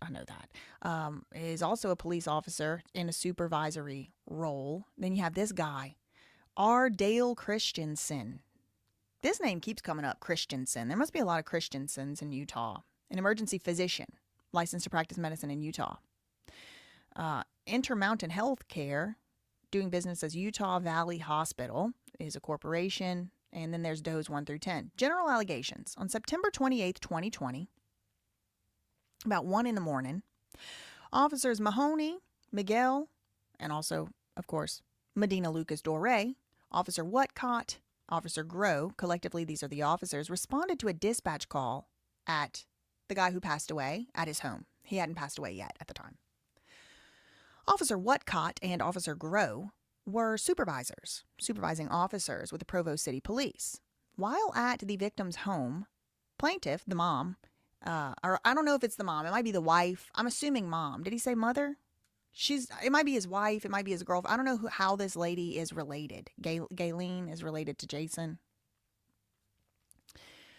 But I guess she was there, informed the officers that Jason, the guy who passed away, had intentionally consumed a dangerous amount of prescription medication. Plaintiff, the lady suing, provided specific information about which substance had been consumed. The victim was then placed in custody about 10 minutes later, 1:10 a.m., for his alleged involvement in a domestic physical altercation with his brother. Okay, so do you follow what's going on? Put a 9 in the chat. You understand what's going on. The cops are called, 911 called. All these cops show up. When they show up, this lady who's now the plaintiff, I'll just say it's the mom. I actually don't know, but it's just going to make it easier to tell the story. Just say it's the mom. The mom's like, this guy has taken, might be his wife. I don't know who it is. This guy has taken a bunch of pills. Here's the pills. It's this. The cops arrest him. Not for prescription pills. For getting in a fight with his brother. Cops arrest him. Save it before it goes missing. Don't worry. I already got it saved. The officers denied a request by the Provo City Fire Department, who was there on the scene, for medical assistance. So you know how the fire department shows up as like first responders and like the paramedics and stuff. So the fire department's there and they're like, look, we want to help him out. We want medical assistance. The officers, including Medina Dore, said no, we don't need that. After being placed in an officer's vehicle, Officer Mahoney noticed that decedent, the guy who's now dead, had vomited. And then he informed other officers. He arrived, the decedent, the guy who passed away, arrived at Utah Valley Hospital around 1:25 in the morning for medical clearance to go to jail. The hospital staff was informed by city officers that Jason, the victim, had minor injuries on his hand and foot. No, this part right here. No Provo officer informed medical staff at the hospital that this guy had consumed a dangerous amount of prescription medication. Okay. Remember, they were told on the scene that he had consumed a dangerous amount of medication. And then remember, on the way to the hospital, he threw up. And then they denied him getting checked out by the fire department. Yeah. Well, they also failed to tell the doctors at the hospital or any of the staff that this guy had consumed a dangerous amount of prescription medication. Officers Grow and Watcott did not ensure that their subordinates informed medical, that would be Medina, informed the medical staff about the pill consumption. Medina Dore, Officer Mahoney, and Miguel were present at the hospital during the medical clearance. Now, there was evidence that this guy was under the influence. He exhibited many signs of drug impairment while at the hospital. Specifically, he was agitated, irrational, and belligerent. He had also vomited. That's the biggest one for me. Usually if you're vomiting, something's wrong. Slurred speech. Like if you're vomiting, either you're sick, maybe you have a concussion, maybe you're on drugs. But vomiting is a sign that you need to be looked at by a doctor. He had vomited, he had slurred speech, he was very drowsy, and the only way he was moving was in a wheelchair. He had well-documented history of substance abuse, mental health, and unalive attempts, including less than 3 months prior he tried to self-delete. Less than 3 months I'm about to cry. I don't know if y'all know like any of my history, but it's difficult for me to talk about stuff like this. Less than 3 months before this, he had been at this very hospital being treated for an intentional drug OD. This callous bitch.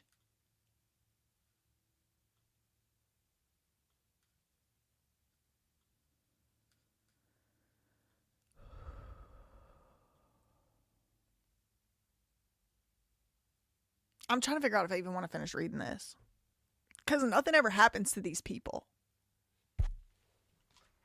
They just get to delete everything.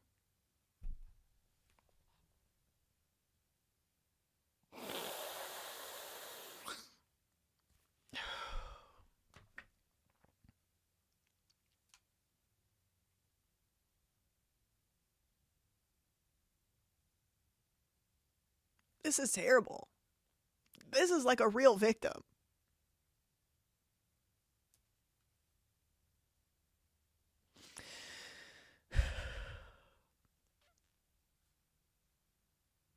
And they just get to delete everything and lie to judges.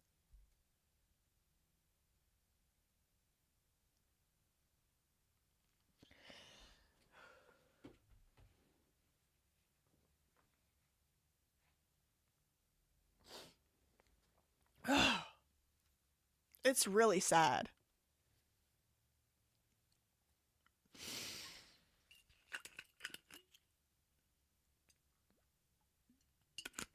Like, it's a killer as far as I'm concerned. This is a killer.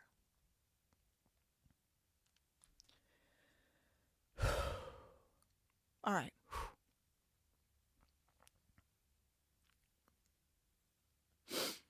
Okay.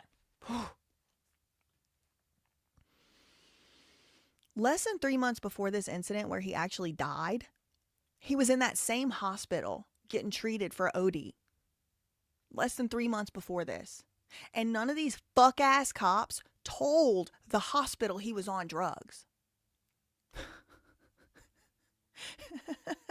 They can do this, but Ben can't ask somebody to have their Legos returned. We live in hell.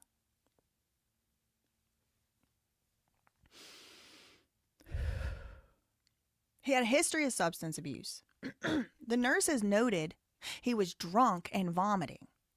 His appearance showed evidence of chemical influence. The doctor medically cleared him to go to jail without any treatment. On the form that cleared him, he answered no to the question, quote, "Is the patient exhibiting any signs of drug alcohol impairment?" The doctor then wrote N.A. on the follow-up portion, questioning if yes, give the lab results. So he could have done labs, but he didn't. The decedent, the guy who died, was wheelchaired out of the hospital around 2:10 in the morning, and transported to the Utah County Jail by Officer Mahoney. He vomited again. These idiots. He vomits again in the car while being transported to the jail, and the officer informed Medina Dore, who now wants to run like a little cockroach now that the light is being shined on her stupid ass. She knew he threw up in the car. Once in the jail, or at the jail's nurse was concerned. The nurse at the jail was very concerned about the impairment and required the officer perform a breathalyzer test before the jail would even let the guy come into the jail. The test revealed a .06 blood alcohol level, so it was below the legal limit. It's usually .08.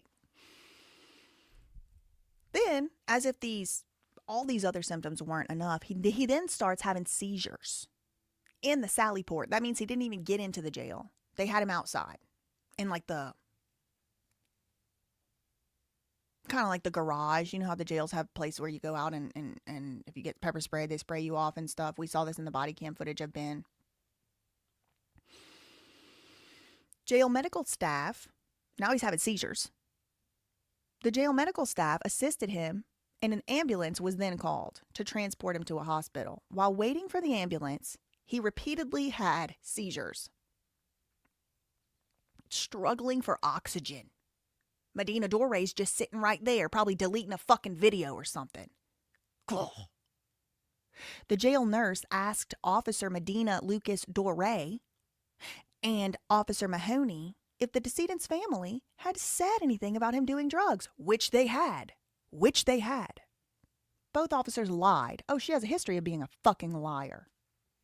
Told about the decedent taking drugs. They did not tell. They denied being told about him taking drugs. They denied it. An ambulance transported decedent back to UVH, where he arrived in cardiac arrest. At 3:53 a.m., just a few hours after they forcibly took him from his home, he died. The cause of death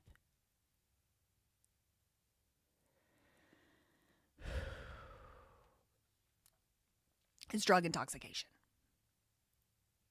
The drugs causing his death were the same ones described by the plaintiff at the house, by the person suing, the mom or the wife or whoever it was. Under federal law, he had a constitutional right to be free from cruel and unusual punishment. His right to be free from cruel and unusual punishment is a fundamental right, protected by the 8th and 14th Amendments of the United States Constitution. His rights to be free from cruel and unusual punishment was violated by Medina Dore and the other cops, according to this lawsuit. During the material events in this case, he was under the dominion, custody, and control of Provo employees who, acting under the color of law, were deliberately indifferent to his serious medical needs. Provo employees exhibited deliberate indifference to his serious medical needs by willfully ignoring plaintiff's dire warning that he had intentionally ingested a dangerous amount of prescription medication. Provo employees also exhibited deliberate indifference to his serious medical needs by willfully denying requests from the Provo City Fire Department medical staff for medical assistance, even after they were informed that he had ingested a dangerous amount of prescription medication.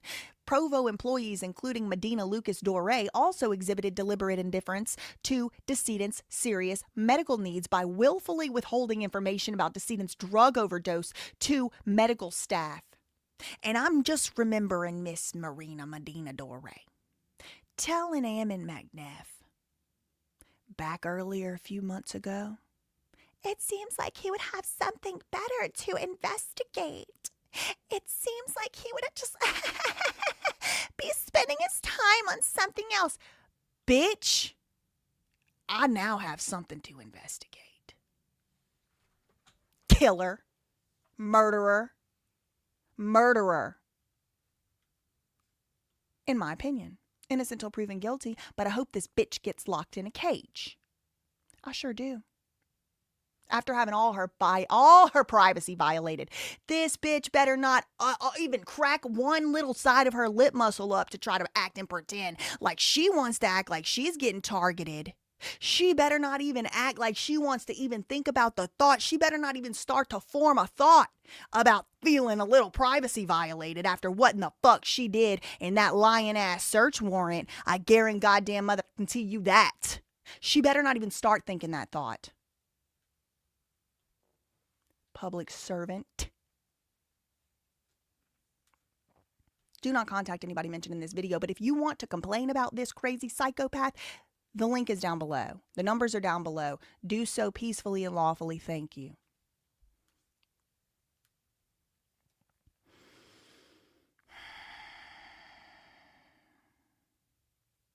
Far as I'm concerned, if the facts laid out as they are in this case, she's a murderer.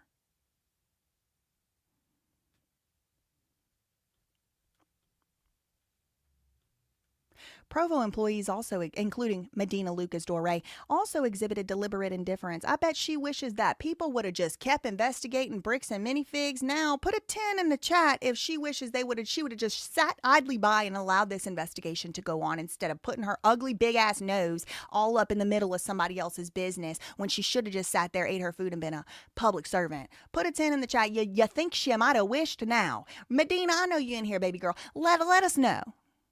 You sorry for violating the Constitution? Welcome to the hard way. The hard way is everybody looking into your public record now. We don't even got to go ask Google for this one, bitch. We got it right here from Pacer. Thank you. Thank you.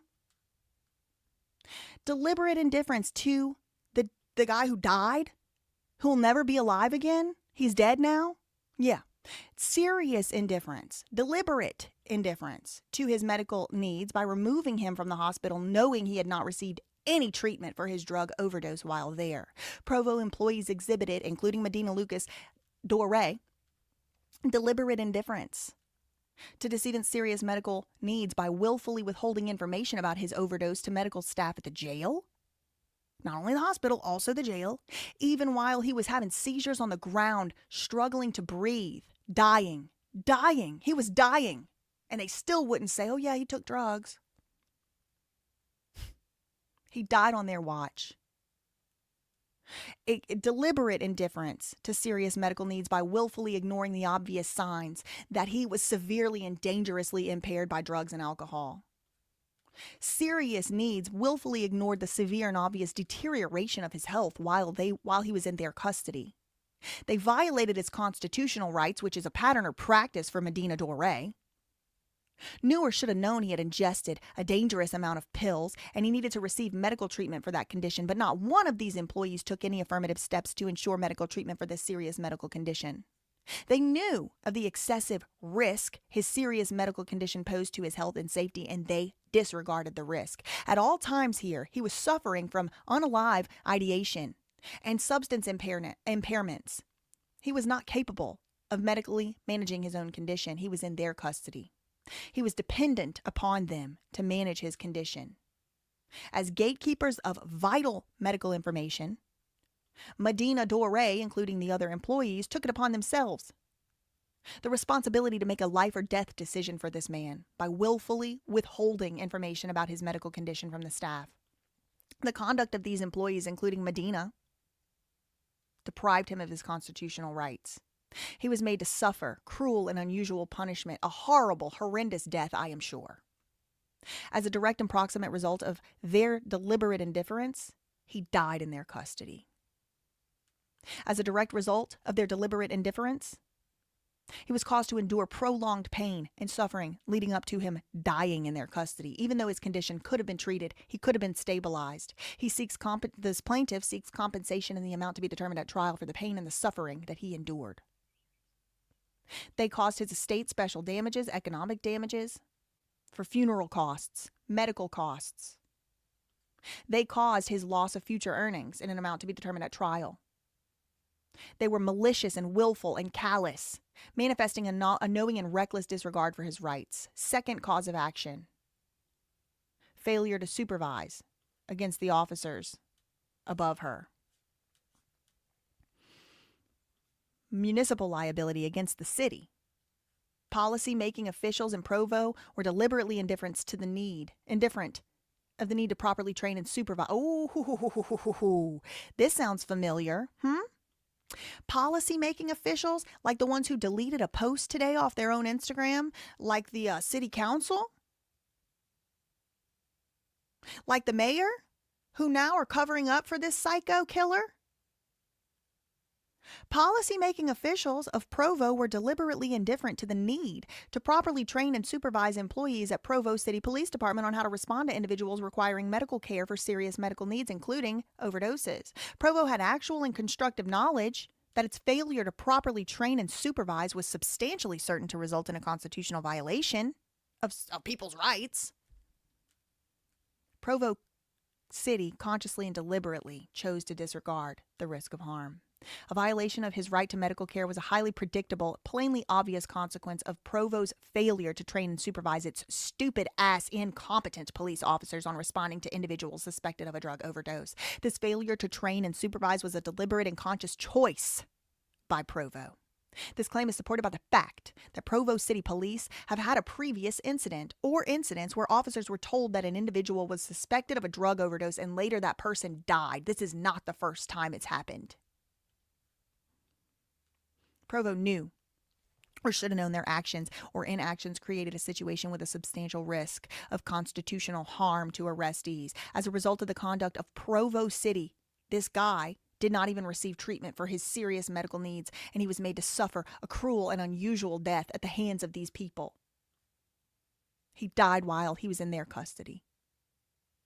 He was caused to endure prolonged pain, suffering leading up to the time of death. Even though his condition could have been treated and stabilized, they seek compensation. Fourth cause of action: deprivation of rights under Article 1, Section 9 of the Utah Constitution, unnecessary rigor in confinement against Provo and its employees. Plaintiff adopts and realleges everything above. He had a right to be free from being subjected to or treated with unnecessary rigor while under arrest. This is like excessive force type thing, I think. He had a right to be free from unnecessary rigor while arrest was violated. Okay, material events in this case, he was under arrest. Provo employees unreasonably subjected him to harsh, strict, and or severe treatment by unnecessarily exposing him to an increased risk of harm. He was unnecessarily exposed to an increased risk of serious harm when Provo employees refused requests from the fire department to treat him for medically, even after they were informed that he had ingested all this medicine. He was not unnecessarily exposed to an increased risk of serious harm when Provo employees withheld vital information about decedent's serious medical condition.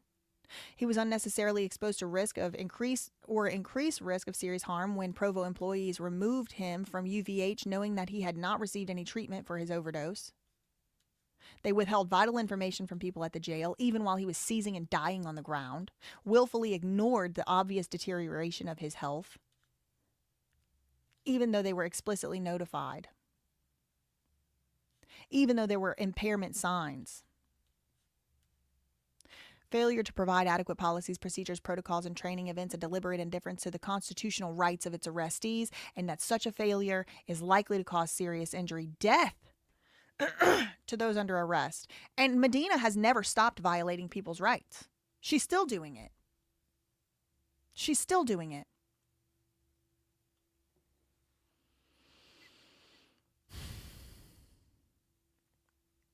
Thanks so much, John, for the £5 super chat. That's why you don't use free services. They are known for this. Some people have to. Thanks so much, Kitty Aki, for the $10. It's considered a sign of guilt if you delete evidence. Ben being told about the search warrant won't affect the info they hand over, even if he had deleted or reset his evidence once. Exactly, once told. Thanks so much to Brandon Robinson for the $20 super chat. You can't add RAM after purchases anymore, so make sure to max it out. I have 128 gigabytes because I deal with a lot of media. Maybe I just have too much on my, I need to clear it off. Thank you for the $20. Thanks so much to Dan Booz for the £5 super chat. You have to dumb it down. American Fork Police Department, Provo Police Department, Medina Lucas Dore, Ammon Daniel McNeff, Joshua Aaron Johnson, and Daniel J. McNeff are all watching. Yep. Hey, y'all. I ain't gonna stop. Can't stop me. Thanks so much to Kevin Adams for the $2.99 Australian. Have BAM donated to any police charities? I want to know. Not that I've been able to find, Kevin. Thank you, Monkey, for the $2. We are the internet. We do things differently here. Thanks so much to Rose. Franks beats qualified immunity. BAM map update later. Thanks so much for the $1.99. Thanks so much for the $1.99 again. Oh, there's an appeal to this case?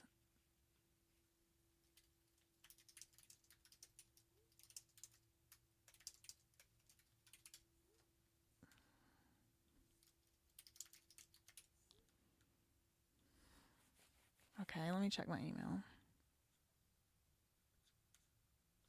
Can't believe she deleted that shit right in the middle of this. Or someone did. I don't know who did.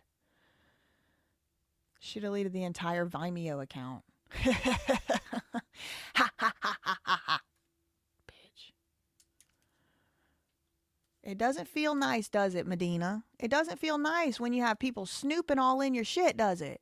Kind of like how you and this lady right here, Karen, Judge Karen, y'all wanted to go snooping.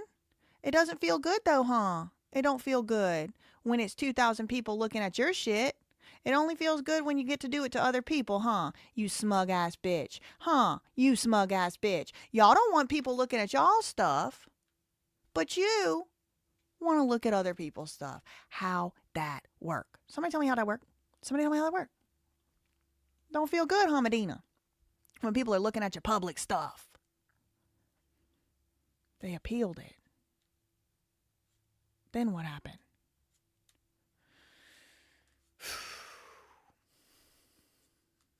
Oh, is it still going on?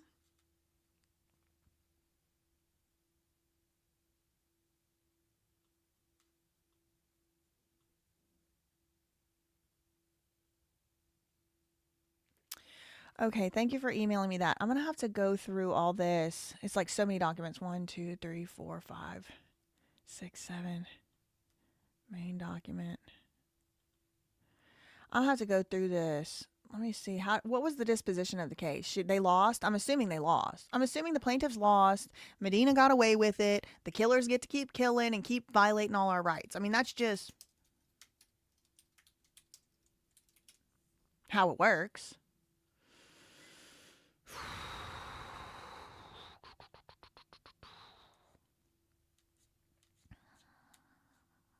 What's the case index assigned to a magistrate judge? Plaintiffs directed to e-file the complaint. What was the disposition of the case?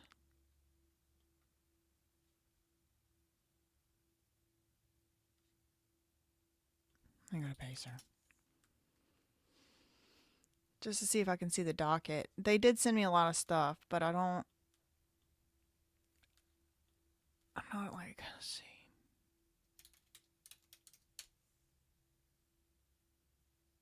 Here's the appeals case.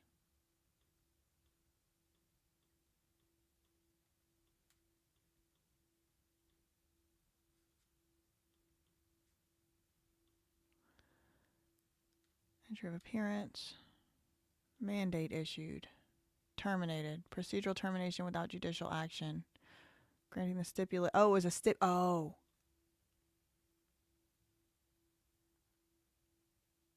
Did they settle?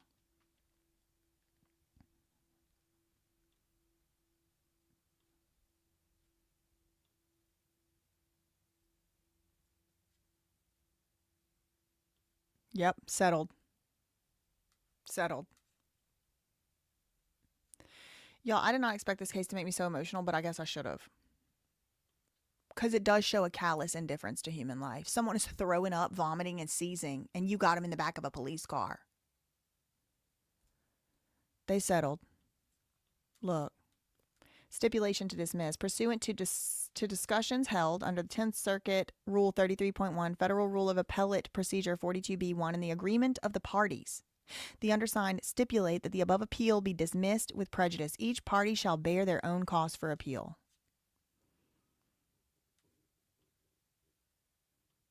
So what happened at the lower court? Who won?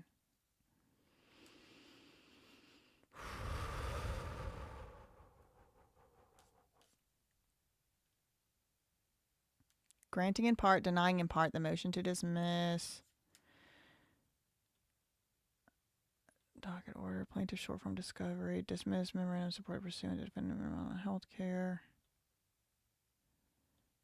Parties filed dismissal without prejudice. Okay, so they settled. Thanks so much for the $1.99, Rose. Love y'all, mean it. Don't know your history, but it doesn't matter. Love you anyway. Love you so much. So sorry. Wish I could hug you. My dad passed away from drugs in 2017. That's how he died. And obviously, that was a life-changing event for me, and it was something he struggled with my whole life. And you know, all that. I don't really want to even get on all the details, but I've lost many loved ones to drug overdoses, including my dad. Thank you for the $5. Love you, mean it. Thank you, Els the Elder, for the £2 super chat. So much love here for you, girl. We got you. Thank you. Thank you, Zoom with Smokey Bear, for the $5. This is why people like you run for office. Cop can let people die. Officers can go to federal prison. People like me don't get to win running for office, girl. Thanks so much to Julie for the $1.99. I'm sorry. I didn't mean to make y'all sad. Thank you, Big Mad 25, for becoming a new member. Thank you, Kay J, for the $5 hugs. I'm a little behind. Thank you for shining your light on the darkest areas, girl. Girl, they was deleting. They was deleting today, huh? Whew. Thank you, Els the Elder, for becoming a new member. Thank you so much. Julie, yes, put an 11 in the chat if you're outraged over this. Put an 11 in the chat if you're outraged over anything I said today. Thank you, thank you, thank you, thank you. For the $9.99, thank you so much, Nachala, for the £2 super chat. The world is watching, and it isn't just a local story. Nope. Thank you, Rose Investigates. Thank you, Rose Investigates, for the $5 super chat. This case was appealed. I emailed you the docket. I'm going to take a look at that. Thank you. Thank you, Rose Investigates, for the $2 super chat. David Barlow denied Medina Dore qualified immunity. Whoa. This is huge. If true, which docket number, Rose? Oh, now we cooking with grease, everybody. Now we cooking with grease. Okay. Wow. Wow. This is huge. This is actually so huge. Okay. So you know how Ben removed the case to federal court? Ben removes the case to federal court. A new judge gets assigned. It was Cecilia Romero. She was a magistrate judge. But then, because Ben and the rest of the parties had asked for a preliminary injunction, the magistrate judge could not be on the case. Then he got assigned to a full Article 3 appointed by the president judge, federal judge. That judge people have had issues with, people have questions about, because he also went to BYU and he's also from Provo. That exact judge was already on this case involving Medina Dore. And according to Rose Investigates, and I'm waiting for the docket number now. Let me see. Are you in the chat? Docket number, I see 11s. I don't think that's what that means, though. So I'm telling y'all now. So, yeah, there's more. Yeah, but wait, there's more. Yes. Okay, so this guy right here, David Barlow. So the magistrate judge gets taken off the case, and they get a new judge assigned to the case. I made a video about this and all that. It's this judge right here. So he's on the case. Now, we read his thing about temporary restraining orders, and he was saying, like, I'm not going to grant a temporary restraining order if somebody doesn't have a chance to respond first. So I was like, look, this would have been good. Even if he went to BYU or whatever, like, at least that unconstitutional restraining order, that temporary restraining order would have never been put into place if it was this guy, because he would have allowed them, Ben, to have an opportunity to respond to the temporary restraining order, all that. But then people were pushing back. They were like, look, this guy also went to BYU. He's going to be more of the same. It doesn't matter that he's in federal court. Okay, maybe. You know, we're just going to have to sit and wait. But according to Rose Investigates, this is the same judge that was on this police brutality case, this wrongful death, this guy that died. And she tried to, Medina Dore, the one who's deleting shit all left and right all day today, she wants to delete her own shit, but she wants to be able to get Google to get all of, she thinks like that. She thinks like this type of criminal. Oh, let me delete everything like a little cockroach. So because she thinks like that, because that's what she obviously does based on evidence we've seen now today, she assumed Ben was going to do that, and she lied and got a search warrant based on lies. And I hope she gets locked up in prison for it. So she let this other guy die in 2022. That's what was alleged. I'm going to make a whole video on this after I have a chance to go through the documents. This judge right here, TLDR, the judge who is on this case, the judge who is on Ben's case, already was on a case over Medina Dore. Medina Dore is the one who got the first unconstitutional search warrant before the second unconstitutional search warrant. He was already on a case with her. And he did not let her have qualified immunity. Thank you for the $2.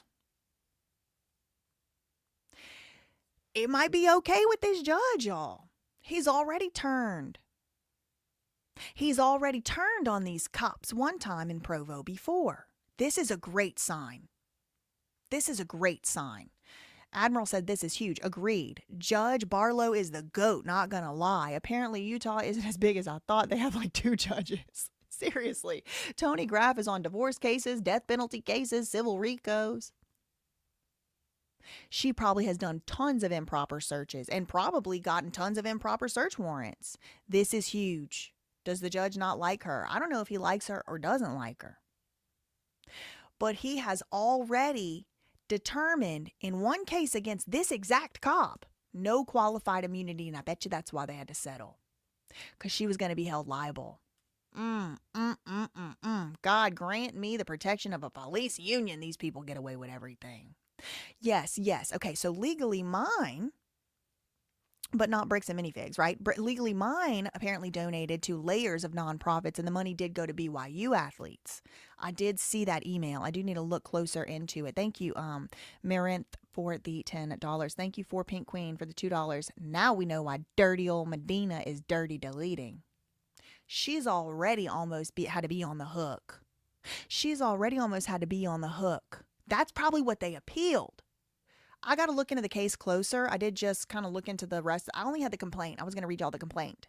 But then I got to looking into it. I'm like, wait, how did this case end? What was the disposition? They said, it looked like they settled it. The judge that's already right now on the federal case for reckless Ben has already determined that cops don't get qualified immunity. So I'm wondering, is Ben going to countersue in federal court and pull in American Fork police officers? Ooh, they better drop those motherfucking charges. Oh, they better. Oh, no, they're going to say I'm extorting them. They're going to say I'm extorting them. Some BYU White Walker is going to freaking get all my email records now. Thank you for the $2. Thank you, Bling Auntie, for the $2 super chat. I got that look in my eye. Yes. No, I'm in rare form today. I told y'all. You were warned at the beginning, y'all. I'll probably be in a better mood tomorrow or something. I don't know. Thank you, Volve8, for the $2 super chat. Australian. Hey, Medina, what you going to be wearing to your jury trial, girl? I can't wait until Solomon Radner. I don't do interviews on my channel. I don't. I'll have him on. I'll go right over there to his New Jersey office if he wants me to, and we could set up an interview right there. Qualified immunity does not protect when the officer knowingly violates your rights. Yup. I'll go to Solomon Radner's office right over there. 10th Circuit case number 234128. Is that this case or something different? I took a screenshot. Qualified immunity should be absolutely should be abolished. I totally agree. Mitt Romney said Barlow is a man of profound faith, so he's probably Mormon. He did go to BYU. I don't know if that means, necessarily he's Mormon. Yes, they better drop all the cases on Ben. They better. If this is true, it's the best news Ben could get. A federal judge who already has history with Provo and qualified immunity, the good Mormon. Praise Jesus and Joseph Smith, y'all. Praise Jesus and Joseph Smith if we get a good Mormon judge. Oh, we need a good Mormon judge to come and redeem us all. Oh, man. He's part of the club LLC, people are saying. He probably one of the true Mormons. I think he is, but his track record shows he can be unbiased. Yeah, that was another thing too. He was appointed as like a U.S. attorney or something like that for Utah by Obama, but then he was appointed as a judge by Trump. So to me, that is good news because it does seem like he is willing, like he's bipartisan a little bit more. Barlow was sent to clean up this mess for the LDS. Well, I hope so, and I hope he cleans it up in a constitutional way. Fully the truth, I wouldn't want to be on the opposing side to BJC. Goddamn, I wouldn't either. I wouldn't want to be on the opposing side of me either. I am a force to be reckoned with, and you should probably just not reckon with me. You know what I mean? Or anybody. But I like generally, I don't want conflict. Yes, if you go to BYU, you have to live by their principles. Yup. I don't care what religion this judge is. If he's decent and fair, I don't either. I don't care. I do not care. He was randomly selected. Yeah. Yup. Random. It was very random.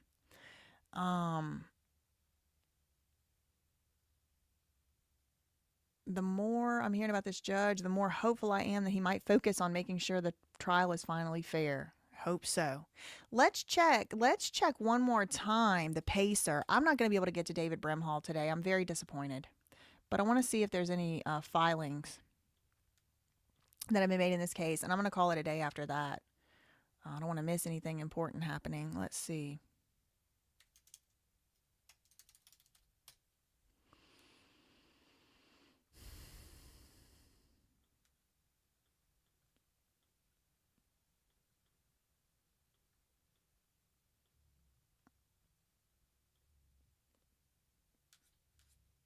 No. Okay. Wow. What a day. What a day. And I think we're ending on some good news. Also, I mean, we started with some good news. I know. I got the Cincy stuff. I got all of it. It's not a super vote of confidence, but hey, look, it's something. And it's this exact cop. She's already been found not to have qualified immunity one time. Is that his real brother? I don't think this is real brother because they spell Radnor different. One spells it Radnor and one spells it Radner. Why they spell their names different? I did wonder if they were brothers. I like that guy, Brother Counsel. I don't watch the other stuff he's doing lately because I'm not into those cases, but I have watched at least one of his videos. I think it was the video where he did interview Solomon. And he also seemed to be licensed in New Jersey too. I'm like, I want to go over there and see him. I want to interview those two. They really are brothers. They spell their name different. Radnor and Radner.